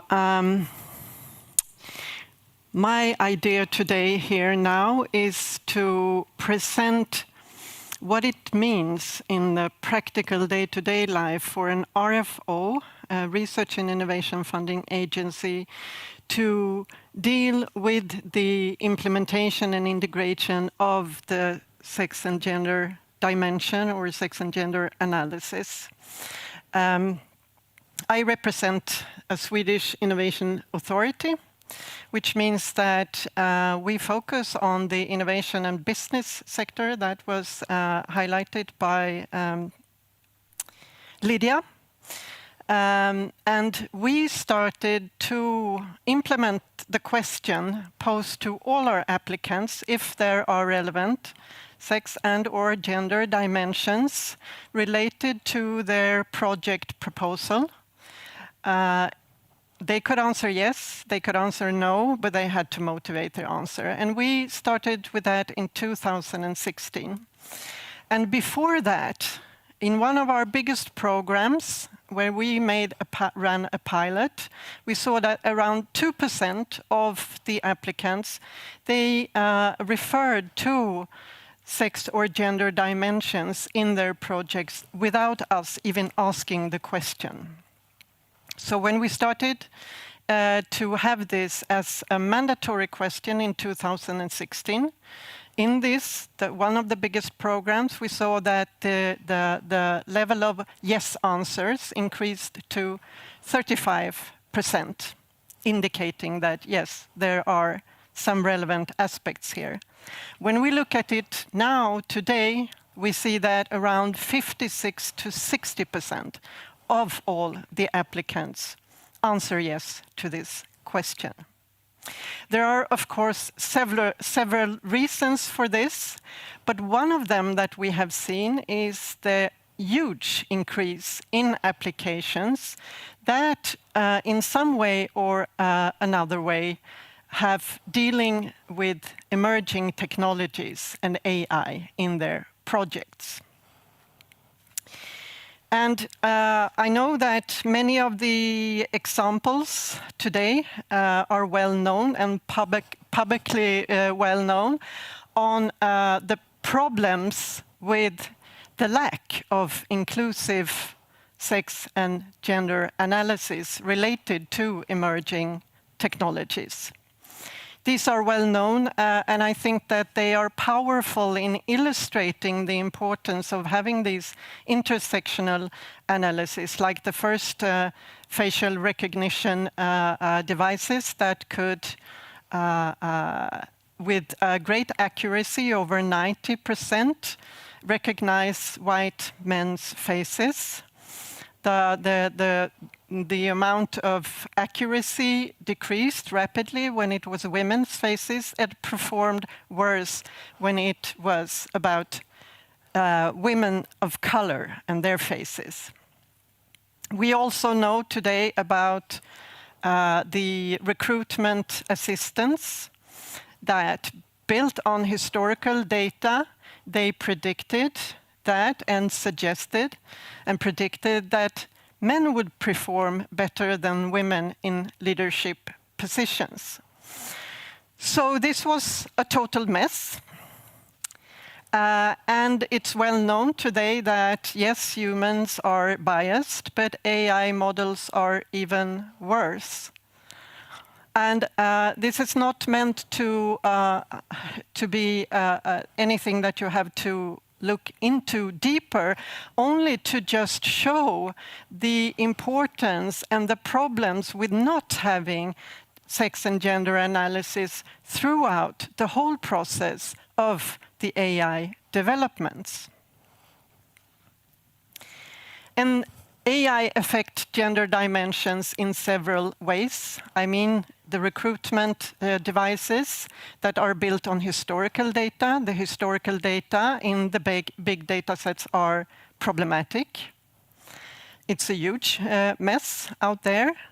But there are other aspects with the data that are problematic. For example, the skewed data or the over and underrepresentation of data, like the facial recognitions, where that contained data mostly from white men. And it's important to understand that globally, women's footprints, the digital footprints, are much fewer than that of men. So this is a consistent problem when dealing with AI and emerging technologies. However, the problems doesn't stay with the problems with the data. The next level of problem is the data categorization or annotating to classify the data. And to classify the data, those are often done by data scientists. And what we saw, because in 2019, when dealing with this mess of applications on emerging technologies and AI that didn't perform any sex and gender analysis or inclusive analysis, we saw that there were so many problems. It's like the big data is like a gendered landscape out there, producing enormous problems. For example, and I will cite one of the projects, working with one of the big text databases in Sweden. They said that, for example, we found that a blue bike was connotated with masculinity. Okay, well, we were not so surprised, but then we found that, well, blue sheets are also related to masculinity. Okay, that was some news. But when we removed blue from the text, then the gender connotations differed. So it was a totally other gendered landscape.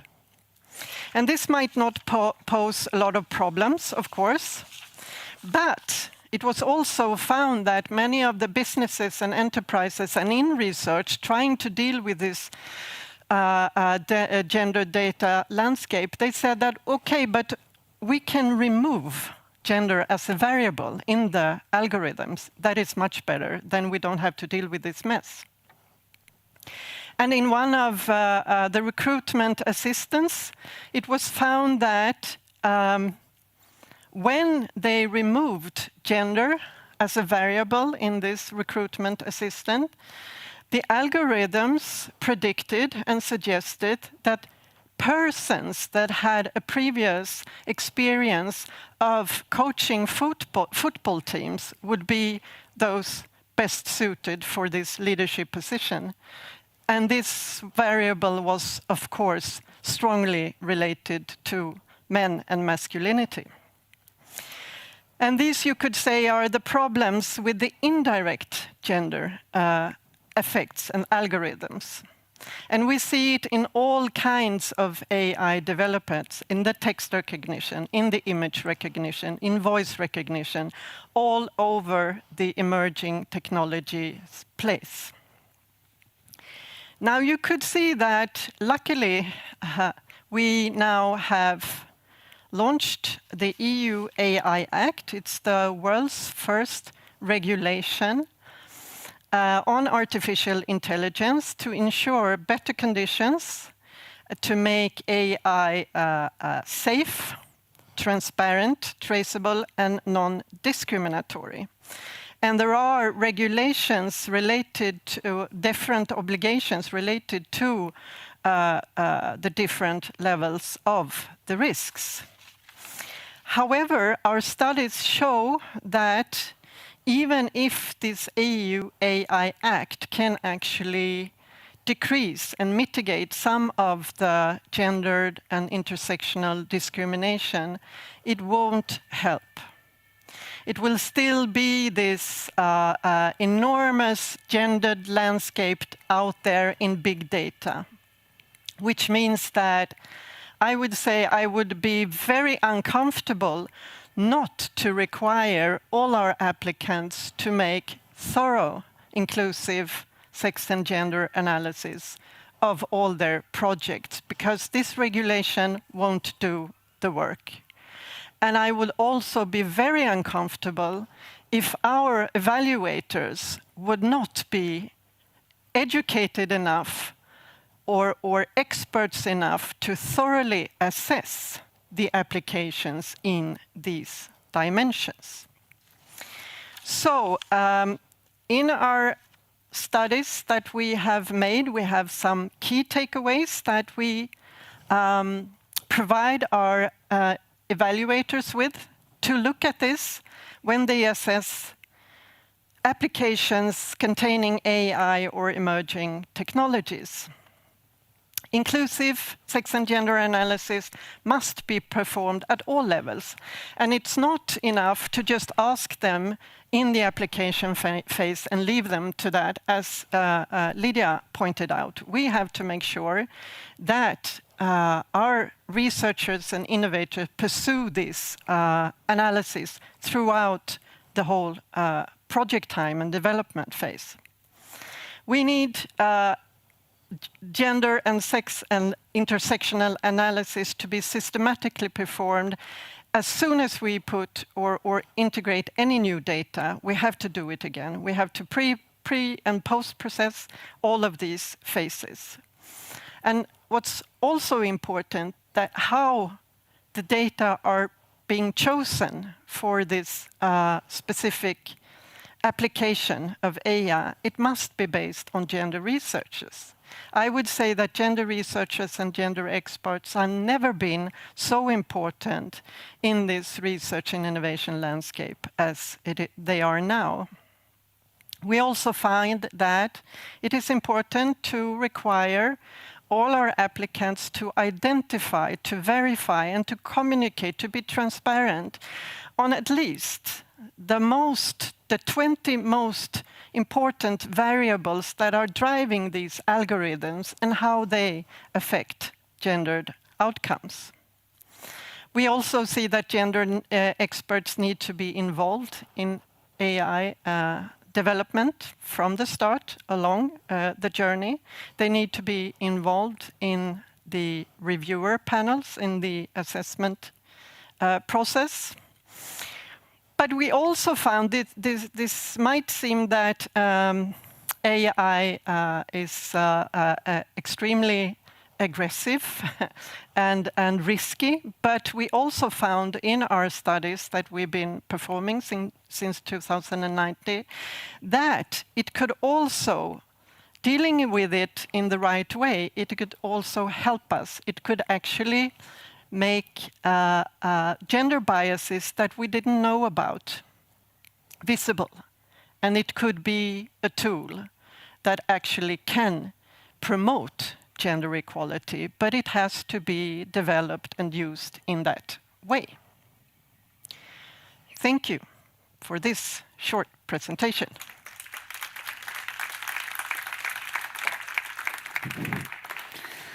Thank you, Sofia, for that very important presentation. Now it is time for Helene Schiffbenker. Helene is responsible for capacity building in RFOs in GenderActionplus. At Joanneum, she's doing research and is a senior researcher who works mainly on gender bias in research assessment and on JEP implementation. Welcome up, Helene.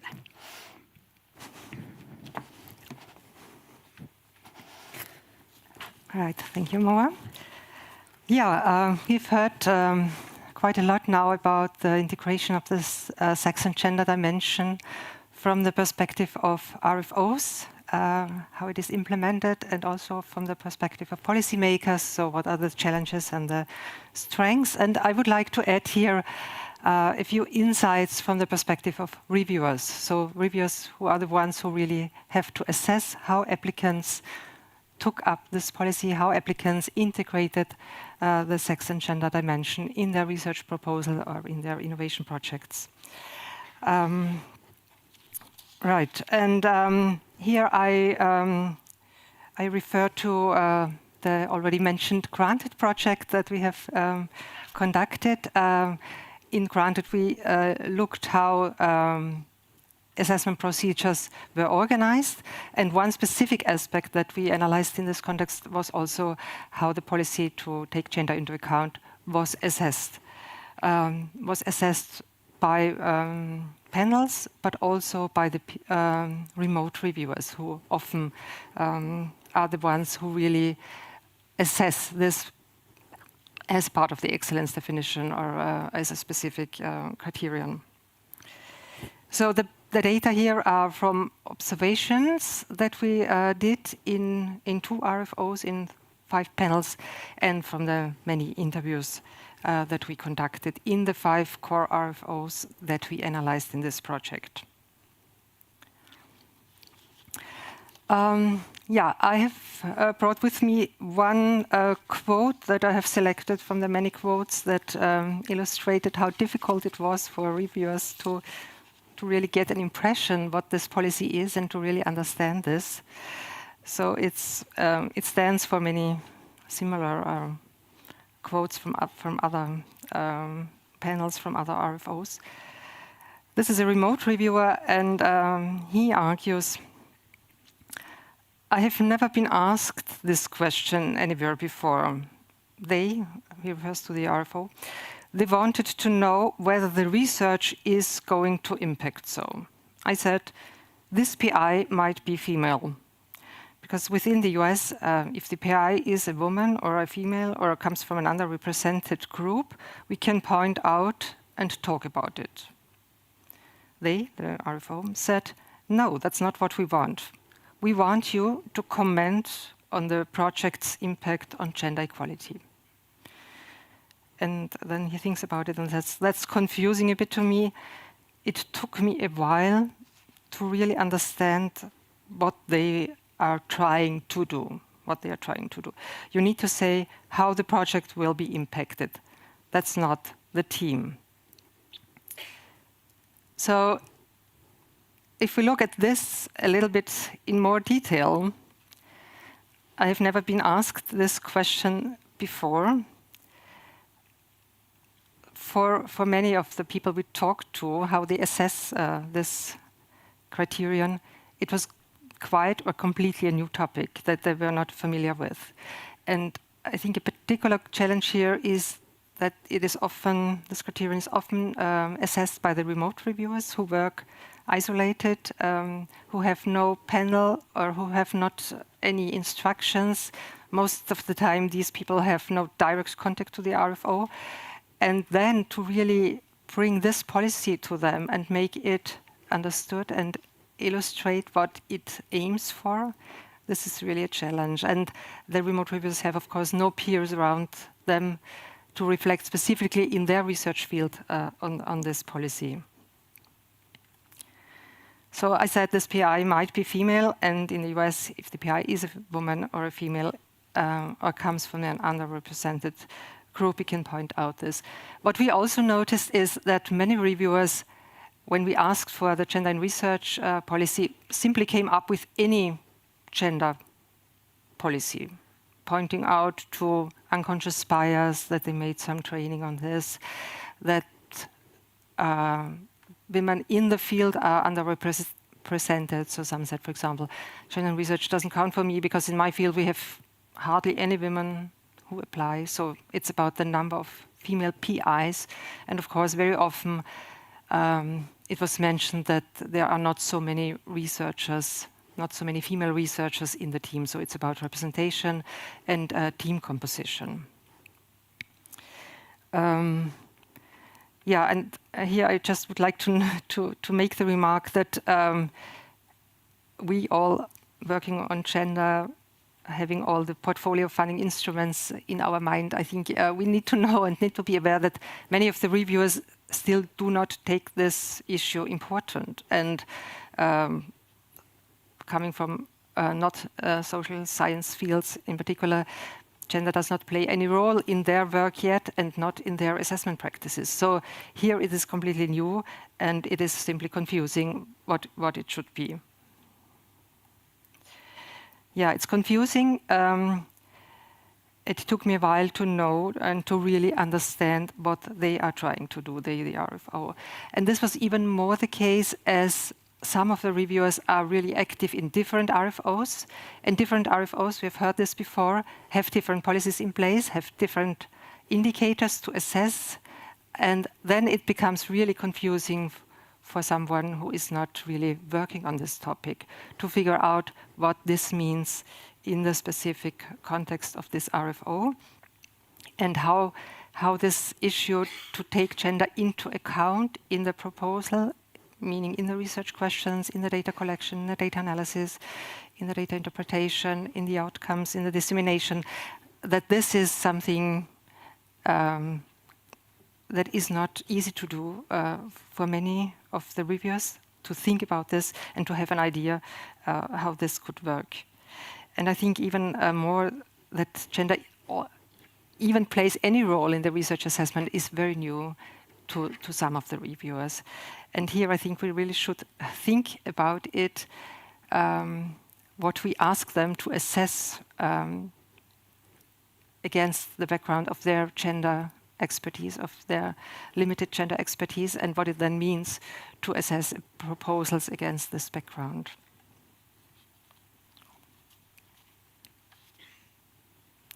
So, yeah, just to sum up our findings, it's we noticed that the objectives, what this policy aims to achieve, is not clear yet. And I repeat myself from what I said in the morning session.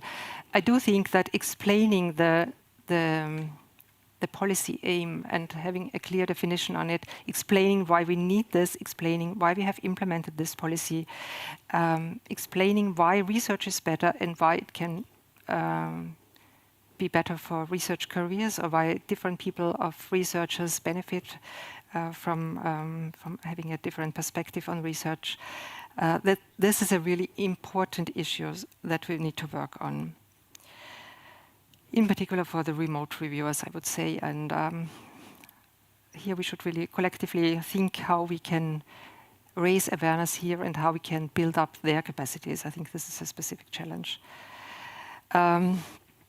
When we observed panels, we were surprised how little role this played in panel discussions, when panels discuss excellence of proposals. And we also found panels, it was mentioned before today that some panels or some reviewers only think of male and female mice, but in the panel I observed, this male and female mice was mentioned, and they started immediately to laugh and to make jokes about this idea. So we really have panels, and this is an RFO that has a proper policy in place. But for reviewers, it's still an issue that is strange and not familiar. Indicators, yeah, this is also, I think, a field where we should work on, and I count here on Quora, and I count here on all the collaborations that we have established so far between RFOs, that we really should try to align these indicators so that reviewers who are active in different RFOs, who do either assessments on basic research or on applied research, that it is a kind of in the respective field, it's a kind of a aligned approach, what is good quality and how to do it. And of course, to build the capacities for in the RFOs, on the program level, on the very different levels of the RFOs, but in particular also for the reviewers. And here we found that it is really needed to build these capacities in the smaller research fields that reviewers and of course also applicants are active, so that we do not have the huge examples or the very common examples, but that we need really to go down and tailor the best practice examples to the smaller research field and topics that people work on, and have here some space also to reflect on this, to share experiences, to elaborate on this together. So using this momentum before we expand to an intersectional gender plus approach, I would like to underline what was said before already, that we really should have our policy goals clear and also have them clearly communicated so that people are aware of. And of course, we have resistances to understand the policies as well, but I think it is our duty as the experts to really communicate the policy in a way that it is understandable for all the different researchers from different fields. Yeah, we should have concrete material and made also this material well known. So we've also found that reviewers argue that they do not have support material. Although on the website of these RFOs there was quite a collection of support materials. So it's also about communicating what is available and how to use it. Yeah, it was also mentioned that we should have gender experts in the panel. In the RFOs, working on specific topics, building capacities there, also in NCPs, and really developing what are the relevant aspects. And I think this is a kind of co-creative process between the researchers from the fields and between the gender experts who themselves do not have the expertise in their respective field, but use the process that we know, the tools that we know, and get ahead here. Yeah, training, this is of course a crucial point and a challenge at the same time. We know that reviewers have very limited time and are not always so willing to participate in trainings, so that we find here formats that fit well and that are really appreciated and attractive to the reviewers. I think this is also an important issue. And yeah, and on the level of the panels, we need also to make sure who is responsible for taking up this issue. So the accountability comes in here again. Who is the one who really cares that the gender in research aspect is picked up in a panel, is discussed in a panel? Here we could think, for example, that the role of the chair is relevant and is here more specifically defined. Right, yeah, and indicators, I mentioned this already. Okay, yeah, there are some publications where you could read more about it. And I would like to mention that in Inspire, we are currently establishing a community of practice for funding organizations that fund applied research. And we want to work in particular on this gendered innovation. So not so much for funders in basic research, but funders like Vinova that fund applied research or innovation, and have some COP here that could share experiences and provide some mutual learning. And we will support this from the Inspire Consortium. Thank you.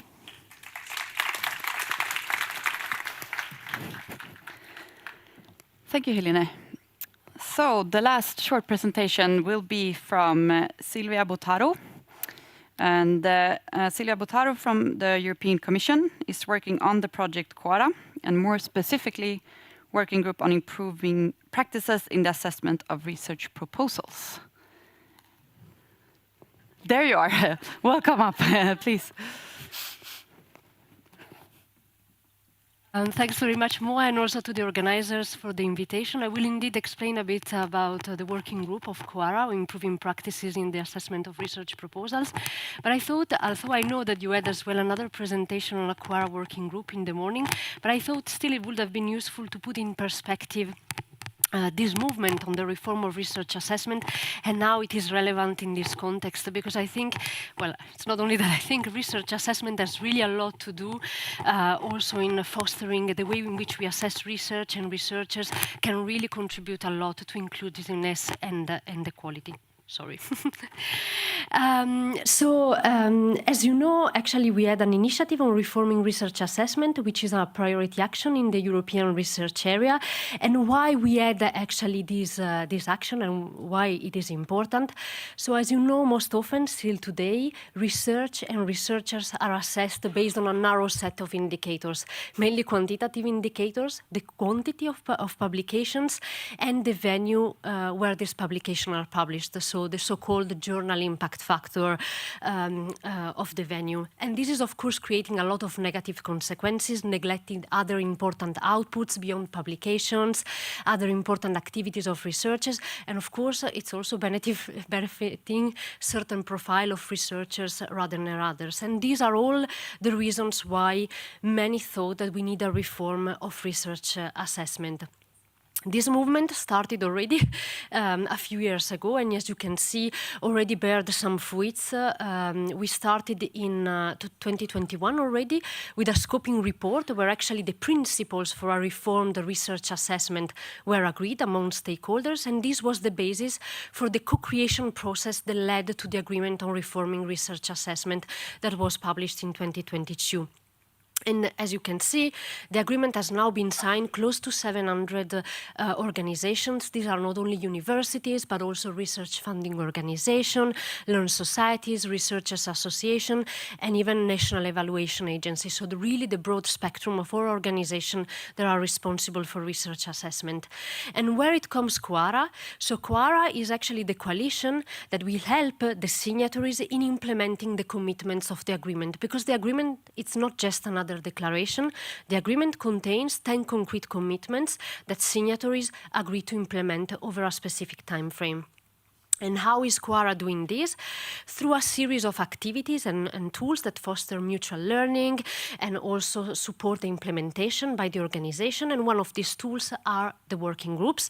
There are already 13 working groups approved within QARA, and QARA has also national chapters. So there are 12 national chapters where actually QARA signatories from a given country also to come together to discuss problems, issues that are specific to that countries, because of course national framework conditions, legislation are also important to make progress and advances in this area. The common vision in the agreement, of course, is that the assessment of research, and here we mean by research assessment in the broadest sense, it's the assessment of research proposals, it's the assessment of researchers, but also research organization. So they recognize all this diversity of outputs, activities, and practices that contribute to maximizes the quality and impact of research. And so, as I was saying, there are 10 commitments, of which 4 core commitments in the agreement that really support the achievement of this overall vision. And in the big co-creation process that there was for the development of the agreement, of course, the gender equality, equal opportunities and inclusiveness were highlighted very strongly. And so you can see that one of the principles for reforming research assessment is indeed about this, to consider gender balance, the gender dimension, take into account diversity in the broader sense in research teams at all levels, but also in the content of research and innovation. And actually there is as well a concrete commitment in the agreement, which is about basing research assessment primarily on qualitative judgment, for which peer review is central, supported by responsible use of quantitative indicators. And here, when peer review is referred to, of course, it's acknowledged that peer review processes needs to be rigorous and transparent. And one of the means, of course, to make that contributes to the rigorousness of peer review processes is take into account as well gender equality and diversity considerations. As the European Commission, we are supporting this initiative with a number of activities. I will not list them all, but just for you to know that as the European Commission, we are a signatory of the agreement. We are a member of QARA, and so we actively participate in a number of QARA working groups, and we co-chair as well this working group that I'm going to present you now on actually improving practices in the assessment of research proposals. So it's a working group that we co-chair. We co-chair it together with the German Research Foundation, DFG, and with the Knowledge Research Foundation in Sweden. And we started the work in October last year. And the working group has a time span of 2 years. As you know, all QARA working groups are time limited. The duration is 2 years, indeed, to make sure that this is not dragging on discussion, but really we produce something concrete within a limited time span.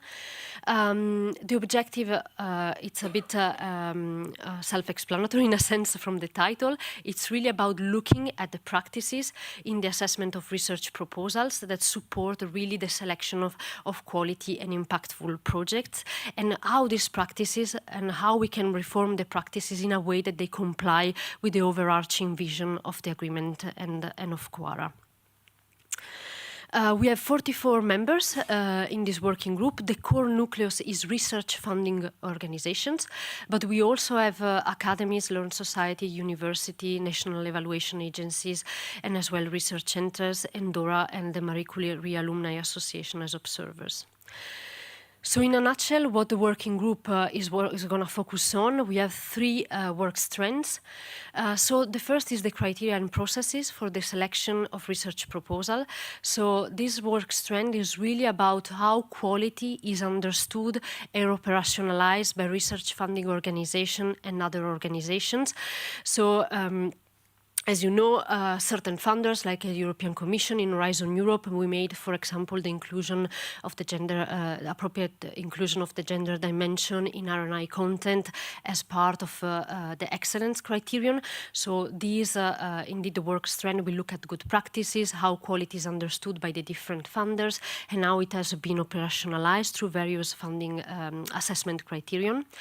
And also here we look as well at the innovative approaches to review. So it can be, for example, innovative approaches to peer review, but not only. AI was mentioned, and of course we know that the AI, sometimes certain funders use it in assessment processes. So this work strand will also look at these, what are the biases, what are the practices that many funders are using, and collect the good practices that can be spread among QARA members.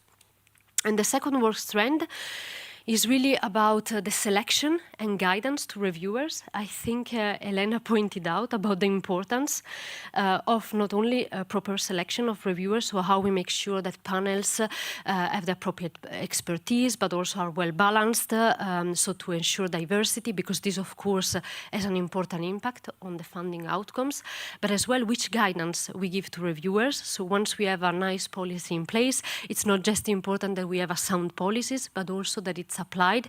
So this work strand is going to look indeed at good practices that exist on the training of reviewers, which material is provided, and one of the deliverables will be a toolbox collecting indeed these practices. And the third work strand is the information as well that we request to applicants. And this is about how we balance qualitative and quantitative information, but also how do we ask information that really allow to take into account the variety of outputs, activities, and practices that researchers contribute to. Of course, narrative CV is one tool that many funders are now looking at and implementing, but it's not just looking at innovations and different tools that are used, but also the evidence in the use of this tool and the effectiveness, because I guess many of you know as well, narrative CV is a very useful tool for really allow a broader spectrum of outputs, but it can also have some biases. So this is also things that as research funding organization we should explore, have more research if necessary on. So this work strand, we really look at all these issues. And finally, I think it's important as well to mention that we want the work to build on other work and synergize with what other QARA working groups are doing. So, of course, a lot of synergies are being built. And we also have a working strand. We're looking at bibliographic analysis and horizon scanning. And I think the findings of the granted projects are really examples of reports and work that we will incorporate into the work and reuse in this QARA working group as well. So I think this was, in a short nutshell, but I'm happy to discuss this more further. Thank you.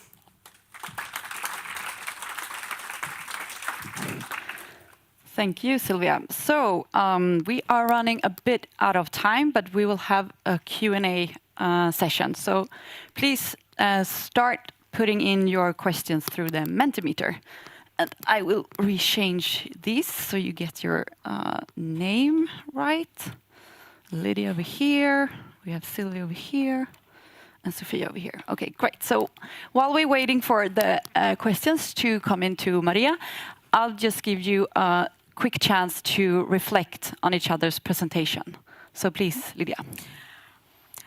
So I would like to start by saying that it is very important to have this kind of in-depth analysis of the problems that concrete key actors in the implementation of these policies are facing, and what the needs they have to design the best solutions and the best policies.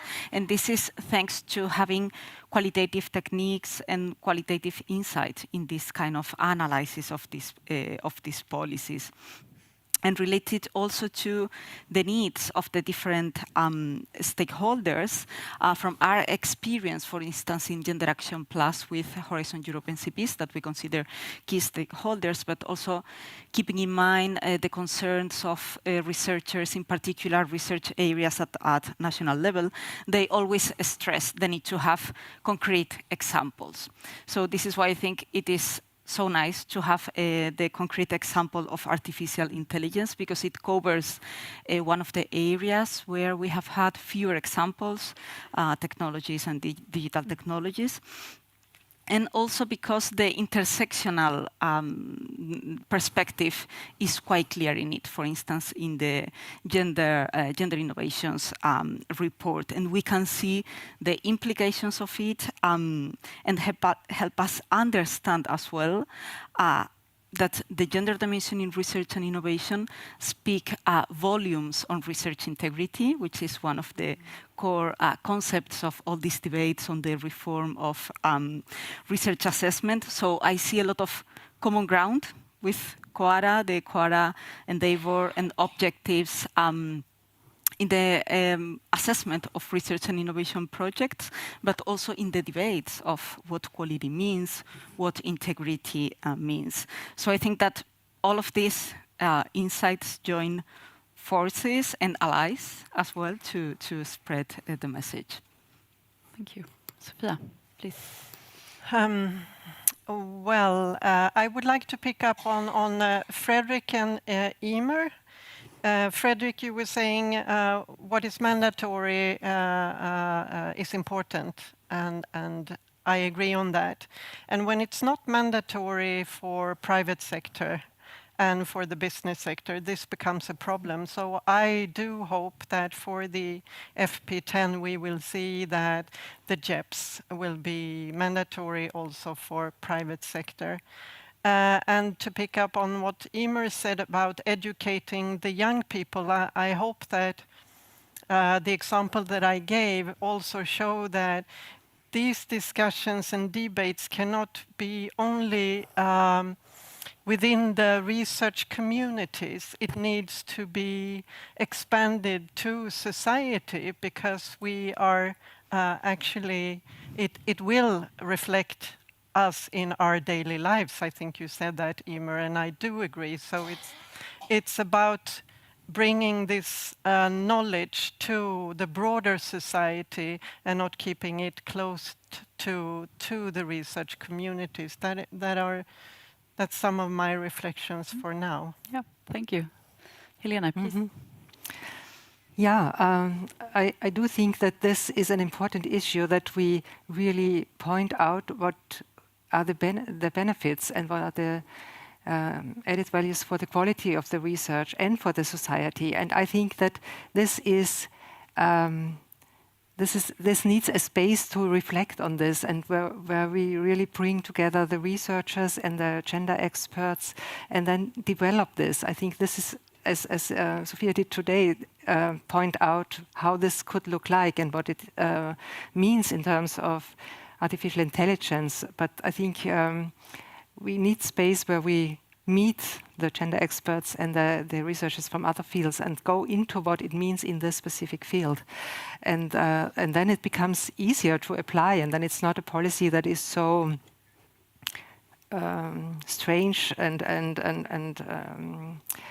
difficult to apply for researchers in other fields, beside the social sciences, I would say. And I think many of them have not had training at university that had already gender integrated in the curriculum. So for them, the gender concept and how gender structures our society, and also what it means beyond society in the research topic, is simply not an issue to think about. And I think providing space and expertise help them develop this would be beneficial for all of us and for many researchers who feel they want to do something, but they do not know how to. I mean, the applicants, but even more the reviewers who should then assess it. I mean, both stakeholder groups, I think, need to be addressed here. Thank you. And Silvia?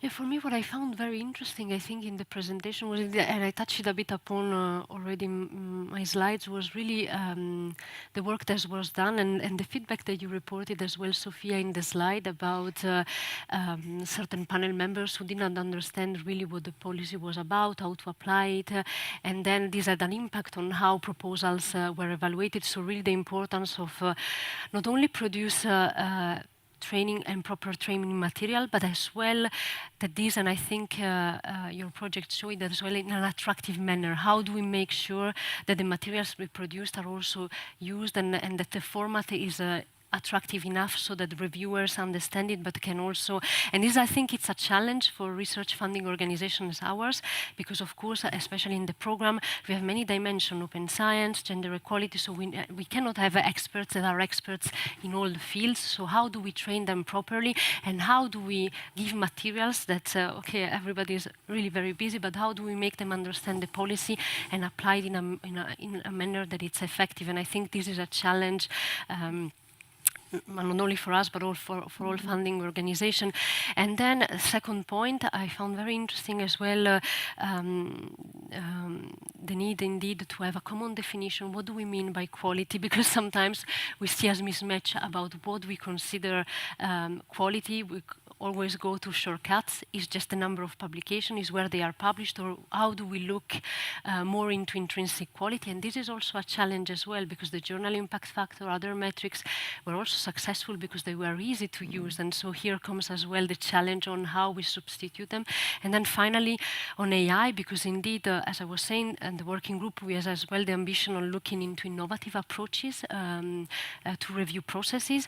And of course, we know AI is sometimes applied in selection of proposals at certain stages, but indeed, I think not only for AI, but for every tool that we use, we have to understand what are the benefits, but also keep on asking ourselves, okay, what are the biases, and make sure that whatever tool we use as well, we understand the biases and as well evaluate the effects of any tools that we use, so that it's a continuous evaluation and improvement. It's a cycle.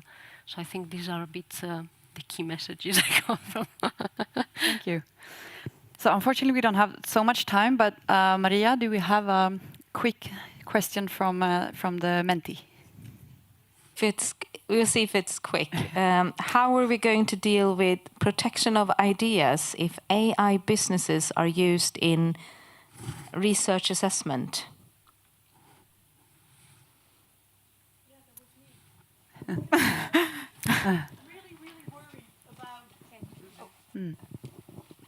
Thank you. I'm so worried about using these private organizations' tools to feed them with our research ideas, and we do not know where they end up.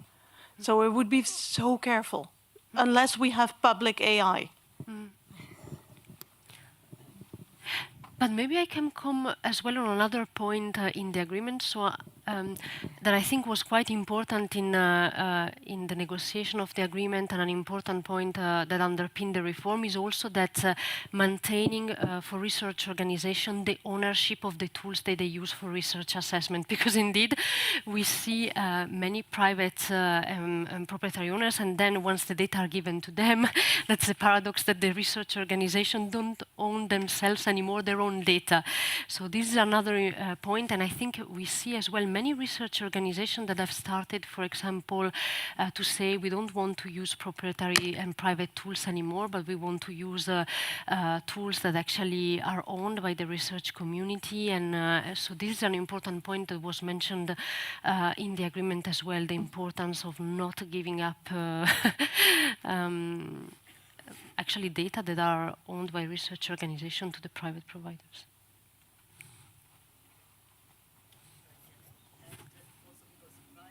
You need a microphone. Wait a minute. Here it's come. Just a comment, that's not a question. Based on my own experience and in my community, private agencies which deal with data like Scopus, this kind of thing, they made big mistakes, but huge mistakes. So they cut 30% of citations, for instance, and you are cut out from, the pool of evaluators because you do not have enough citations according to them, but you do have. So this is very biased thing. Thanks. Sorry. Okay. Well, if you want to have a last word on that question, otherwise we need to wrap up this panel. Thank you very much. Very, very interesting. And I guess we all have many more questions. I feel I do. But the questions that we are not asking, they will be taken care of. We will answer everyone and each of them. So please keep on sending in your questions, and we will answer them and send it out in a written answer after the conference. Sorry? I'll get back to you on that question, Eva Sofia. Great question. Put it in the Mentimeter. So now we will take a short break. We will be back here at 4 o'clock for the last panel and the wrap-up of the conference. So 4 o'clock. Thank you very much. Can you stay or do you have to leave?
Okay, everyone, welcome back from the comfort break.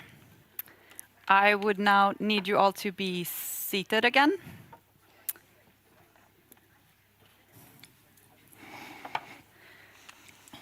So we are getting closer to the end of this conference, but before wrapping up, we have one more panel, and I will be moderating this one. There are many great things and achievements being made in the era, for sure. But how do we then keep and maintain the momentum? This is what our next, and for this conference, last panel will discuss.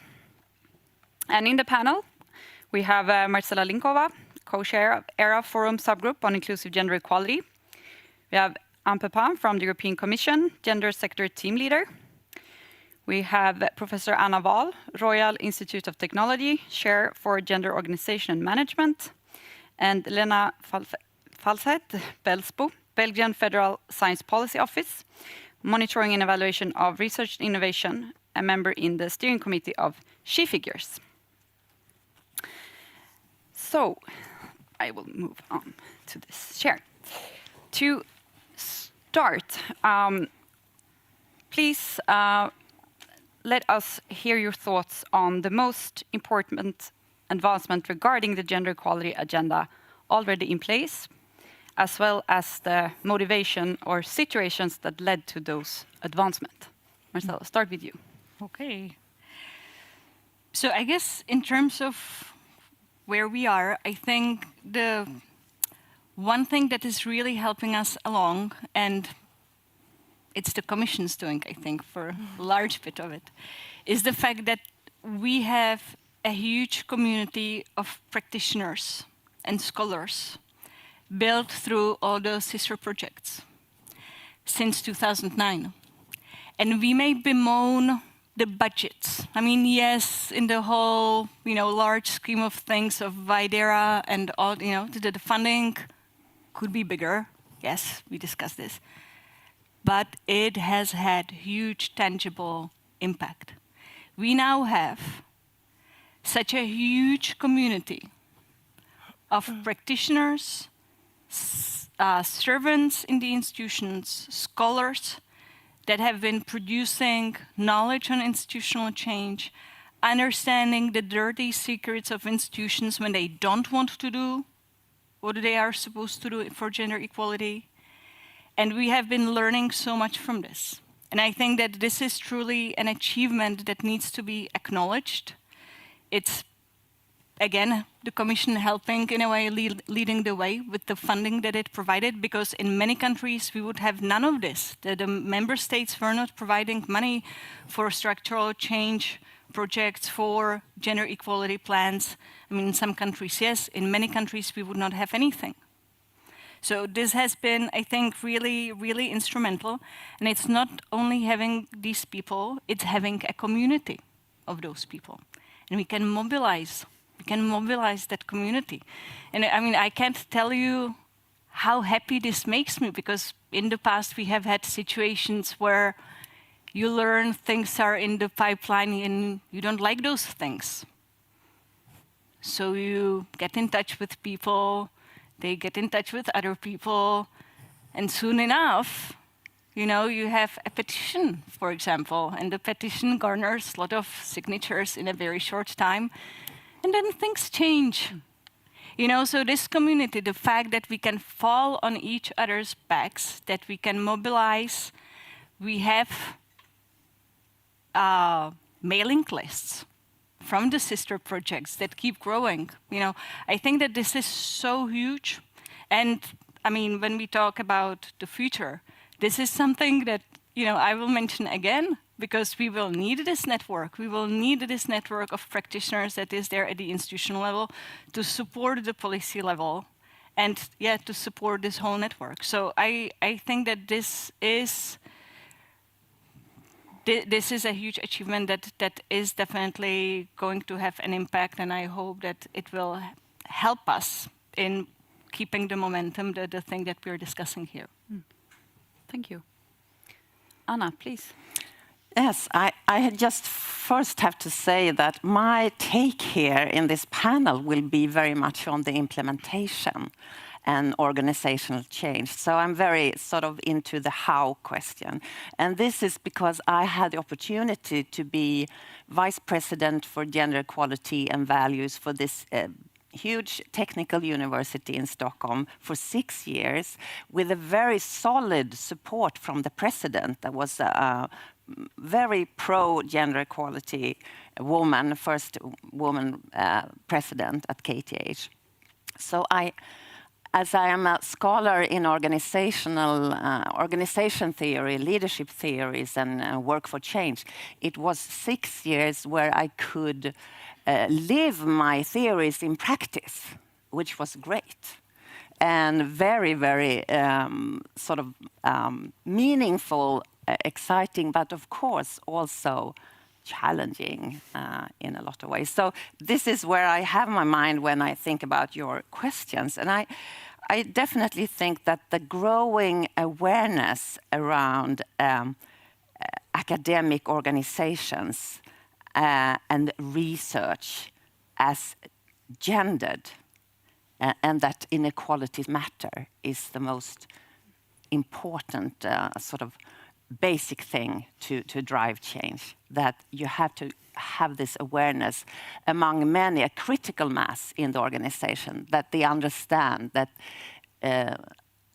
academic organizations are not, as we started off this day, they are not gender neutral. And the problem is not women, the problem is academic cultures. And this is what you have to face in the kind of position I was to work with. So I think that the growing awareness was very high prioritized in my work and to many different groups. And in that way, I was leaning on, of course, gender mainstreaming strategies and you know, all these policies and legislation, etc. And I think that it helped me to do the work and to stress that this is not, I mean, it's you have to accept that changing academic organizations is about changing structures and it's about power. But I still think that it's very dominant discourse in academic organizations to see gender equalities as an individual issue, that it's about women adopting to, you know, and helping women to adopt. And this is, of course, very problematic. But I think that the gender mainstreaming strategy, not among all, but to some, it helps them to see the structures and power. I think that linking discrimination and harassment to academic culture is sort of the core thing, very crucial. And I must say that the motivation why this happened is very much thanks to gender research, because there is knowledge, there is data, there is something to disseminate. And especially in universities, this is being asked for, because it's very hard to drive change among, you know, technical professors and not giving them sort of data or knowledge. So I think that was the main thing. So we still need a lot of empirical work to sort of, unfortunately, we have to prove that inequalities actually exist. And of course, it's intersectional, as we have been talking about, a perspective on gender equality. So I think these things were what came to my mind when you had this question. Thank you. And well, I think we said that many times today. I think that the gender equality plan eligibility criterion introduced in Horizon Europe is probably the most advanced tool right now, and I mean, the Commission did not invent that. I mean, Ireland had done that. We heard with the 3 funding organization requiring that universities have an Athena's 1 charter. Before that, In the medical field in the UK, it was the case. So it's, and we could also push that and have the leadership at the DGRTD and at the commissioner level support really the introduction of that eligibility criterion. Also, because we were at a stage where, and that comes back to what you said, we had been funding for over a decade the implementation of gender equality plans, created really networks of practitioners, and a library of good practices, and already tools to try, online tools like the GEAR tool to help practitioners implement gender equality plans. So there was a lot of knowledge to build upon, but still figures were showing that we were not progressing so much. The SHE figures were saying, if you really want to change something, you need to take a strong step. So it was really the will to create a step change, really. And we see that happening. I mean, it needs to be reinforced, it needs to be monitored, but I think we have a strong instrument there. And and we, in parallel to that, we try to provide more guidance, and there will be more coming up. So a tender for a competence facility to help member states and organizations within to comply with the JEP eligibility criterion will be launched soon enough. And then we also want to reward those organizations that already have results with the Champions Award. And we are still giving funding to implement measures, but this time for inclusive gender equality plans. So, yeah. So I would say the eligibility criterion would be the one. Talking about SHE figures, Elena. For me, just the recognition of the importance of gender equality on different levels, personal, institutional, but also structural, has been a big step forward. The fact that gender equality is increasingly a self-evident part of the conversation on R&I, and its importance for the prediction of high-quality science, content-wise, science with real societal impact, which is the kind we want. Next, the availability and the familiarity of the language necessary to address situations and to rectify situations. And connected with that, the training we can give and the communicating we need to do on the importance of remaining active and remaining vigilant and progressing here. And on a practical level, like has been repeated many times, strong positions from policymakers, from the Commission, the JEPs, and the funding for research, which gives us lots of data like the SHE figures does, and benchmarking studies like GENDERACTIONplus or UNICEF, and the availability of the practical guidelines that come with that, and we can use to really implement change on an institutional level. Great. So I heard you before we started this panel, you were saying that there's been so many interesting things said here today. Do we really need to come up with new smart things? No, you can of course use what already been said. So reacting on each other here, what else to say about these advancements before moving on to the next questions? Wow. Well, having a policy forum. So, I mean, from the beginning, there was the Helsinki group, let's say, and 25 years ago. So, and then it moved to at the level of the council, and now it's back as a commission expert group. We'll see what is the most effective, but it's important to have representative from member state, associated countries, and now umbrella stakeholder organization to really discuss this issue. I will just add, I mean, I'm so happy that we have the RFO community of practice. And, you know, like we all know and have known for a really long time how important the RFOs are. They play such a critical role. In some countries, they are responsible for funding more than 50%, 60% of budgets of universities and research institutions. It's the lifeline. It's the livelihood of researchers in Europe, especially in the early career stages. So we depend on research funders. And so the fact that we now have a community and that there are dedicated staff members to addressing gender equality. And yes, I mean, we have heard all the obstacles, the resistance from the academic community to gender dimension, to gender-biased trainings and all of that, yes. But the fact that the research funders are increasingly recognizing their responsibility. I mean, you know, when I started studying research systems, I did my PhD on transformation of the research system in Czech Republic post-2004, changes in research assessment, etc. I mean, we had no discourse of research funders being responsible for the working conditions. You know, it was all excellence,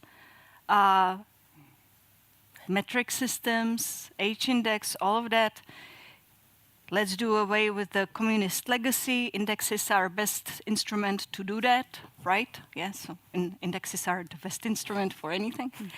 And where are the people in the system? No one was really speaking about people in the system. And I mean, to some extent, it's like that. You know, you have to find the grit, you know, resilience. If you're not, you're some sort of research wimp, so we don't want you in the system. I mean, we still get that too. But at the same time, the research funders are recognizing their responsibility for creating the working conditions. And I really hope that also with the work that we're doing in GenderActionplus, we will move forward not only on the research assessment thing, gender biases, but also gender-based violence and all these other issues. And I think that this is a huge development, the research funders. Glad to hear. We already touched upon it a bit, but I would like you to reflect on the resistant and current geopolitical situations. What are the most important factors to keep momentum, having this in mind?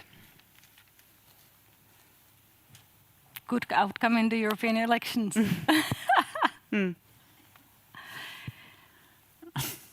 So vote. Yeah. Get people to vote. Yeah.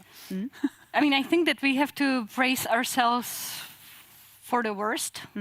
I think that we have experience in many countries what it means to work on gender equality in difficult political situation. We know what it means to go under the radar. We know what it means to scale down the language.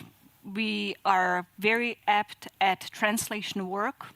So we are able to translate gender equality concepts to make them basically palatable to powers that be and continue some of the work. We now have scholarship coming from also European funded projects on this, so we can, I'm sure, harness that. And also, I want to engage with colleagues from the countries that are facing perhaps newly backlash or have been in situations of backlash and learn from this in our policy community in GenderActionplus and see you know, how to do this. Because for me, I mean, for the longest time, I mean, since Helsinki Group and Standing Working Group, it has always been critical for the policy forum to be open enough and accepting enough and designed in a way that all countries want to be there, irrespective of where they are politically, so that when the political situation changes, these countries can just jump on the bandwagon and pick up, because the pendulum will keep swinging. I mean, we see it. So to me, it's brace up, but then also work very hard so that it does not happen. I think that it's very important to work with academic leaders, leadership training. I've done that a lot, and I think that it's about accountability, knowledge, and expectations. It's not that they should have this idea of that, oh, another thing adds to my responsibility, and another thing, and another thing. They should do their work, their job, but in another way. that's the message, that they can learn, and this needs training. And I think resistance, of course, exists on so many levels, but also in these kind of rooms with a lot of leaders. So you have to have time and space for resistance, for handling resistance, to let it out. It's better to just listen to what's being said and to handle it, and to find ways to handle it, and also to train others to handle it, so that we're not so scared of resistance when it's in the classroom or on the boardroom or in the executive suite, etc. So I think that's a lot, and of course that is also to do with research funding, because we need resources for more action-oriented research projects, that we can do this in our research, as researchers, train and have time for reflection,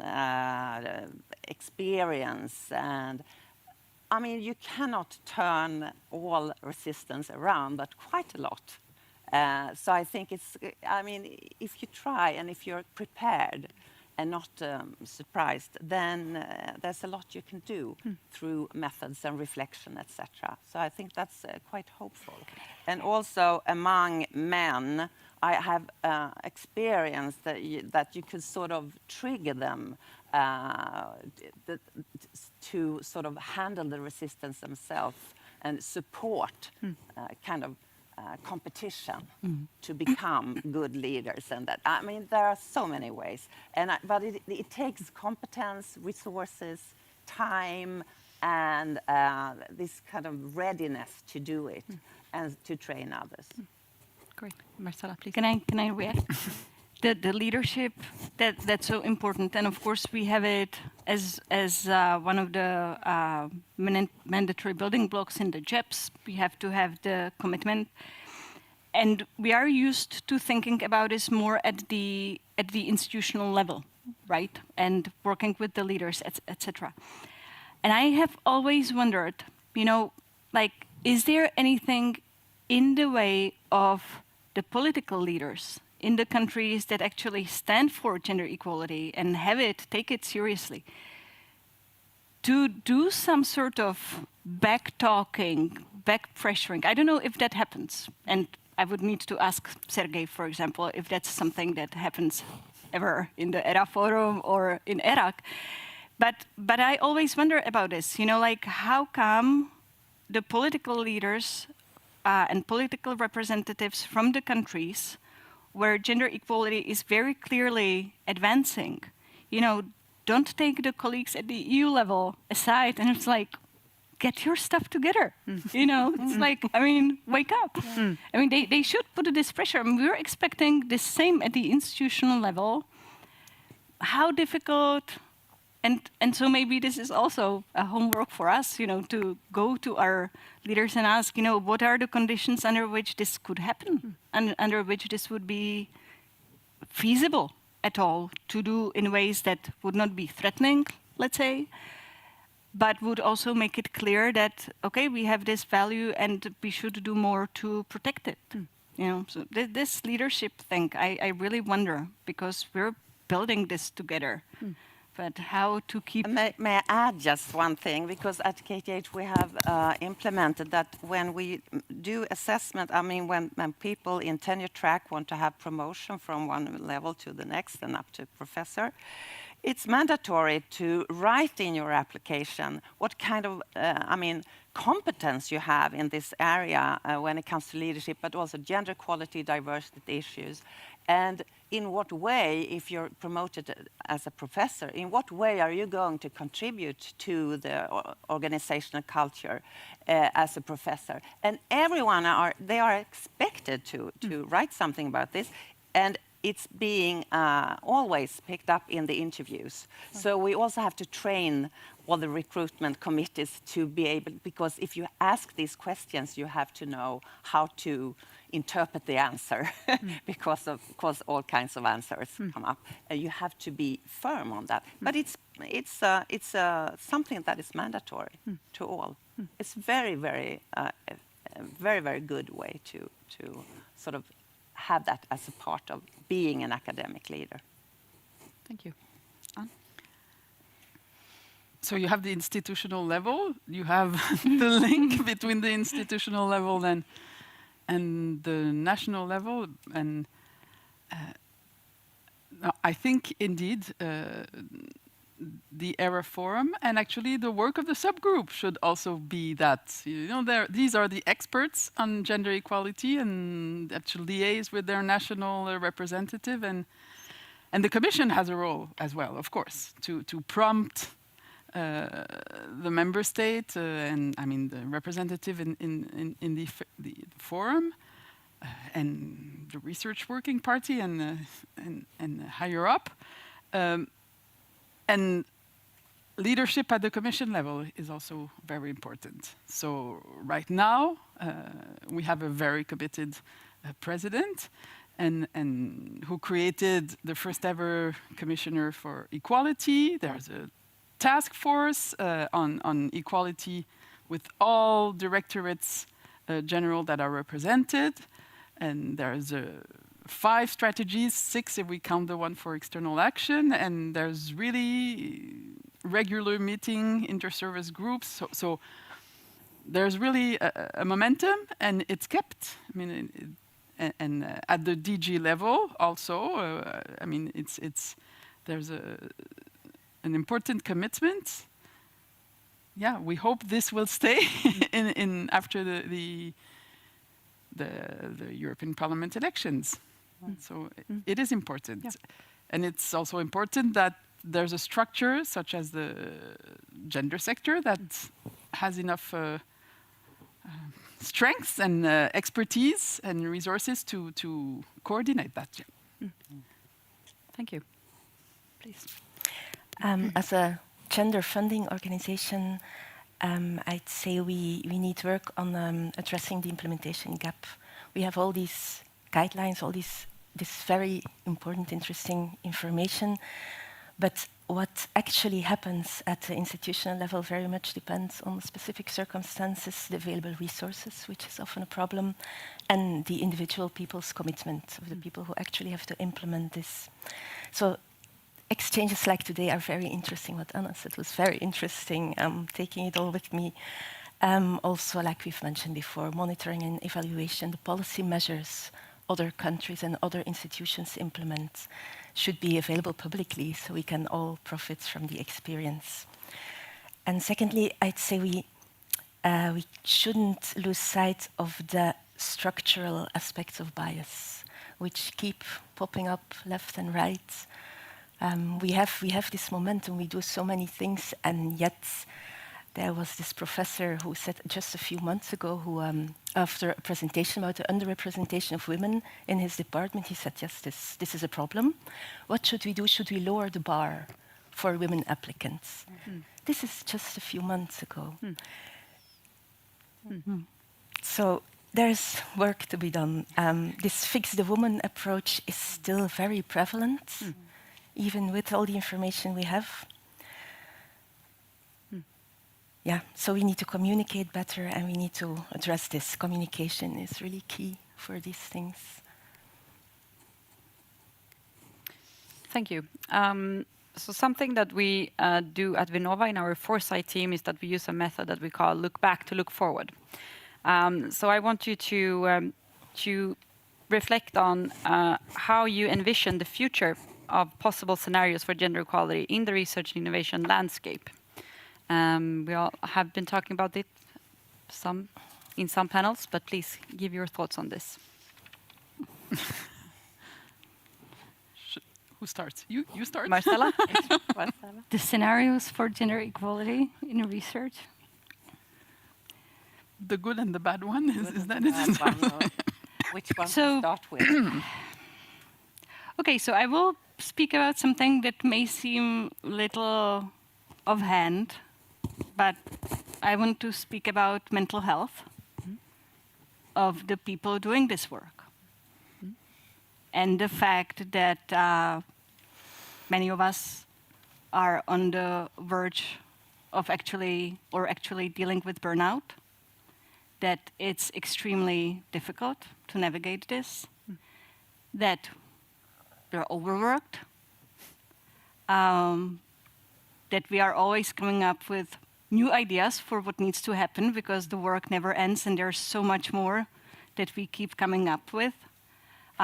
New opportunities arise. We now have Quora that is open to cooperation on gender equality. Why not seize the opportunity, right? Research funders, I mean, there's so much. The day has 24 hours. We have projects to manage. And I think that we really need attention to the issue of mental health of the gender equality practitioners and scholars who are working in the institutions trying to change things.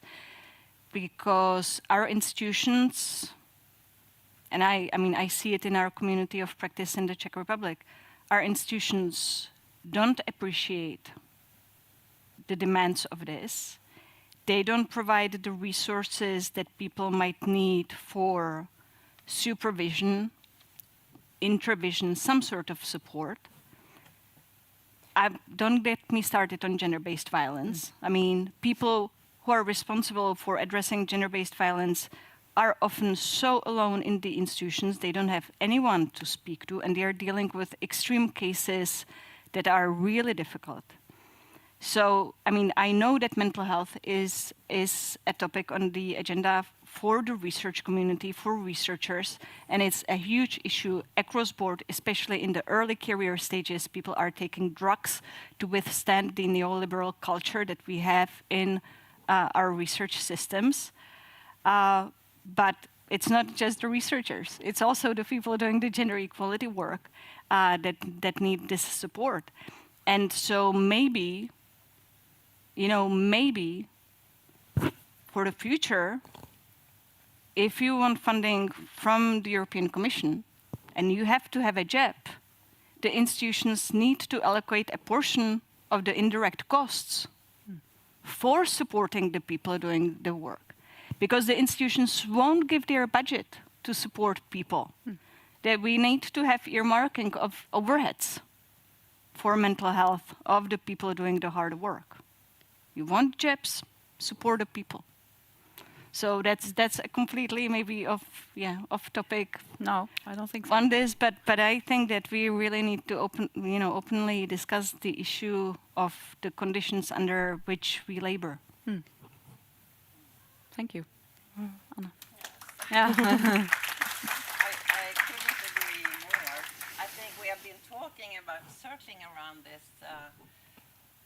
this idea of feminist perfection that of course leads to feminist fatigue and I mean because a lot of the resistance is questioning what we are doing, whatever we do. I mean, if we work with gender equality, that is wrong, we should do something else. If we work with diversity, that is wrong. I mean, so it's whatever you do, it's wrong, and that's very, very tiring, of course. But I envision, I mean, it's kind of from this scale from the negative future could be that this discourse on research as being gender neutral would be strengthened. Of course, that's a risk with coming elections and things, and that would be very, very bad. And then this idea that meritocracy, this is something strange. Yeah. Sorry. Oh, be careful. Oula. Yeah. You almost lost me. Oops.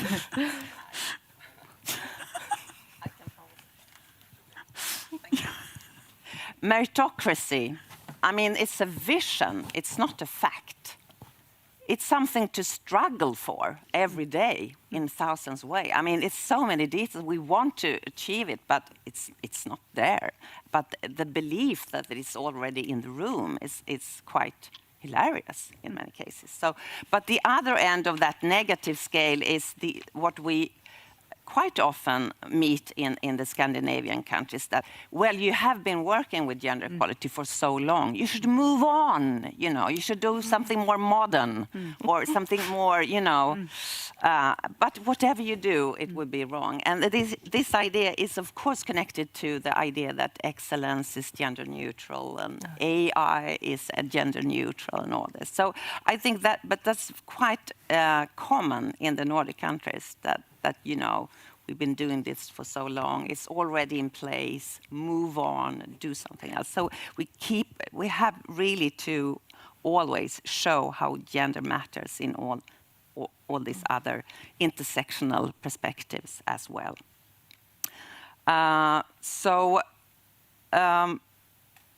The positive one would be that I think the positive future I see is that there is a critical mass of gender-aware women and men in academia that understands more about the mechanism around inequalities, so that they will be confident in understanding that research will become, quality of research is depending on these kind of insights, and that we work with gender equality, so it will be demanded. That's the positive idea that they are thinking themselves. I mean, it's not that they are told, but they are actually convinced after all the work that we do that this is something that will make, of course, gender equality work or diversity work more sustainable, but also that research will become more relevant, better. So that's my positive vision. Thank you. What's yours? Oh, I agree with your positive vision, that's for sure. What could be the nightmare scenario? A parliament that switches to really very conservative and non-gender equal views, when until now it's usually the parliament pushing for these issues and more budgets for research and innovation. And what if we have in the US some president that we don't want? What if we have war? I mean, it could really, so that's the nightmare scenario. And then we have what you said, we manage, we find our ways. So in some countries it will be better, in others not. And hopefully at the Commission level, there will still be a strong leadership on this. And then the dream scenario, no, it's not the dream scenario, but things that, for example, we agreed among 22 member states, 3 associated countries, and 14 umbrella organizations that for the next European Research Area policy agenda, we should try in 3 years to know how to monitor and evaluate effectively inclusive gender equality plan. We have guidelines on how to really operationalize intersectionality. We know how to monitor and evaluate the integration of the gender dimension into research and innovation content. And we manage really gender mainstreaming in the other ERA actions at EU level, at national level. We have a code of conduct on gender-based violence, and it's implemented. And we even have principles for gender budgeting. So in 3 years. So, I mean, and we have resources to do that. So yes, so it's gonna take some effort. And what you're underlining, yes, how much pressure it puts on all these practitioners, and there are many. I mean, that's still better than just a few bearing the brunt, but yeah, it's to take into consideration now that we have a comprehensive strategy from the Commission on mental health. yes, let's say I'm hopeful, but we're not there yet. Thank you. I'm not going to do the nightmare scenario. That covers. And I do agree with the dream scenario. And I do see a problem. I think we all recognize what Marcella said. But on a personal level, I'm really happy about the gender-based violence, the fact that it's becoming visible in the UNICEF project, because if you try to find data on it, it's next to impossible. So we need this kind of thing to really make clear what a pervasive problem it is and how we really need to act upon it. Thank you. So now it's time to let the audience in. So if we have any questions to our panel from our online or on-site participants, please raise your hand, or Maria will take care of the questions from the Mentimeter. I know you have questions.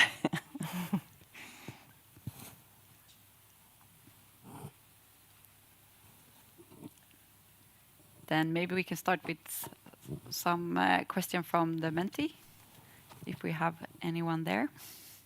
Or comments? No, no comments. Everyone is so tired. Everyone is so full of, yeah. It's been so always said Long. and interesting.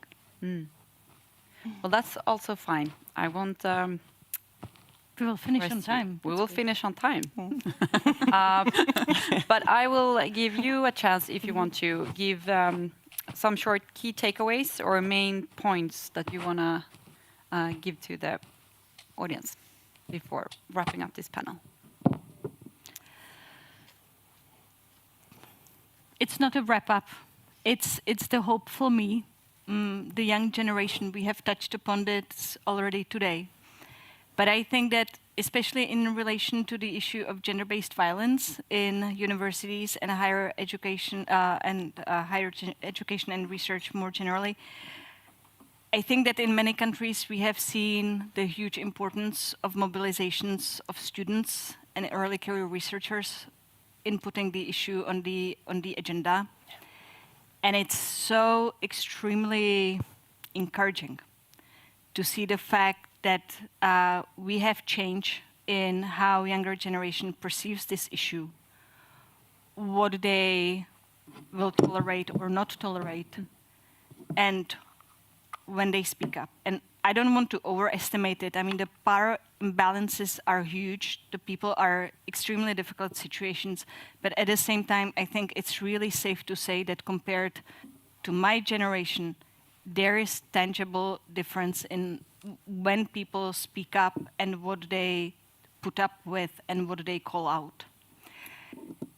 And I think it's such an important development, because this is, to me, you know, like we can have all these policies and we see the slow motion, we keep things on track, and it's very important. And yes, I mean, since 1999, when the issue started, we can definitely see how the policy level evolved, how the institution evolved. Even 8 years ago, I mean, what we're discussing today would not be possible to discuss at the RPO level. I mean, it's really tangible what is happening now.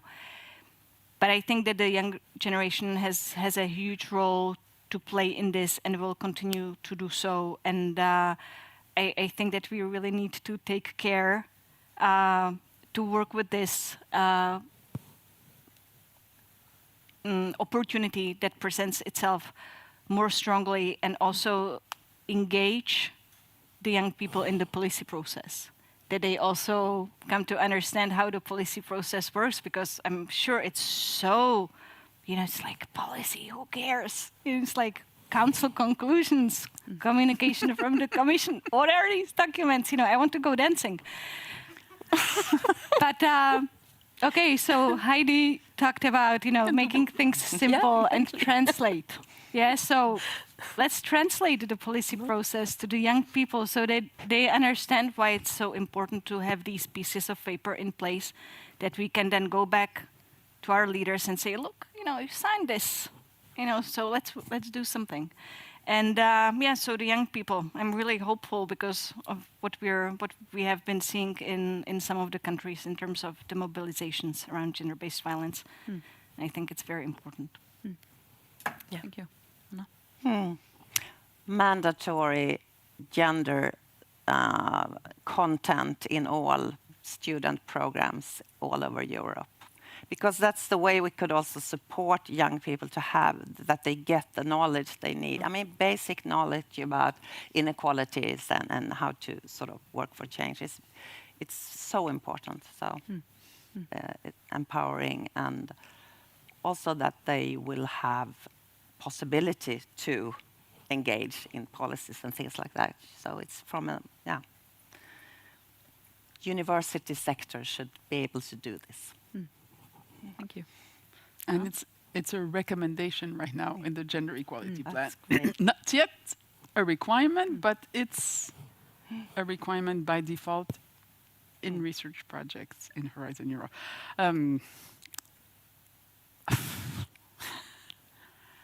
Takeaway, I don't know.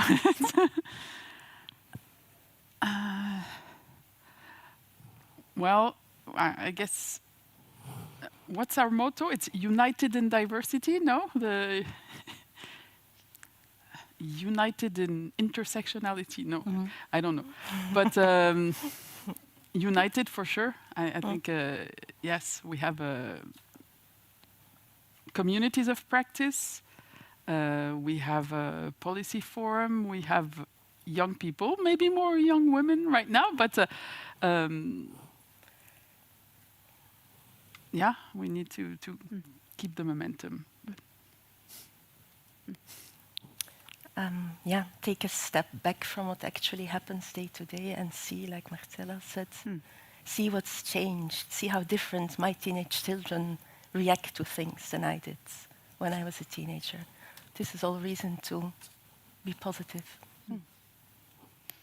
Thank you. A warm applause for this panel.